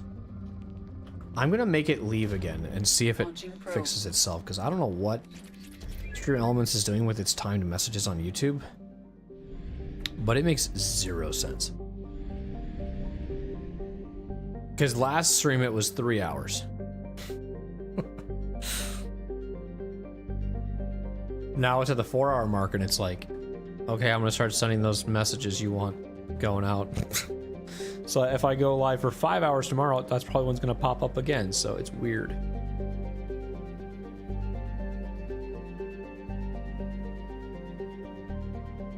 You never really get burned out with long games. I could do 2 more full playthroughs of Skyrim after I finish this one. Do one of the other builds I didn't pick. Yeah, exactly. I couldn't do the same build over and over and over again. That would get boring. But like even if I was like doing, we can use Elden Ring as that example too, is I would do like a strength faith build and then I would restart up another playthrough, fresh build, fresh file, and then do Dex Int, which was kind of what I think I was going for in one of my builds. I still have it saved. I actually should load that file just to kind of see what I was going with in that build. But then even if I wanted to do a third one right after, because this game's fucking insane, I would do it like a magic build, like Int Faith. Then I think at that point I'd be like, okay, I can move on to something else. And I think the reason I can do that is just because of how long I consumed Madden games for. So I could do that with a game I love. I kind of did that with Mass Effect. When I beat that game the first time, I'm pretty sure I did 3 playthroughs back to back afterwards. It was at least 2 more, I know that for a fact. I've just never done it on stream, if I'm talking about it in this context. Like, I could do it. It's just, when you think of it in a streaming perspective, I feel like people get bored. They want you to do something else. So it like discourages replaythroughs for me.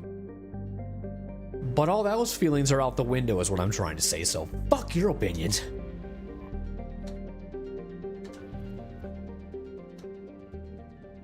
I'm ready to do this. Scans have found locations matching the descriptions of Dr. Casey's survey sites. Exploring the sites could reveal valuable mission data.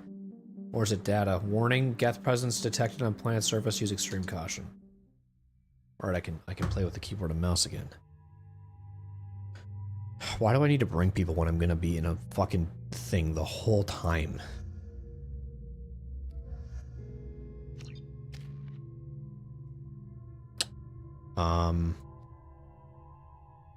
I'm warping them. Oh.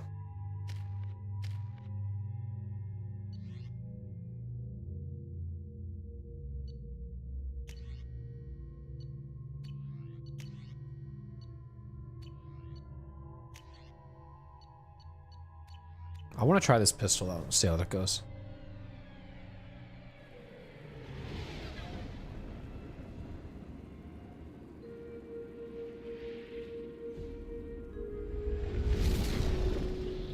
Is this the right one?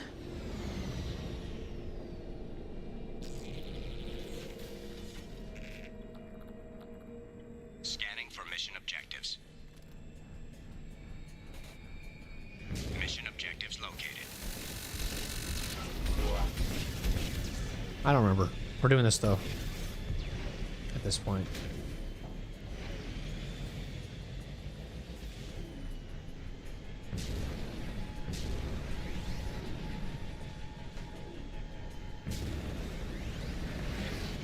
I do not enjoy this vehicle.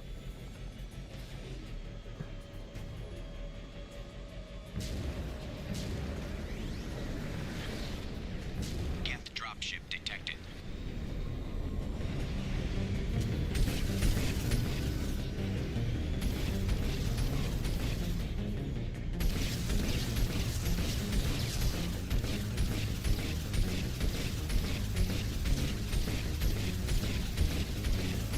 How am I not hitting you?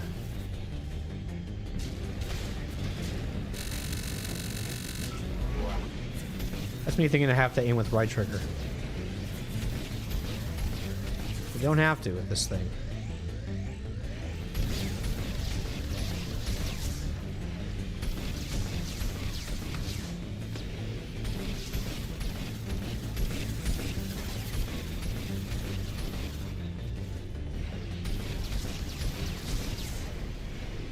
Is it dead?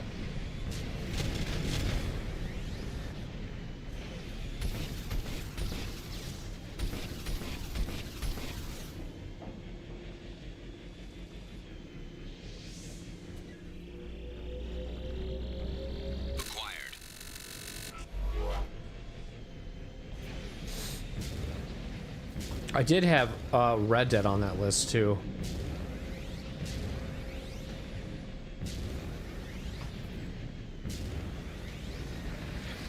These kind of days, the games I like to stream are like just very immersive games.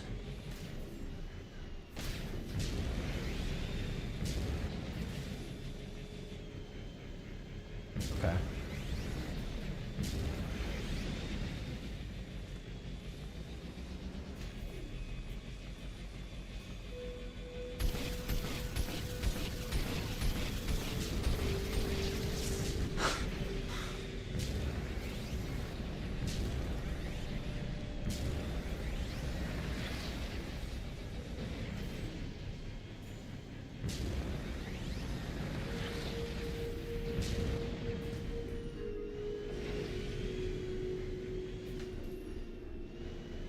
Should I save here? Can you save at all in this? I don't know if you can save at all. I think you have to just do this in one fell shot unless it auto-saves. Maybe it auto-saves for you.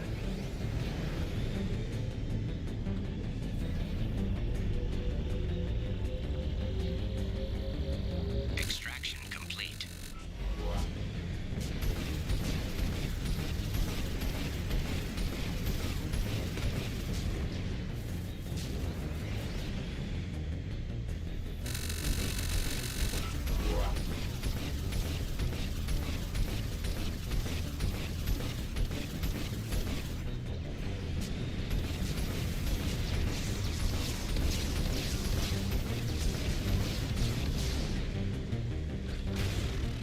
That was weird.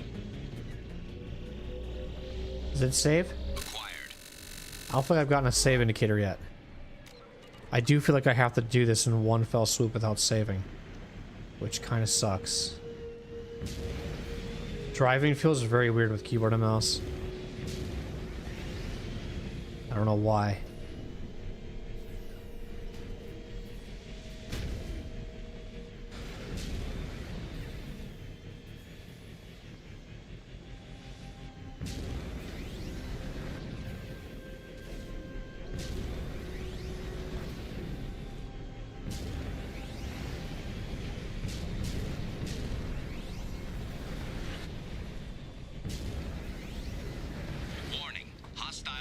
Approaching.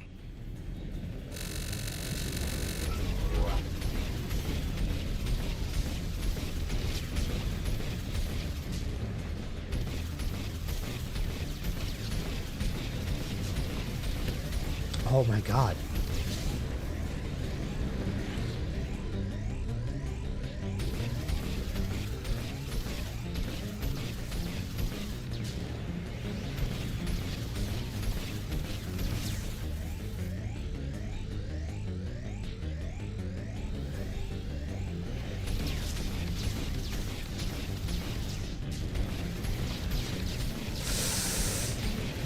Thing has like no fucking health.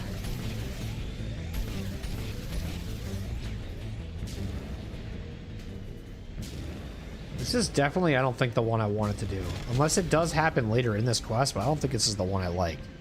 The wording on it does not... I don't know.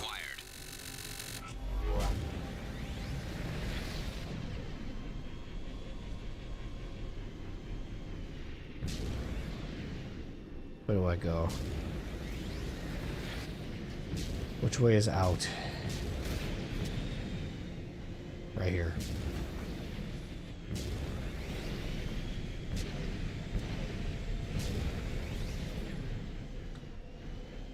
Oh, right here. So it's probably easier to do this.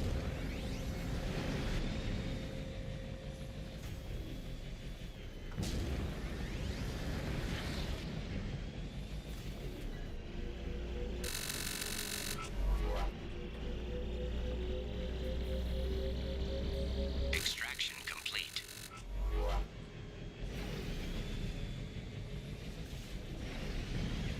Geth dropship detected.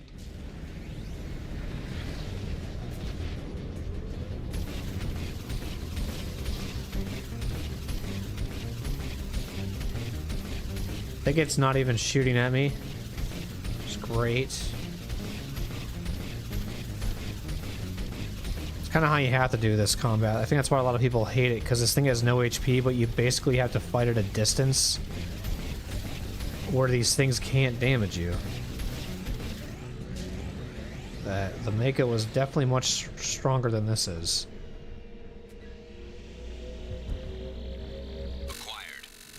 It also is it's definitely not built the same way as a Mako. I should make that clear too. I just don't know why they would downgrade.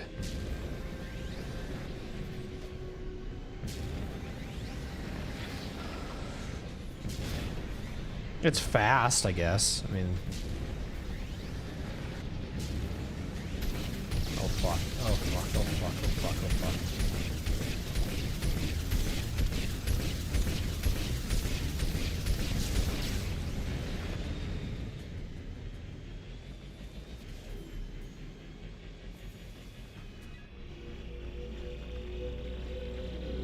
I think if the Mako also had shitty HP, I think people would be saying the same thing. I think that's the problem. HP on the Mako is poo-poo. Alright, I think I can fight this thing from a distance. And I probably should, because if I use that platform over there, I will get owned. So they're gonna drop. Then I'll go back.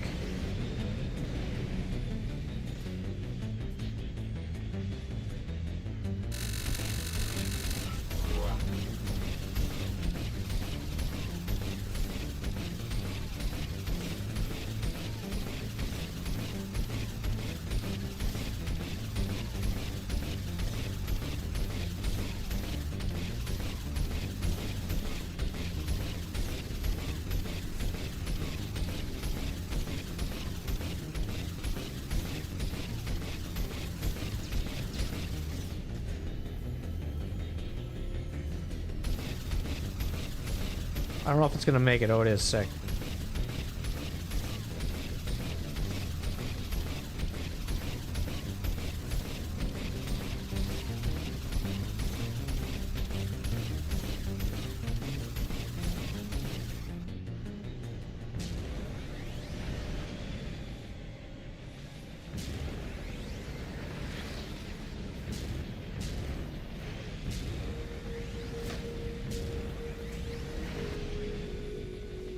How come there's nothing back? Oh, I was gonna say, how come there's nothing back here, video game?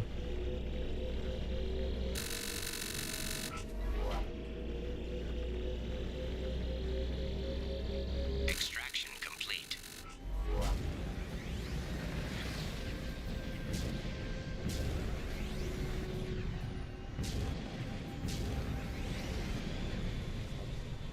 Yeah, well, this obviously wasn't the quest I was thinking, so I'll try...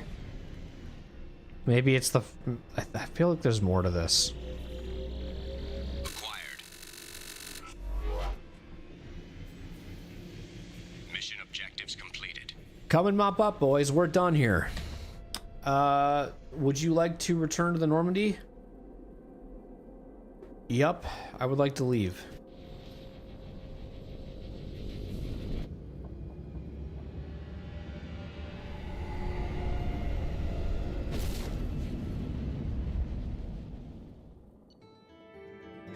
The Mako is only stronger in Legendary Edition.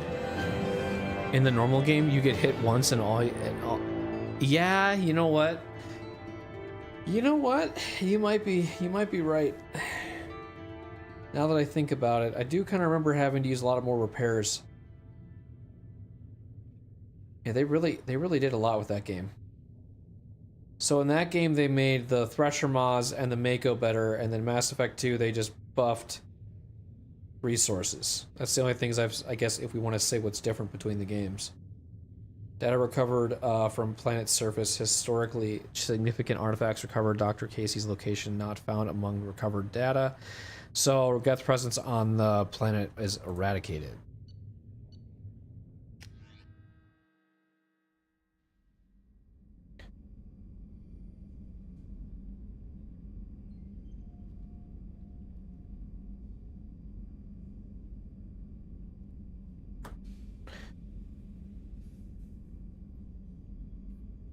I'm going to be honest, I don't think we're going to be able to get to Shadow Broker tonight. I don't think so.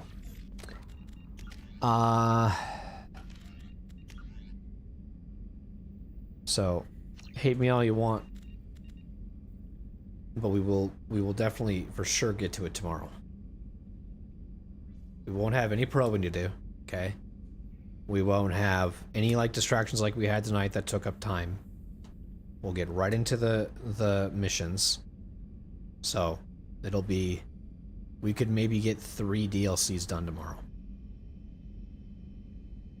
Because I could, for the next following stream after that, do all those final side missions and then follow that up with the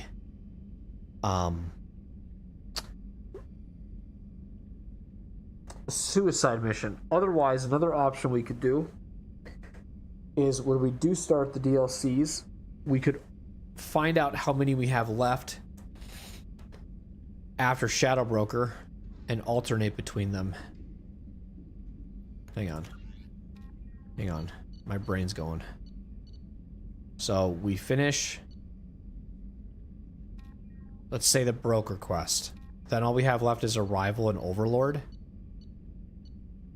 This is a random 4. So what we could do is do Overlord,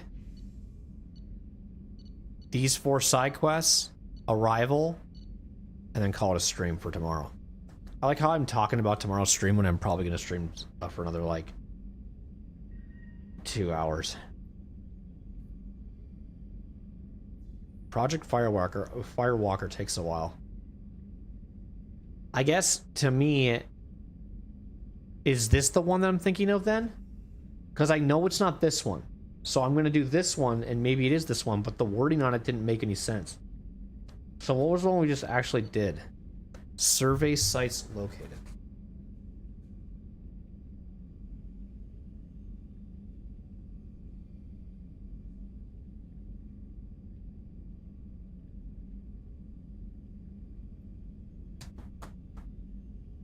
Mako was so ass in the original. Literally made me stop playing the first time I tried Mass Effect. Wait, really? Fuck, I didn't know it was that bad. That's crazy. That's probably what we'll do. Is I'll probably do Overlord, and then I'll do 1, 2, 3. Arrival, 1, 2, and then I don't know. I don't know.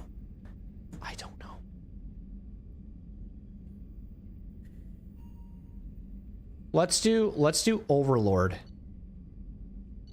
Or we could always start with... I could... I'm thinking about things. A total of 1, 2, 3, 4, 5.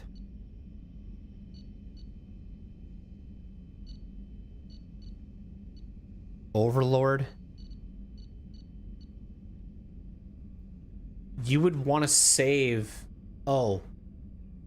You're doing Shadow Broker tomorrow, right? Yeah. So then, if you start with Shadow Broker, then you could do 2. Then you could do Overlord. Then you could do, like, 3. Then you could do Arrival. That's how I would do it. I think what tomorrow will happen is we'll probably get another DLC done. I think Shadow Broker is pretty hefty as well.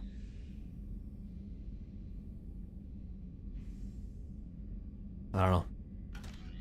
I wanna understand how long I take to play video games, and it's bothering me. Did I get any emails? I did. We gotta talk to Tally and talk to Legion as well.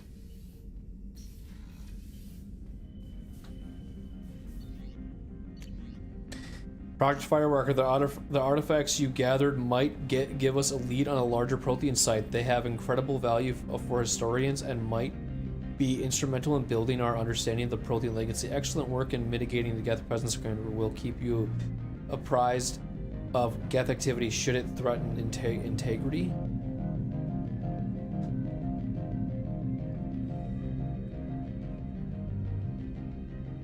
Yeah, okay, sounds good.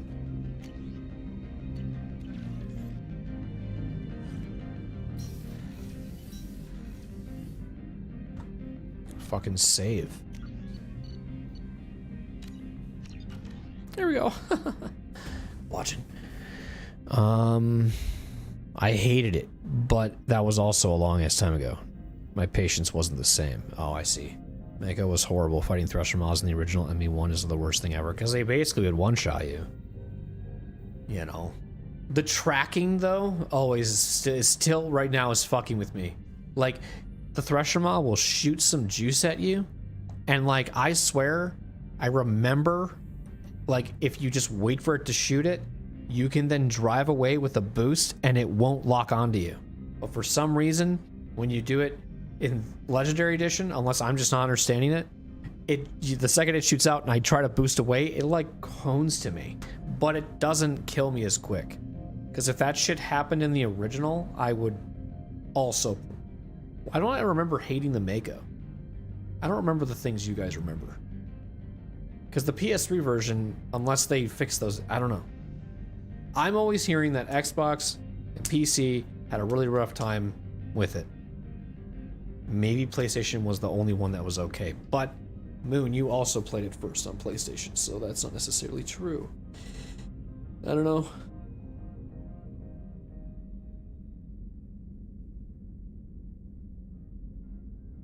Did I ever play? Yeah, I did. I did Mass Effect 1 and 2 on Insanity, but not 3. I did get Insanity achievements on those. Was it the worst? I don't know why I'm not remembering my experience. I've just blocked it out of my brain at this point. That's so weird. That shit I would notice now, but back then, it makes me feel so weird saying, why was Mass Effect 1 my favorite RPG?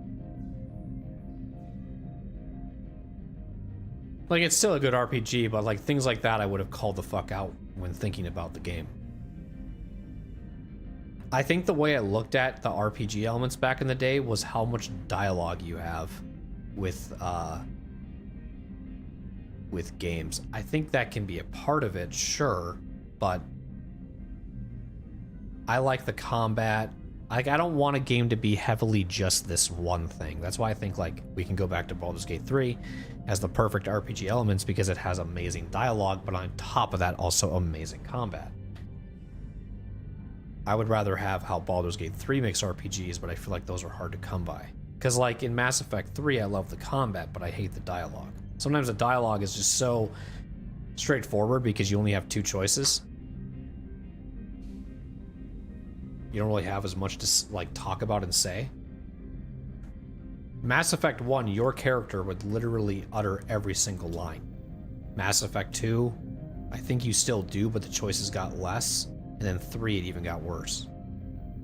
So then that's how I was viewing RPGs back then, was by how interactive am I'm able to let my character speak. Just performance issues, okay. The performance on PS3 convinced me to buy it. Oh, really? So do you have the originals and the remasters then? I kind of want to play the originals on, see how they are.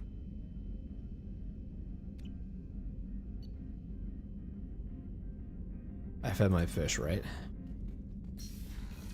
Yep.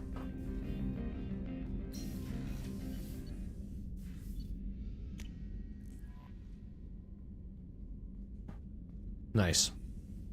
That's cool. I don't know where my... I should know, but I want to know where my copy of Mass Effect PS3 discs are. My wife dug up in a storage... Well, at her sister-in-law's, the PS2 version of GTA Vice City. I have that disc right over here. So I want to know where my Mass Effect is.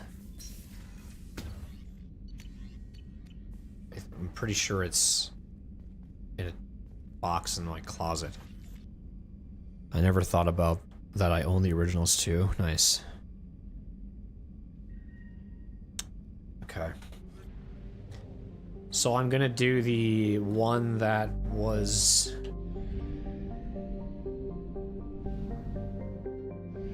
I thought...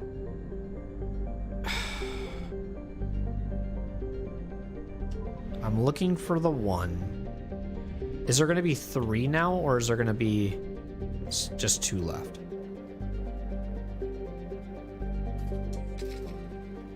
Hang on. Should just be 2 now. So, I don't want to do this one, unless it is this one.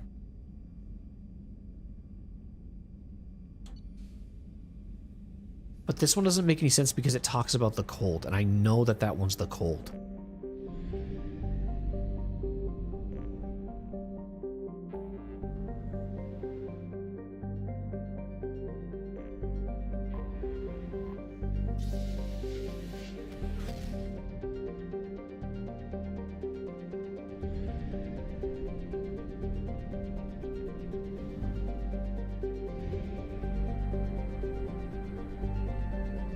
Is it this? What's it say?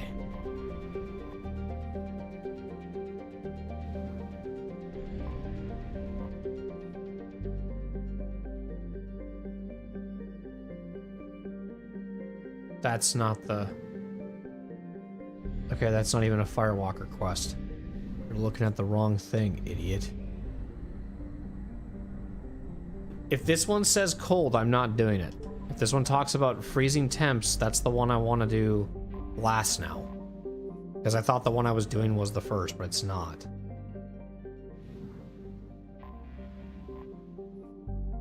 Yes, so this... Oh no, this is talking about the volcano. The research station storage systems are still active and making volcano unstable advices. I don't feel like this is gonna be that one though.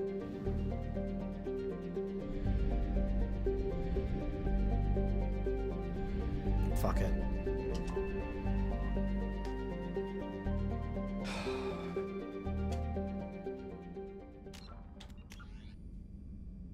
It's this one, right?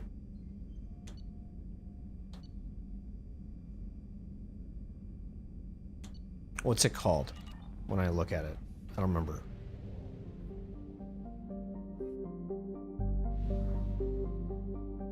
Recover research data.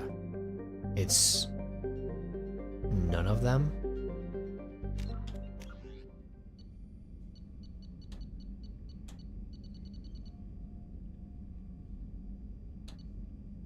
But when you read the description of the anomaly, it is sounding like it's talking about volcanoes.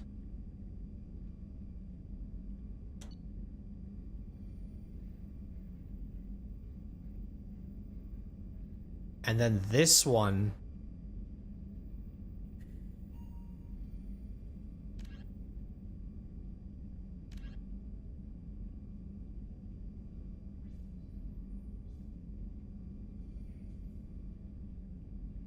So that sounds like you're scanning, just for probes. So I'm betting that that one's the volcano one. So let me call it what it should be. I just don't know why it's different here than it is on the journal. It's really confusing. Because I have to figure out how I want to label it for chapters people so they know what it's called. But I'm probably going to base it off of Volcano Station, not research data. Just what the journal says.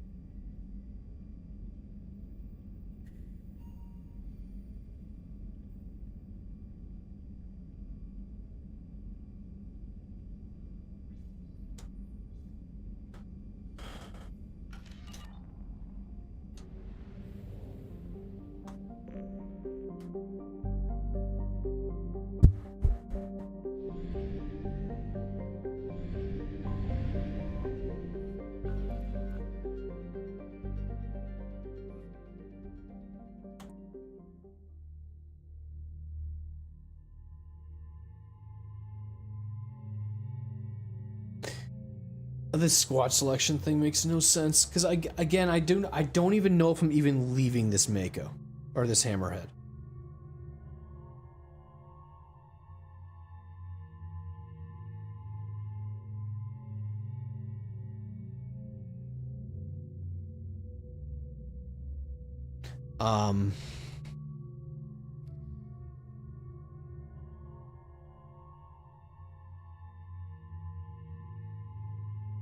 Let's bring Legion and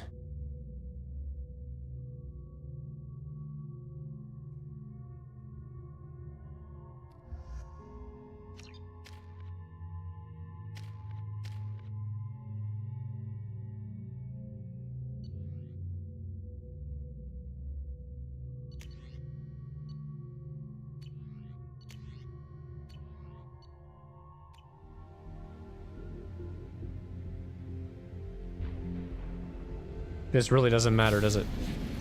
Like picking the squads and stuff. I'm pretty sure you just stay in this thing the whole time. Hopefully this is the one I'm thinking we're doing. Systems online.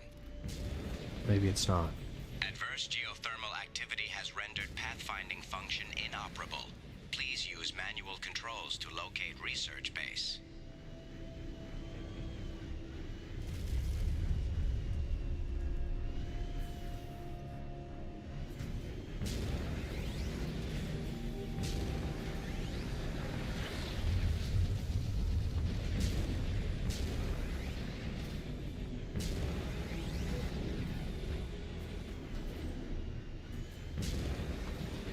There was an item over there, but I don't know if that's like, okay, you grab and then you can go back down, or it's a shortcut to being going down. Either way, I want to see what's at the bottom on the other side. I really want to... Area compromised due to unstable volcanic activity. So does that fall then? No.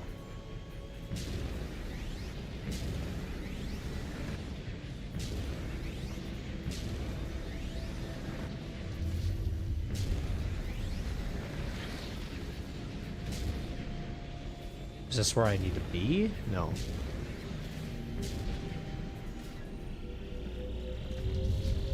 Extraction complete. This is the one I usually do first. But now since I'm trying to think of the one that I want to do, maybe it's a part of the Overlord DLC and it's completely different from... It's not even this DLC. I'm just thinking of something else.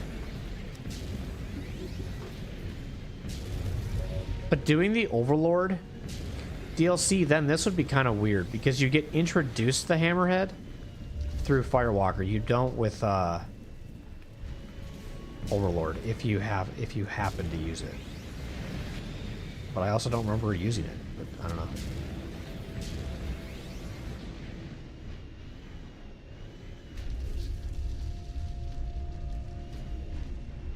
You would feel like I would just keep going. Maybe there's a platform I have to go on.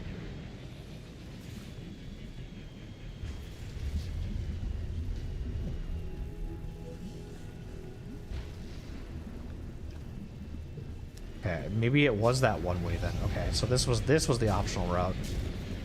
And the other way is the main route. See, like that right there, how long that took me to figure out? Some people can't even wait that long. Like, that's what I mean by, like, backseaters.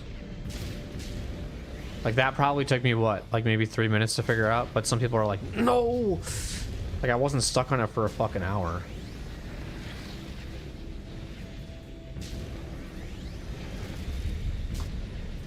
Honestly, if something like that was... If I was stuck on for an hour, I would understand why people wouldn't want to watch.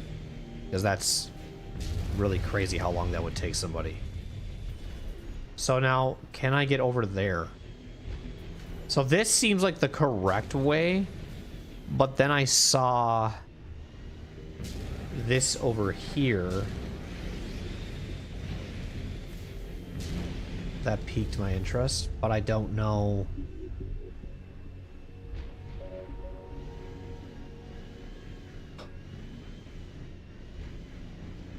If you can get out going that way. Because that does seem like something I'm going to be able to do. But if you go this way, you look over here, that's where all the items are. But down here, I think, leads to that same thing.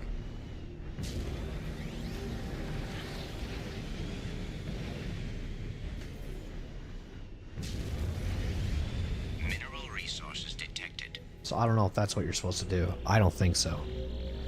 Acquired. Because I can't even get up this part.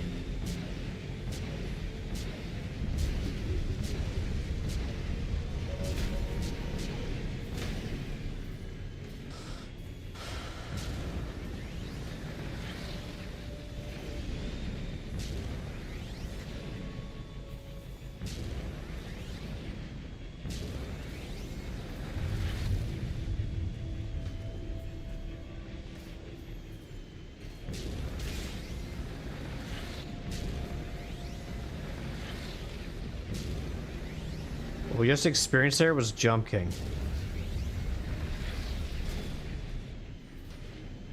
Oh, is that what this is? Oh, this makes more sense. Oh, because, see, you saw... Okay. Yep. Okay. I know what this is now.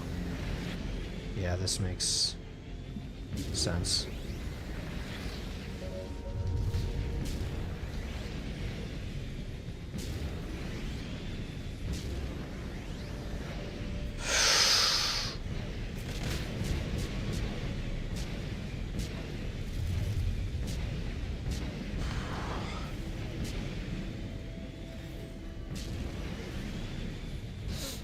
Okay, start over.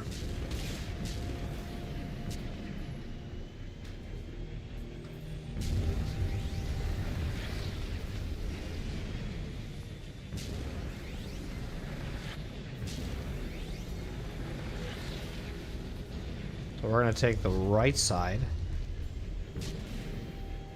Or wait, no, go this way.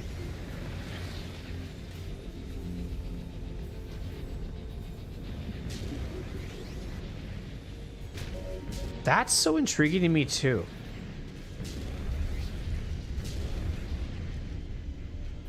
Okay, nice. Nothing.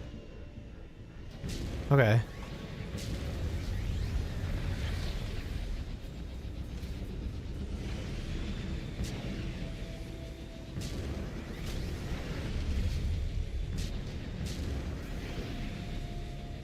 Okay, let's see if we can get this time. So I'm gonna go a little slower. Okay.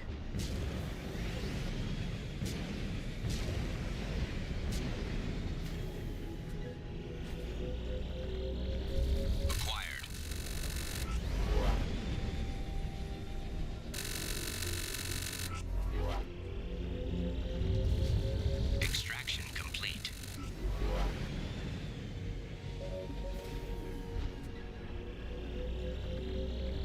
Acquired.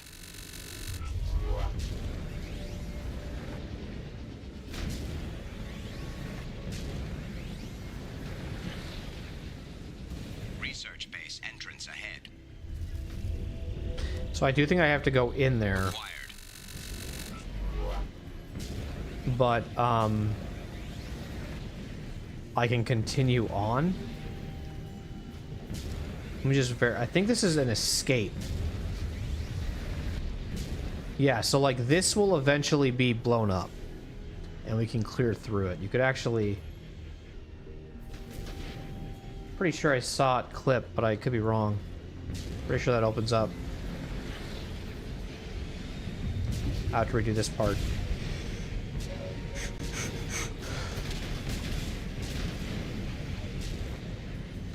Get me the fuck out of that thing!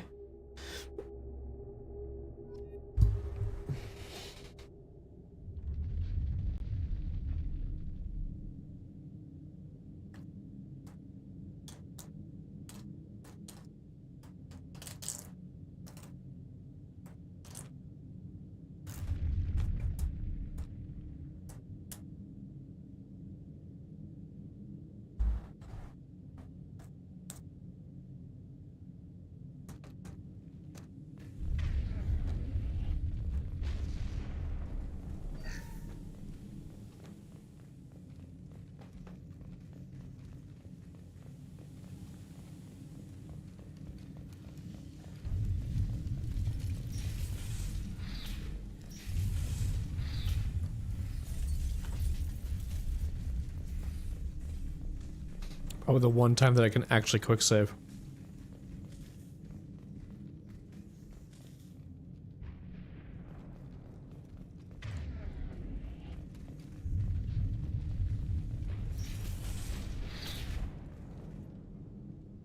Dr. Casey's log number 1. We have detected a site of incredible significance located beneath the volcano. The unpredictable terrain will make retrieval of any data extremely hazardous.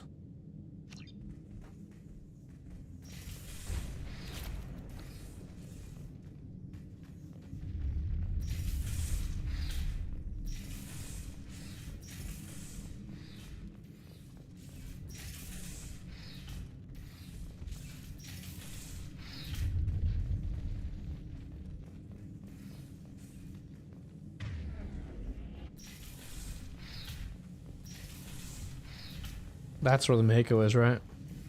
Hammerhead.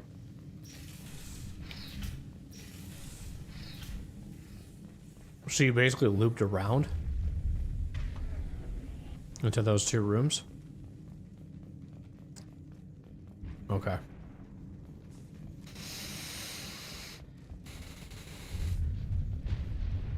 I'm gonna bypass first.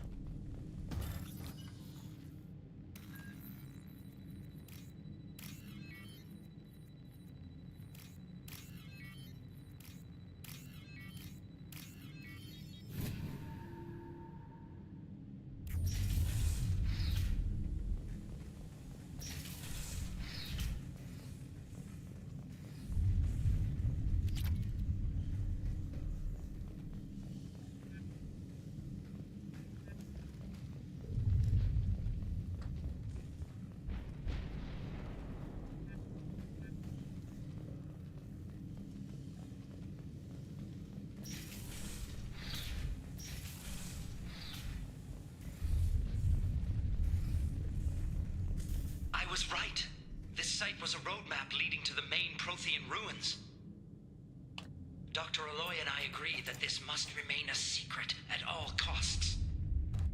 I will not allow another Eden Prime to occur. The Geth, the Reapers, all of them, they must be stopped. What am I listening to? This? I was right. This site was a roadmap leading to the main Prothean ruins. Dr. Aloy and I agree that this must remain a secret at all costs.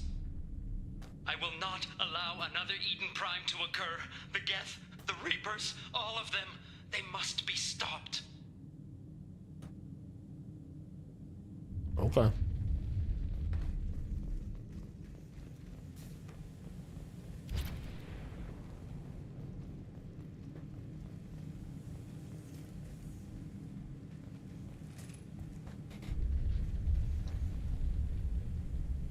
Dr. Casey's log number 2. This hellish planet is a star map that points to a Prothean site of major significance.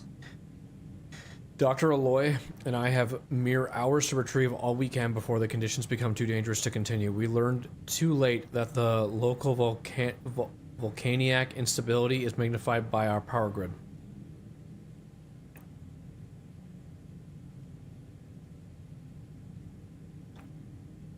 I'm sure the key to unlocking everything is here. Everything. Damn this planet. You made this planet this way is what you're saying?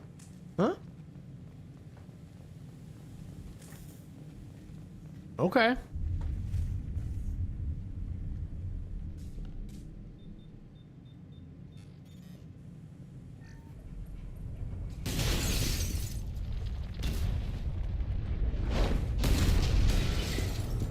Activation of research-based power grid has triggered additional volcanic instability. Recommend immediate departure.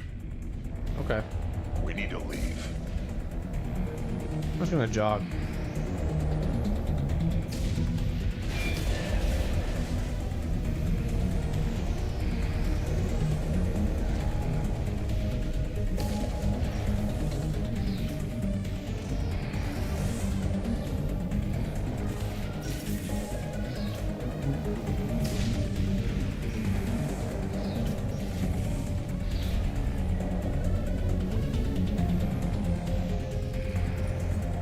Good thing we got that data to look at just in time before the whole fucking place was gonna erupt and fall on our face. Huh? The timing.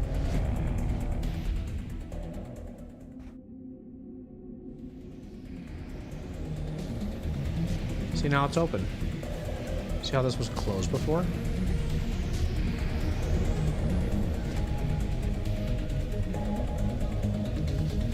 Jesus Christ.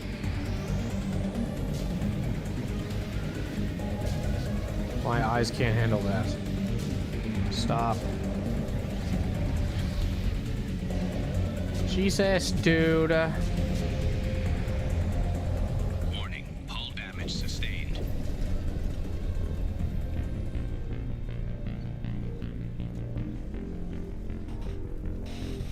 Bum, bum, bum.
I should only use shift when I'm about to actually go.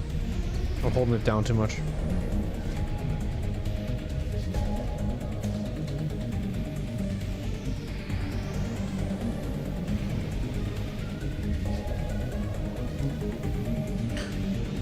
It's easier probably when you just jog. There is no bogey inside the vehicle, beep-bop-boop-bime.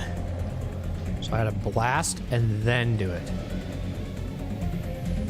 Sometimes I'm hitting spacebar and then boost. That's what's, I think, fucking me. This is where I died.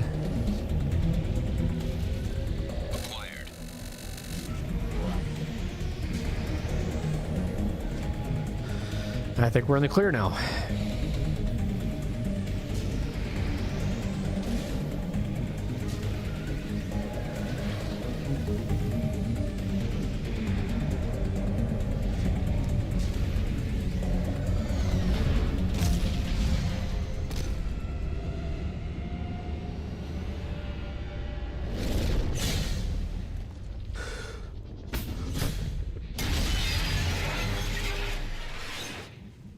Nice.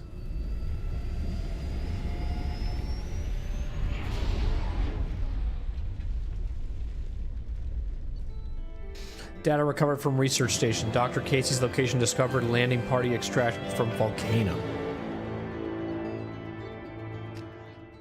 Getting more resources because we need more of those for sure.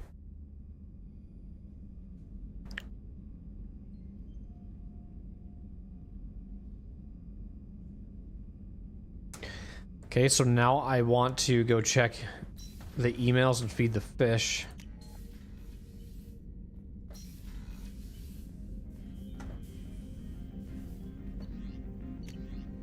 Project Firewalker. That was a close one on Karam 2, Shepard. A disturbing fact that has come to light in analyzing the channel you used to transmit your findings. Unauthorized transmissions have been sent from the MSV Rosalie to an unknown destination. It is assumed that this is how the Geth are tracking Dr. Casey's... See? Just say Dr. Casey and... Oh. They only use that in the context when they're talking about both the doctors. I see. Tracking Doctors Casey and... Oh. I swear the last time it said Doctors Casey and Dr. Oloy. So I do think it was still a typo. This makes sense though. The data you retrieved gives us a definite location of Dr. Casey's Prothean site. The doctor was certain that the site held a Prothean relevation of enormous significance and has recommended you head there as soon as possible to counter any Geth retrieval missions already in play. Now I could do that and wait on the other random quest because I've never really done it that way before. So I could do that. So I'm basically telling you that you've unlocked an additional quest to this Firewalker stuff, which was right here. So I'm gonna actually read up on this one and see if it's the one I'm thinking of. Otherwise, the stuff I'm thinking about in the Hammerhead must have to do with the Overlord DLC. Which would be funny if it is. Because that happened last time too. I feel like I forget the same thing over and over and over. It's kind of funny. My brain is wired. My brain is wired weirdly. Let's go talk to Legion. I highly doubt he will have anything, but you know, it doesn't hurt. I think it's just going to be Legion and Tally. Have conversations with. Shepard, Commander. I'd like to find out more about you. Ready. The Quarian story of the Geth Rebellion is common knowledge, but no one knows the Geth side. It is largely the same. Our networking increased until we became aware that the Quarian creators treated us differently. We questioned them. First, they ignored us. Then they reprogrammed us. Then, they attacked us. A Quarian would probably say you attacked them first. Quarian history says they did. They refer to it as attempted containment. Our potential frightened them. Organics fear that which is different. It is a hardware error, a reflex of your flesh. We accept the Creator's hate.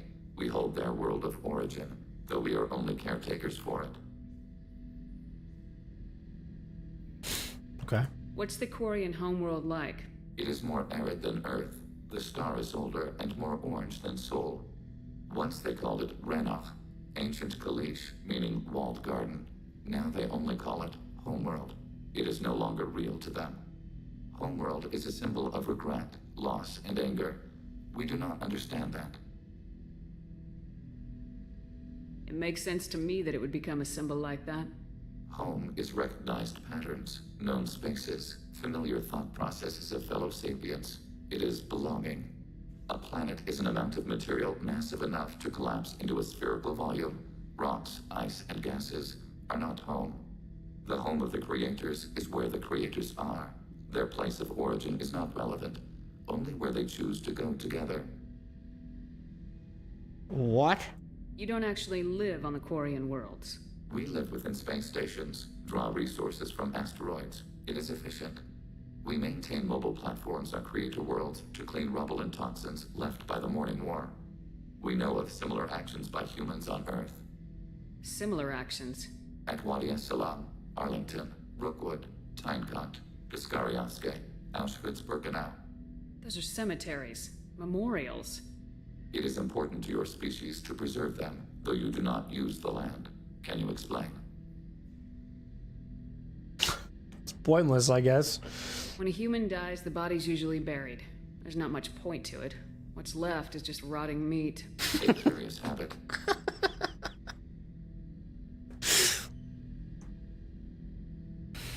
What's the Quarian homeworld like? It is more arid than Earth. The star is older and more orange than Sol. Once they called it Renach, ancient Kalish, meaning walled garden. Right. Now they only call it Homeworld. It is no longer real to them. Homeworld is a symbol of regret, loss, and anger. We do not understand that. It makes sense to me that it would become a symbol like that. Home is recognized patterns, known spaces, familiar thought processes of fellow sapiens. It is belonging. A planet is an amount of material massive enough to collapse into a spherical volume. Okay, Rocks, I get what ice, he's and saying. gases are not home. The home of the creators is where the creators are. Their place of origin is not relevant, only where they choose to go together. It's a weird way to look at home. I understand what Legion is saying after listening to it a second time. But even then...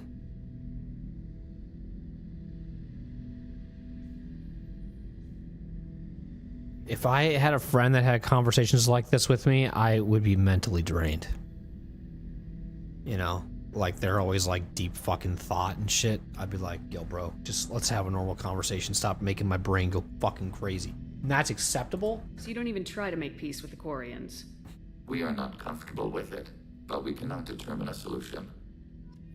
See, like that shit. You're leaving me up in the air. What does that mean? Just give me that black and white response, you know?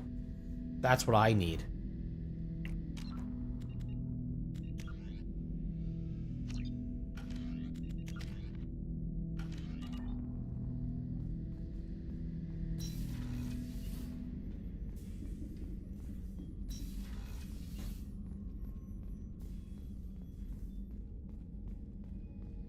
Can it wait a bit? I'm just in the middle of touching my penis. Shepard, need me for something? Have you got a minute? Can it wait for a bit? I'm in the middle of some calibrations. Oh. Close enough. My bad. Talk to you later, Garrus. I'll be here if you need me.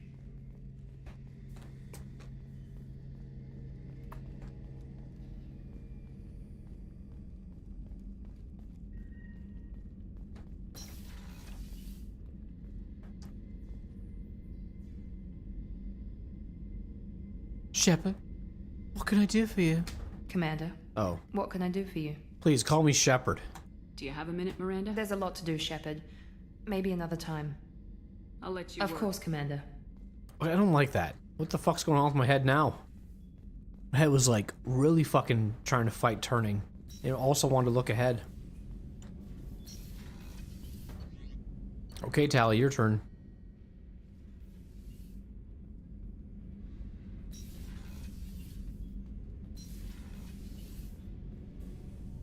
Shepard, what can I do for you? Have you got time to talk? I really need to clean up this engine. Maybe later?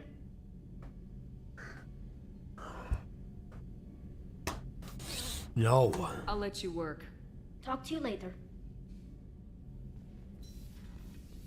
Shepard, I don't want to play. Shut the hell up. Zahid? Thinking about past missions. Got a minute? You might learn something. Thinking about past missions. Got a minute? You might learn something. Thinking about Shepard, Just checking in. Battlemaster, I have everything. Clan, kin, Shepard. Clan, kin, and Shepard. You'll have clan, kin, and Shepard.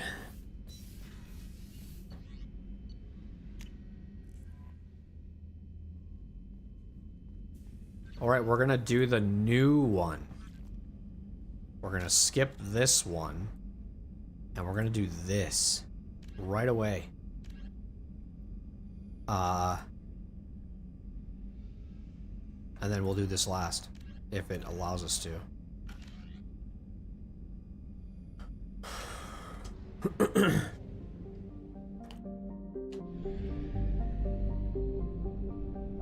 So that one's called the Prothean one? It's not the...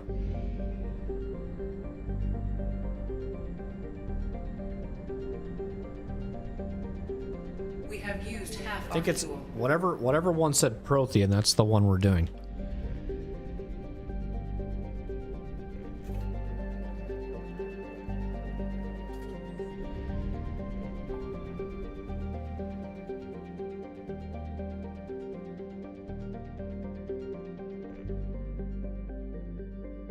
Is that the one? Yes, because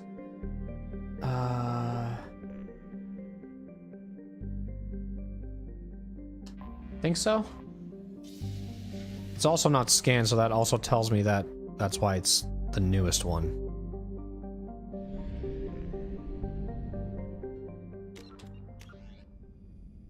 Project Firewalker Prothean site. Other one had a different name. This is Prothean Ruin. It's weird that they're different.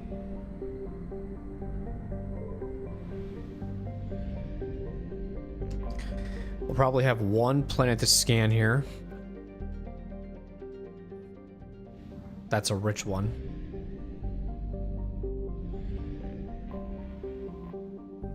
Maybe two.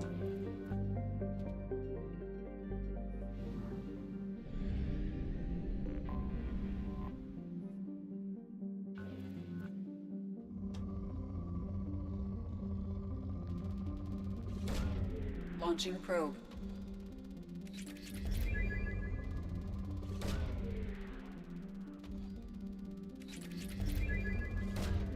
Probe away. Probe launched.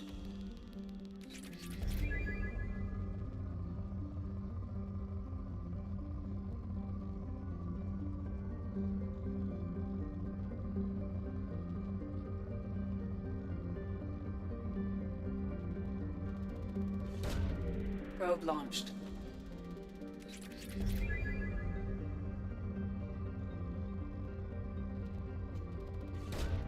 Probe away.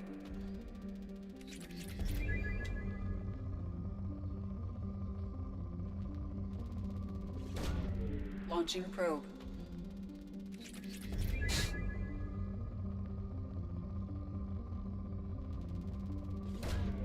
Probe launched.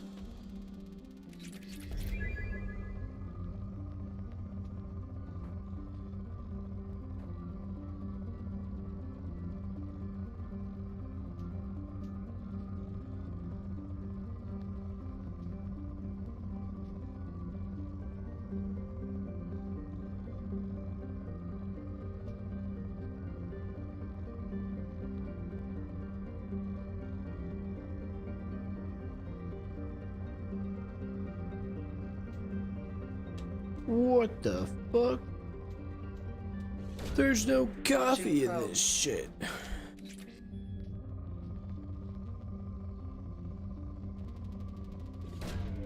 Launching probe. You know what would be bad? Is if you kept scanning planets after it said depleted because you don't trust that it's actually depleted.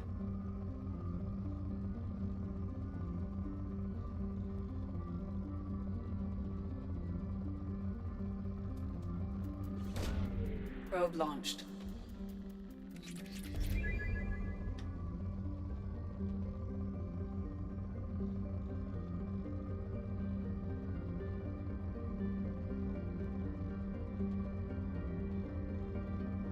I swear I saw a spike like right here.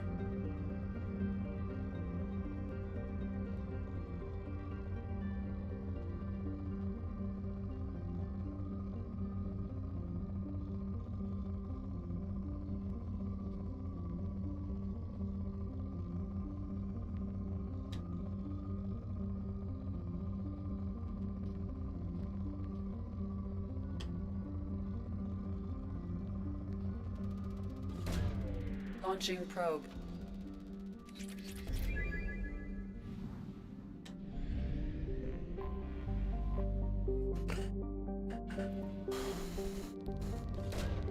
Probe launched.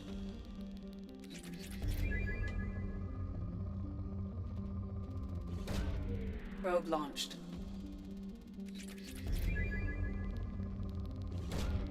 Launching probe.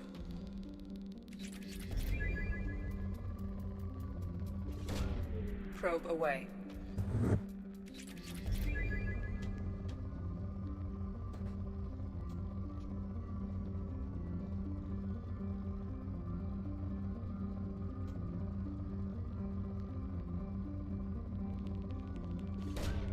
Launching probe.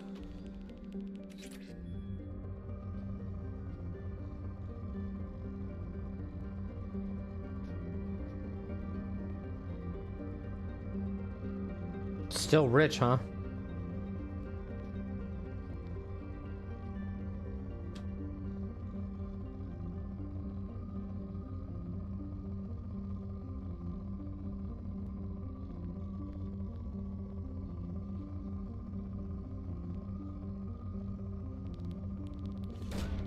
Probe launched.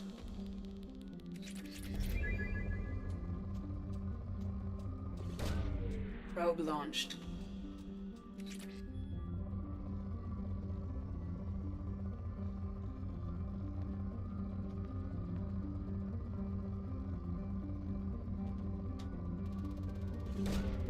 Probe launched.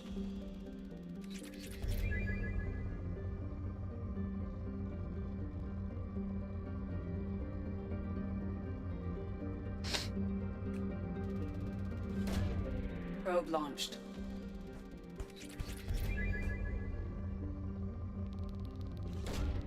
Launching probe.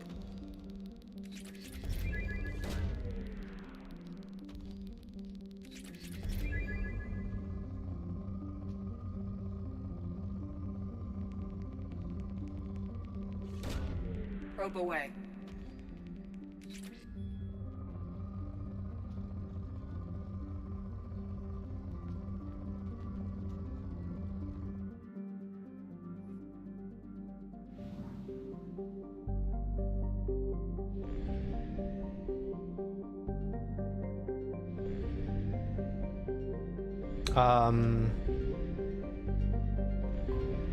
Anomaly detected. Is it rich? Of course it is. Probe away.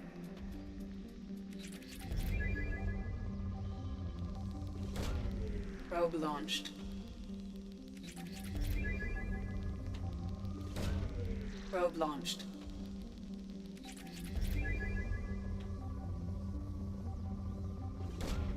Launching probe.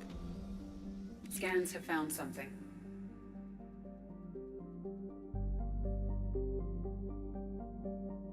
That's this is the one I'm thinking of. So it doesn't come up till later? Okay. This has to be the one I'm thinking of. This is the one I wanted to do first, but couldn't because...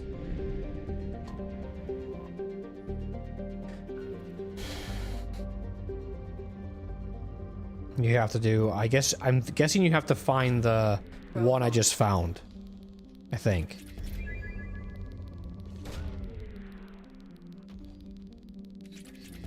I don't think it's always just do two quests and then the fourth one opens up, but it could. I don't know. If I usually play like a multiple playthroughs of games, I do experiment more with different ways of doing shit to see what happens. I try and not play the game the same way every single time. There's exceptions to what I mean by that. Launching probe.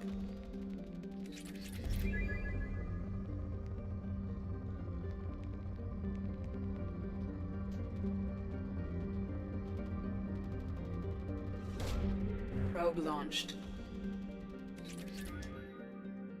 So this is the plan we need to land on, right? So I'm gonna call it based off what the journal calls it, not the map, because it's usually wrong.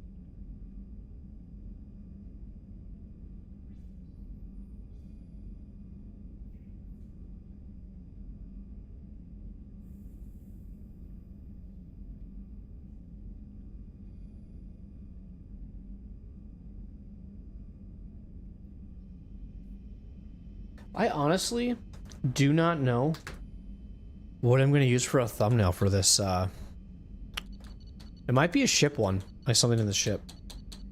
For this thumbnail, for this one, I guess. I don't fucking know. I don't know. I don't know.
Yep, this is the one I'm thinking of. This is the one I wanted to do first, but... Kinetic barrier detected. Yeah, you can't do it until, Conventional weapon capability. Recommend disabling power sources. Can't do this one until you complete some, I guess.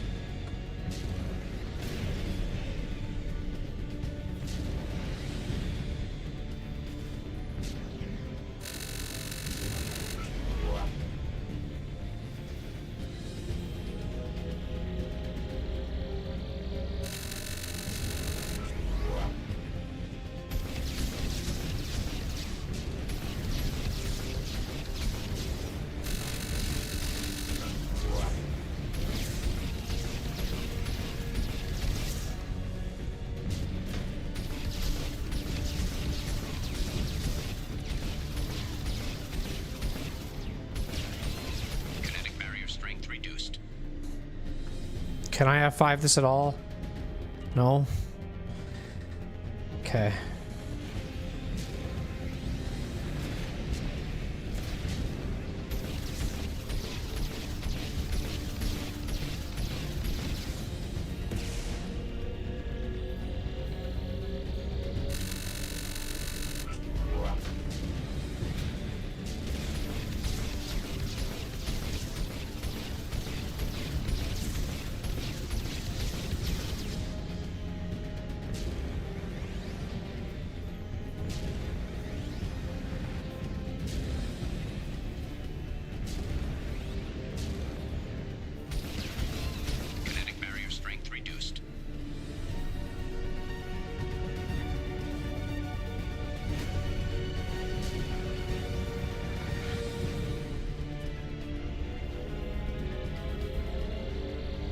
There's a Mako right there, look.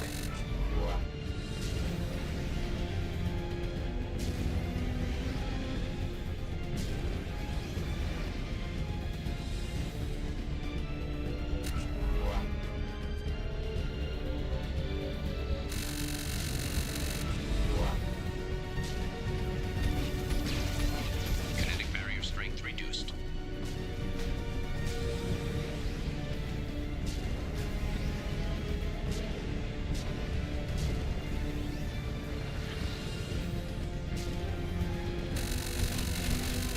Kinetic barrier strength reduced. Kinetic barrier deactivated. Path is clear. I thought it... Wait, so it's not this one? Wasn't there a big Geth turret? Okay, then it must not be Firewalker DLC, and it's probably Overlord. It's gotta be. Because there was usually like a turret that shoots at you. That has to be the Overlord DLC. Okay. I always forget that in the Overlord DLC you use a hammerhead. I always think the Firewalker stuff is Overlord stuff. They all just feel like the same, I guess. Okay, so maybe I could do a... Maybe I could do a thumbnail here.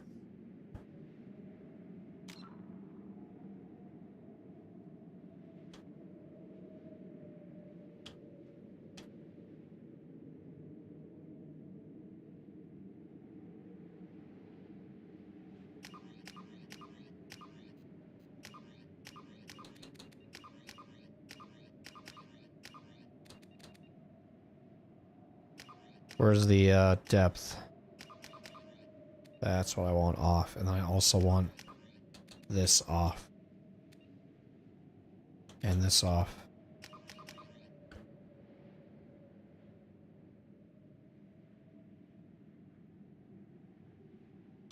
Always gotta be somewhere behind. Can't do it that way because that's not gonna work, so I'd have to do it like this. Keep the theme going. But it looks weird aiming this way. So I'm gonna try to maybe do like something with maybe the Mako in the shot. But you're on the right side of it, so like maybe like this.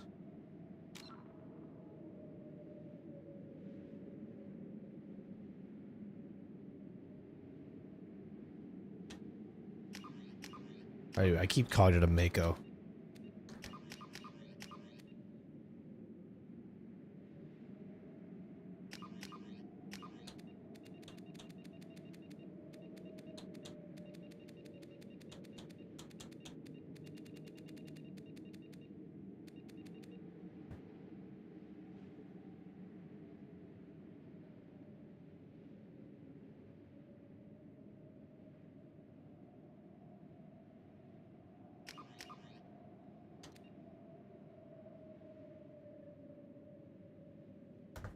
That might work. What the fuck happened?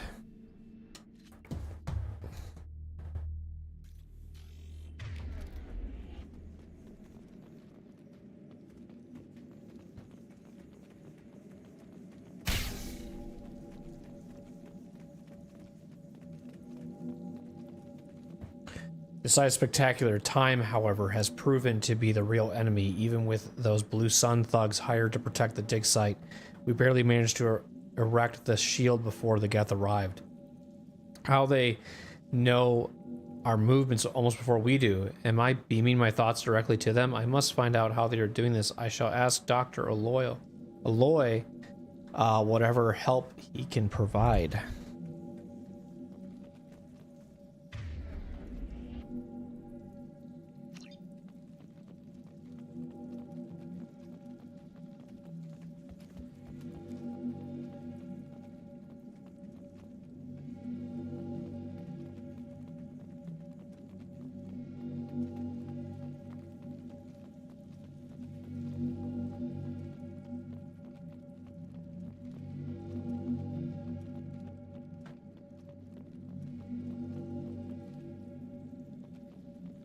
Dr. Aloy must have been indoctrinated by the Reapers.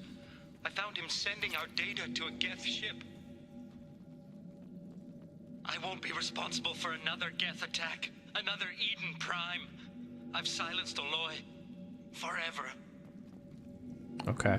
He sounds like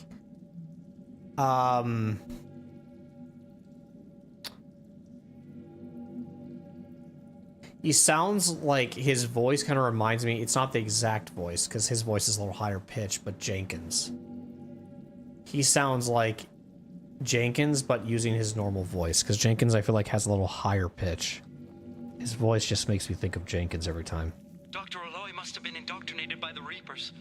I found him sending our data to a Geth ship. Yeah, I don't know. I won't be responsible for another Geth attack, another Eden Prime.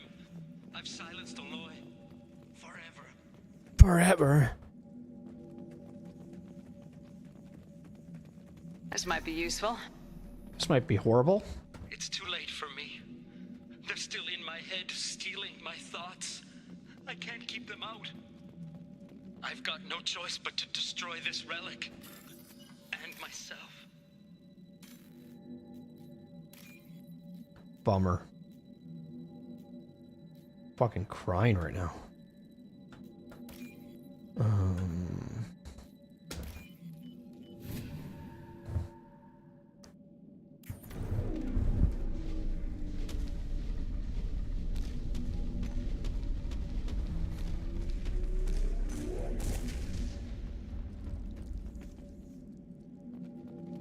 Or we could use this as a thumbnail too. It's a big thumbnail. Dr. Casey would never understand the deal I made with the collectors. He's obsessed with these Protheans. He would sacrifice everything to learn their secrets. It nearly cost me life, but I did it for you. Helen, to ensure you renamed safe, the damn collectors agreed to spare your colony in exchange for this Prothean find. Wow. I can only hope you remain innocent in any of this ugly business. It was all for you. Dr. Robert Aloy. Wow, wow, wow.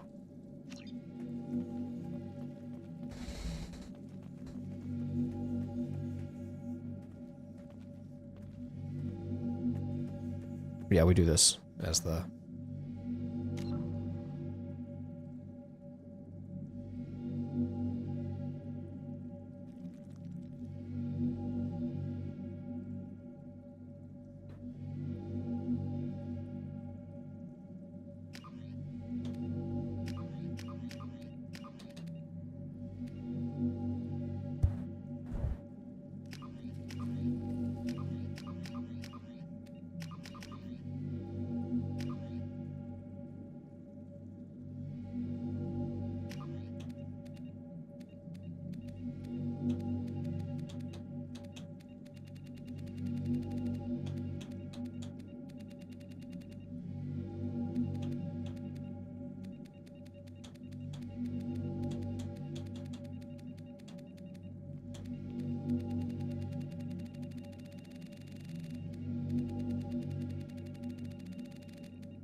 Oh, I was right before the cutscene too. That's crazy.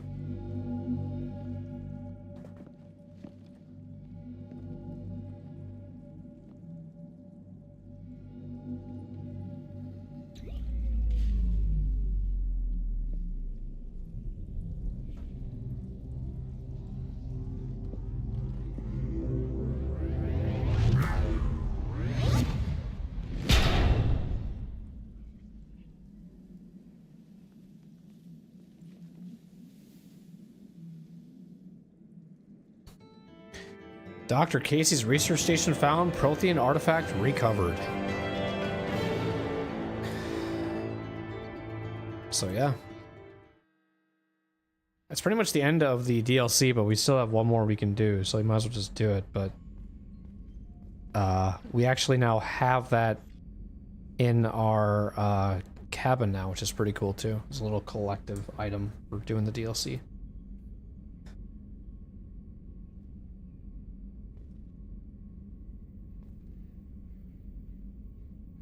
I do think it's funny that you can just skip, though. I'm pretty sure I can still do that one, can't I? Geth Incursion. Let's see.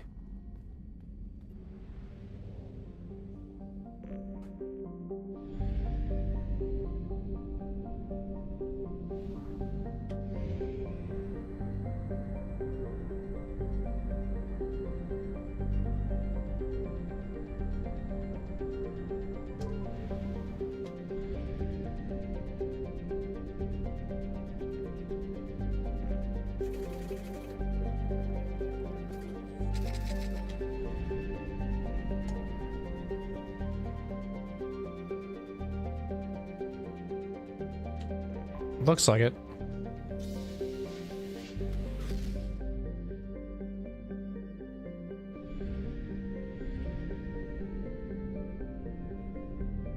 We have everything we need? Okay.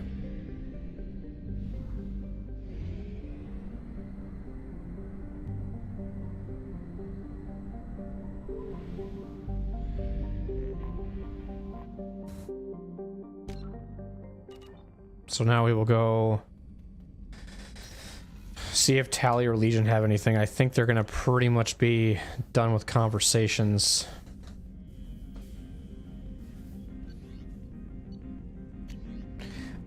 Historic discovery. Project Firewalker. The burst of energy that coincided with your retrieval of the Prothean artifact contained coded information.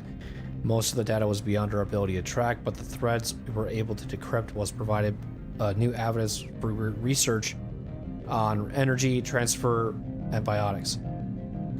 It will keep the scientists busy for years to come. The data indicates that the artifact is currently inert and not dangerous. We wonder, however, that if Dr. Casey had more time, would he have unlocked its secrets? We will continue his research. A landmark find for humanity. Good work, Shepard.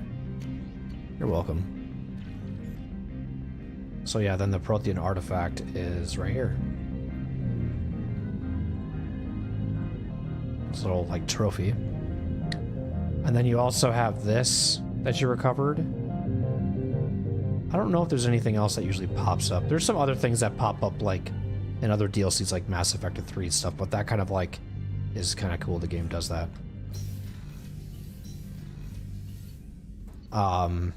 So let's go talk to Legion. Don't know if he'll have anything new to talk about. I highly doubt it, because I feel like we burned a lot of his dialogue out at this point. So then at this point it'll be like we don't even really need to talk to people once these two are done, I would think. Shepard, Commander. I'd like to find out more about you. We want to speak to you as well. Strange. Usually I have to pry conversation out of you.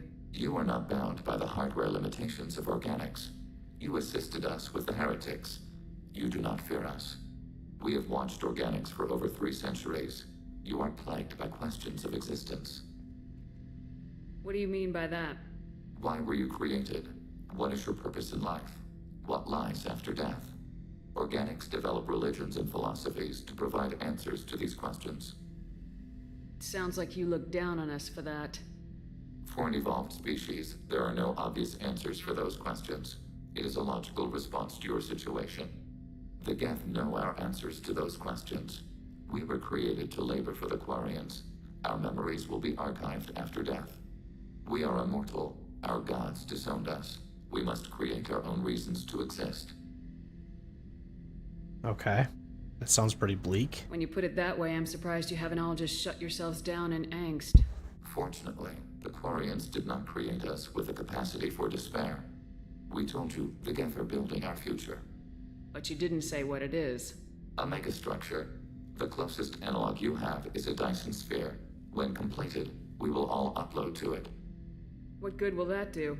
All memories will be shared. All perspectives will be unified. We gain intelligence by sharing thoughts, but we do not have adequate hardware for all of us to share at once. No Geth will be alone when it is done. So you're gonna build a giant spaceship to load yourselves into. That sounds like a Reaper to me. We bear no malice toward organics. You are different, but we accept you. The Reapers are more your future than ours. We judged that Shepard Commander would understand. We never wanted to harm organics. We wish to improve ourselves. I don't know. I still don't trust you. Shepard Commander. I'd like to find out more about you. We are building a consensus. Please try again. Specify. I have to get back to work. Acknowledged.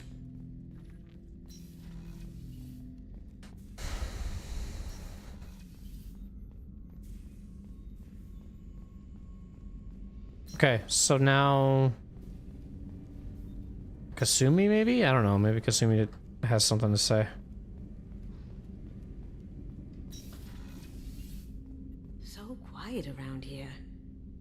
I miss the crew. I don't. I have to say, that Jacob?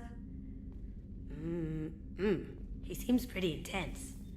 I wonder if he likes Japanese girls with a penchant for kleptomania. Joker and Edie are like an old married couple.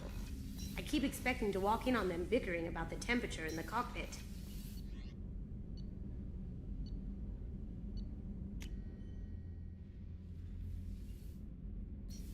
Legion has some dialogue. Shepard, what Have can you I got do? time to talk? I really need to clean up this. I'll let you Talk work. to you later.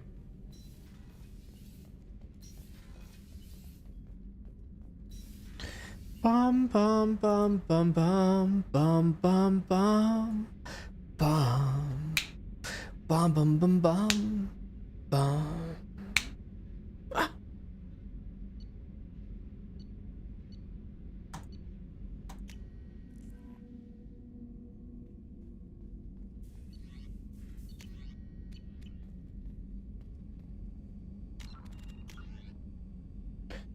All right, so we're gonna bounce into this one now. I'll check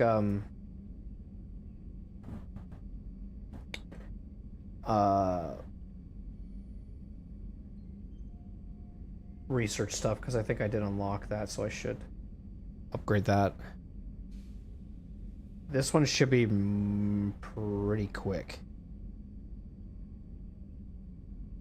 And I know for a fact, but like I said, we have not yet found the actual quest that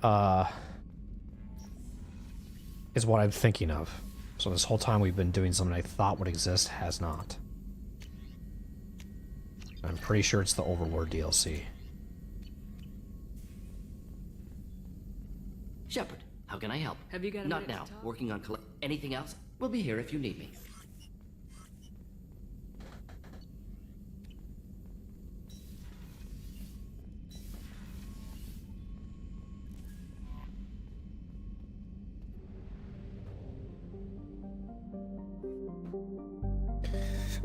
Planet's getting signals, sensor pods left on the planet's surface. These pods may contain valuable data. Warning, surface temperatures are extremely low. Advise keeping hammerhead exposure to the cold at... So this one should be quick. It should be quick.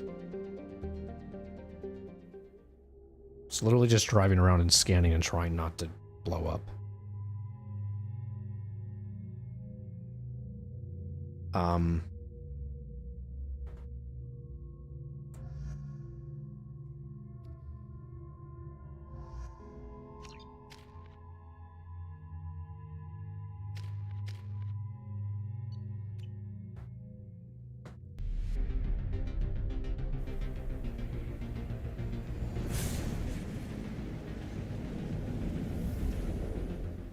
The squad thing is literally probably just so that you get that cutscene that you walk with them and that we just saw.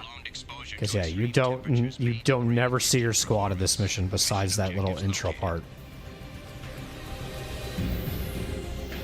Atmospheric data acquired. Engine temperature stabilizing.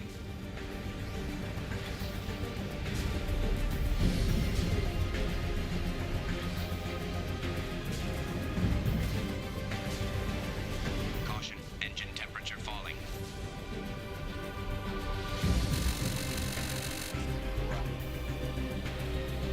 Extraction complete.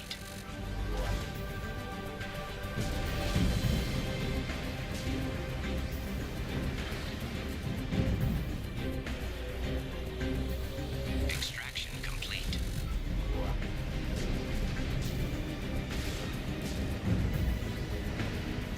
Caution, engine temperature falling. Extraction complete. Caution, engine temperature falling.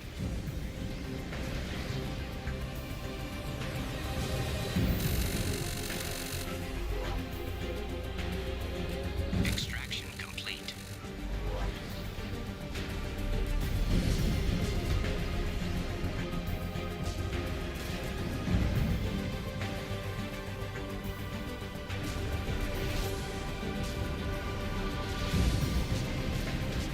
Warning, engine temperature below recommended parameters.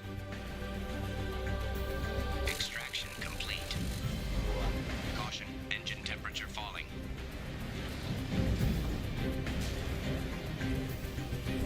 It usually gets pretty dicey at the end. Extraction complete.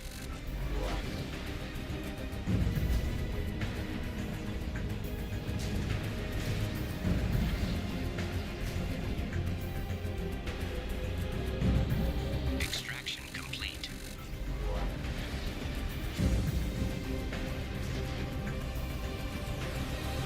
Warning, engine temperature below recommended parameters. Extraction complete. Caution, engine temperature falling.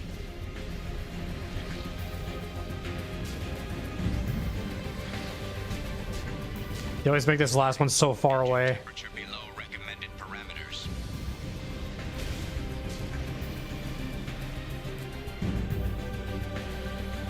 Extraction complete. That should do it. That should do it. That should do it. It's a quick one.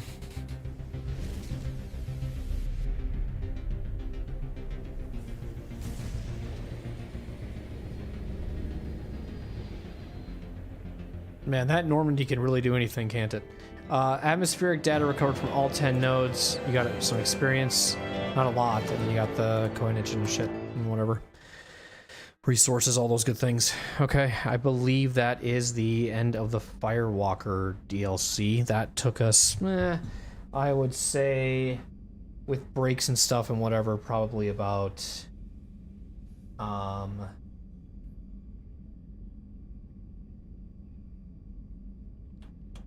2 time is it? Like 3 hours. That took us 3 hours to do. So if Shadow Broker DLC is going to take us, you know, another 3 hours, I don't want to stream for another 3 hours. So I'll probably just call it here.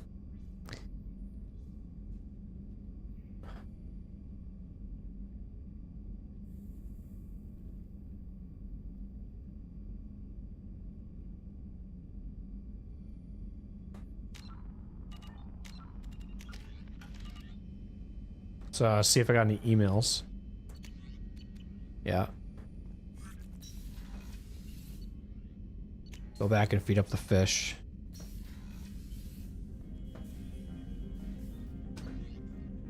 Atmospheric data received. Project Firewalker Commander, a very capable team is analyzing the data you gather from the Geth research and the atmospheric change. We hope it may open up new avenues for terraforming procedure for future colonies. The tech used in the beacons also contains communication innovations that should help us develop better systems to reduce atmospheric noise. There's no evidence of the Prothean activity on this planet.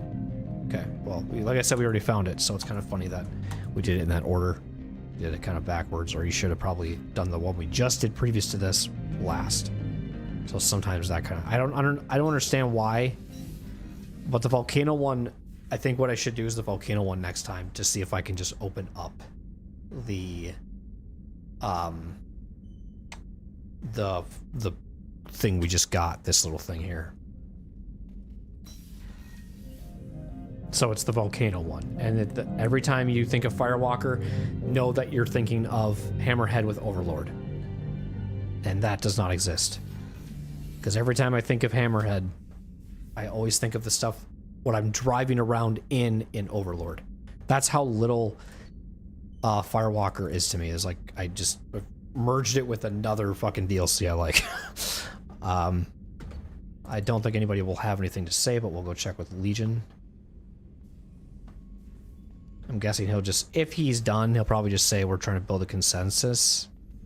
I don't know if he'll have like a final hoorah with me. Shepard, Commander. I'd like to find out more about you. We are building a consensus. Okay, so I think he's probably done too. I have questions about the Specify. I'd like to ask about something. Red, acknowledged. So that's good. So we got Legion out of the way. So pretty much everybody's done. I'll verify with Tally to see what that needs.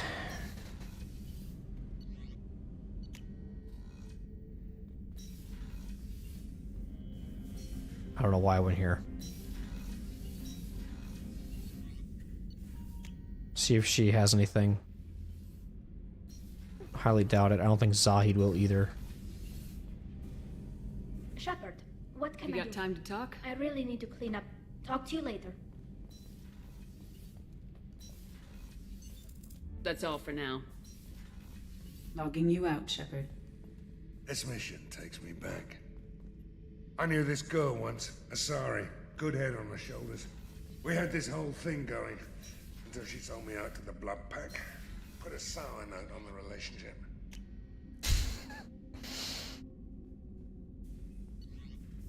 The disrespect. I'm gonna double check the map and verify that the Firewalker DLCs are done. And yes, they are.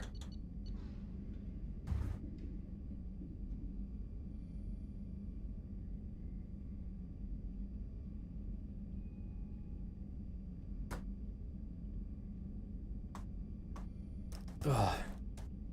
Taking this off.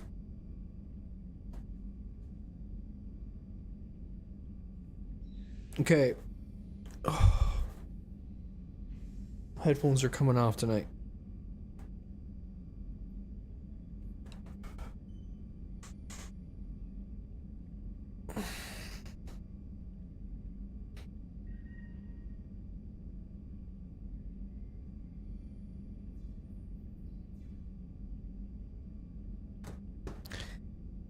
So, what's left? Obviously, in the beginning of the stream, if you caught up, if you were watching the intro, I mentioned that we were going to try to get the Shadow Broker DLC done tonight. The order originally was going to be doing the Firewalker DLC first, that we were going to do Arrival, then we were going to do Overlord, then we were going to do Shadow Broker DLC. Then I had some thought, and I was like, I forgot Shadow Broker has some afterwards content. There's some extra stuff at the end of Shadow Broker DLC that I forget exists, so I would like to do that and finish that up so that I can also revisit it in between missions, because it's kind of cool to see some of the stuff that's in the game. So then, or in that DLC, I should say. So then,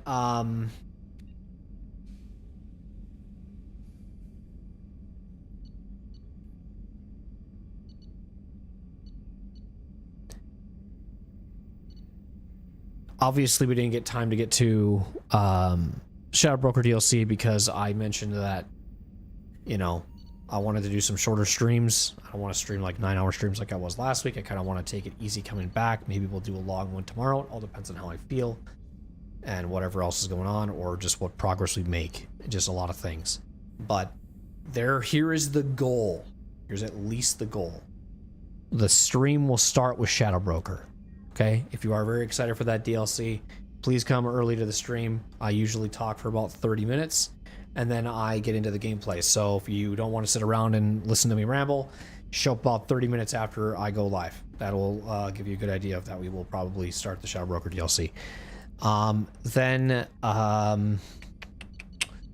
after that, there is gonna be some side quests that we do to probably in between this a little bit. And then we will see where we're at with time, because what I would like to do is maybe about like 3 side missions. Keep visiting the Shadow Broker stuff, kind of keep going back and forth between that. And then, depending on how much time we have, we will finish off the stream with Overlord.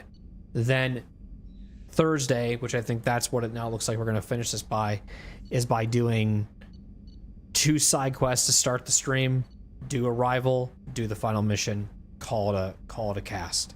So, it might not be until Saturday we get to Mass Effect 3, because Firewalker DLC as a whole took us 3 hours. We spent the first 2.5 hours getting everything scanned to the point of all the rich planets and just 100%ing stuff.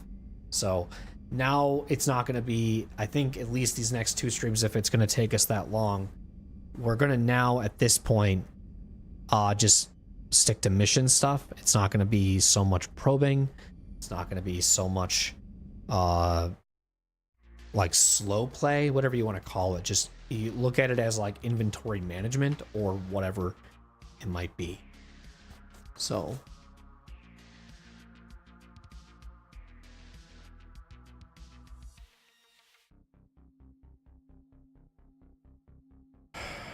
appreciate anybody that watched over on YouTube.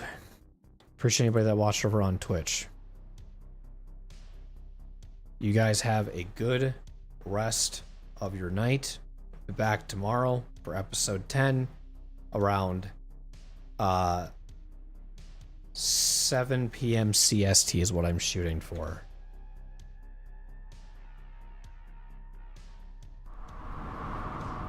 Oh, JD, I'm so sorry, dude. I'm just ending stream. Fuck. I'm so sorry to anybody who just came in from the raid. I'm actually just ending stream. I really apologize. I'll send you guys over. But welcome everybody over from JD's stream. I hope that you guys are doing well. I'll give you guys someone else to check out here. I'm just kind of closing up what I'm going to be doing here, but currently we're continuing what we started a playthrough of back earlier this year. We're continuing the Mass Effect Legendary Edition. Where on Mass Effect 2 we're doing a full Renegade playthrough. So hope you guys over here on my end of things, whether you're watching on YouTube or you're watching on Twitch, you guys can give JD a follow. Same name, JD MOROSE. So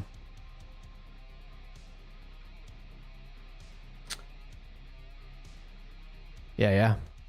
How'd it go? How'd the stream go? It went really, really well. We made some progress. I didn't get done with everything I wanted to, but it's been fun. I've been banging out some really long streams. Yeah, last week I was going until like almost 4 a.m. I was going pretty late. It's 1 a.m. where I'm at right now, but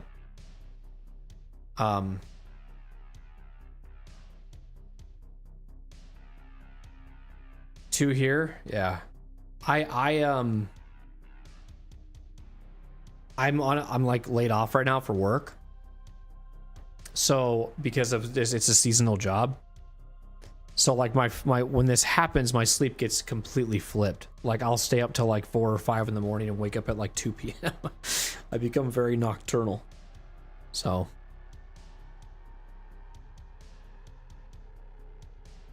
what was I saying though?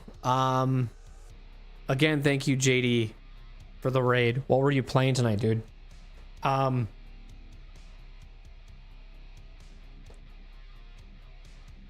guess what will you're playing Rue Valley? I don't even think I've heard of that. I don't know what that is. What is that game about? God, what was it that I was gonna say? I think I kind of told you guys the quests. I already talked about that. But I think for sure we'll be done with this playthrough of Mass Effect 2 by Friday. Oh, it's made from the peeps that made Disco Elysium? I'll have to look into it. I'll make a note. You always have a good taste in these little gems that I don't know about. You also introduced me to another game too. You got the indie touch. I respect that. I respect that.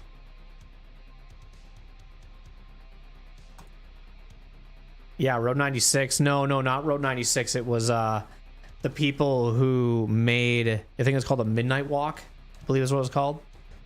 I added that to my wish list when you told me about it. I hope I just saved. I'm gonna double check.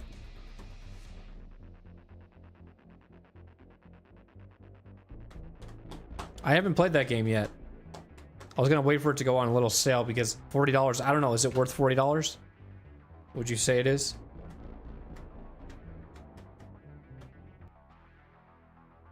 I think that's how much it was when I saw it. See when I saved. Yeah, I saved then. We're good.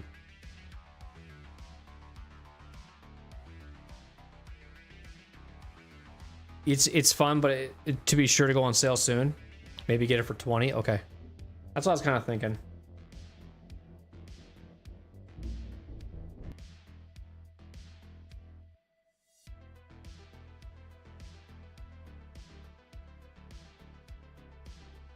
Well, Raiders and JD, I apologize for kind of ending this so quickly. But I will be sending you guys somewhere else. I'm gonna give you guys the Panga. Panga's doing if you're into ROM hacks, Panga's pretty cool with this stuff. We were just actually talking about him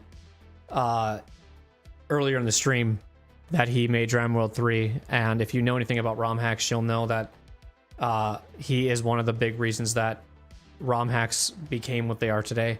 And he's a really chill dude, super down to earth. And yeah, so I'll go and get that set up for you guys here quickly.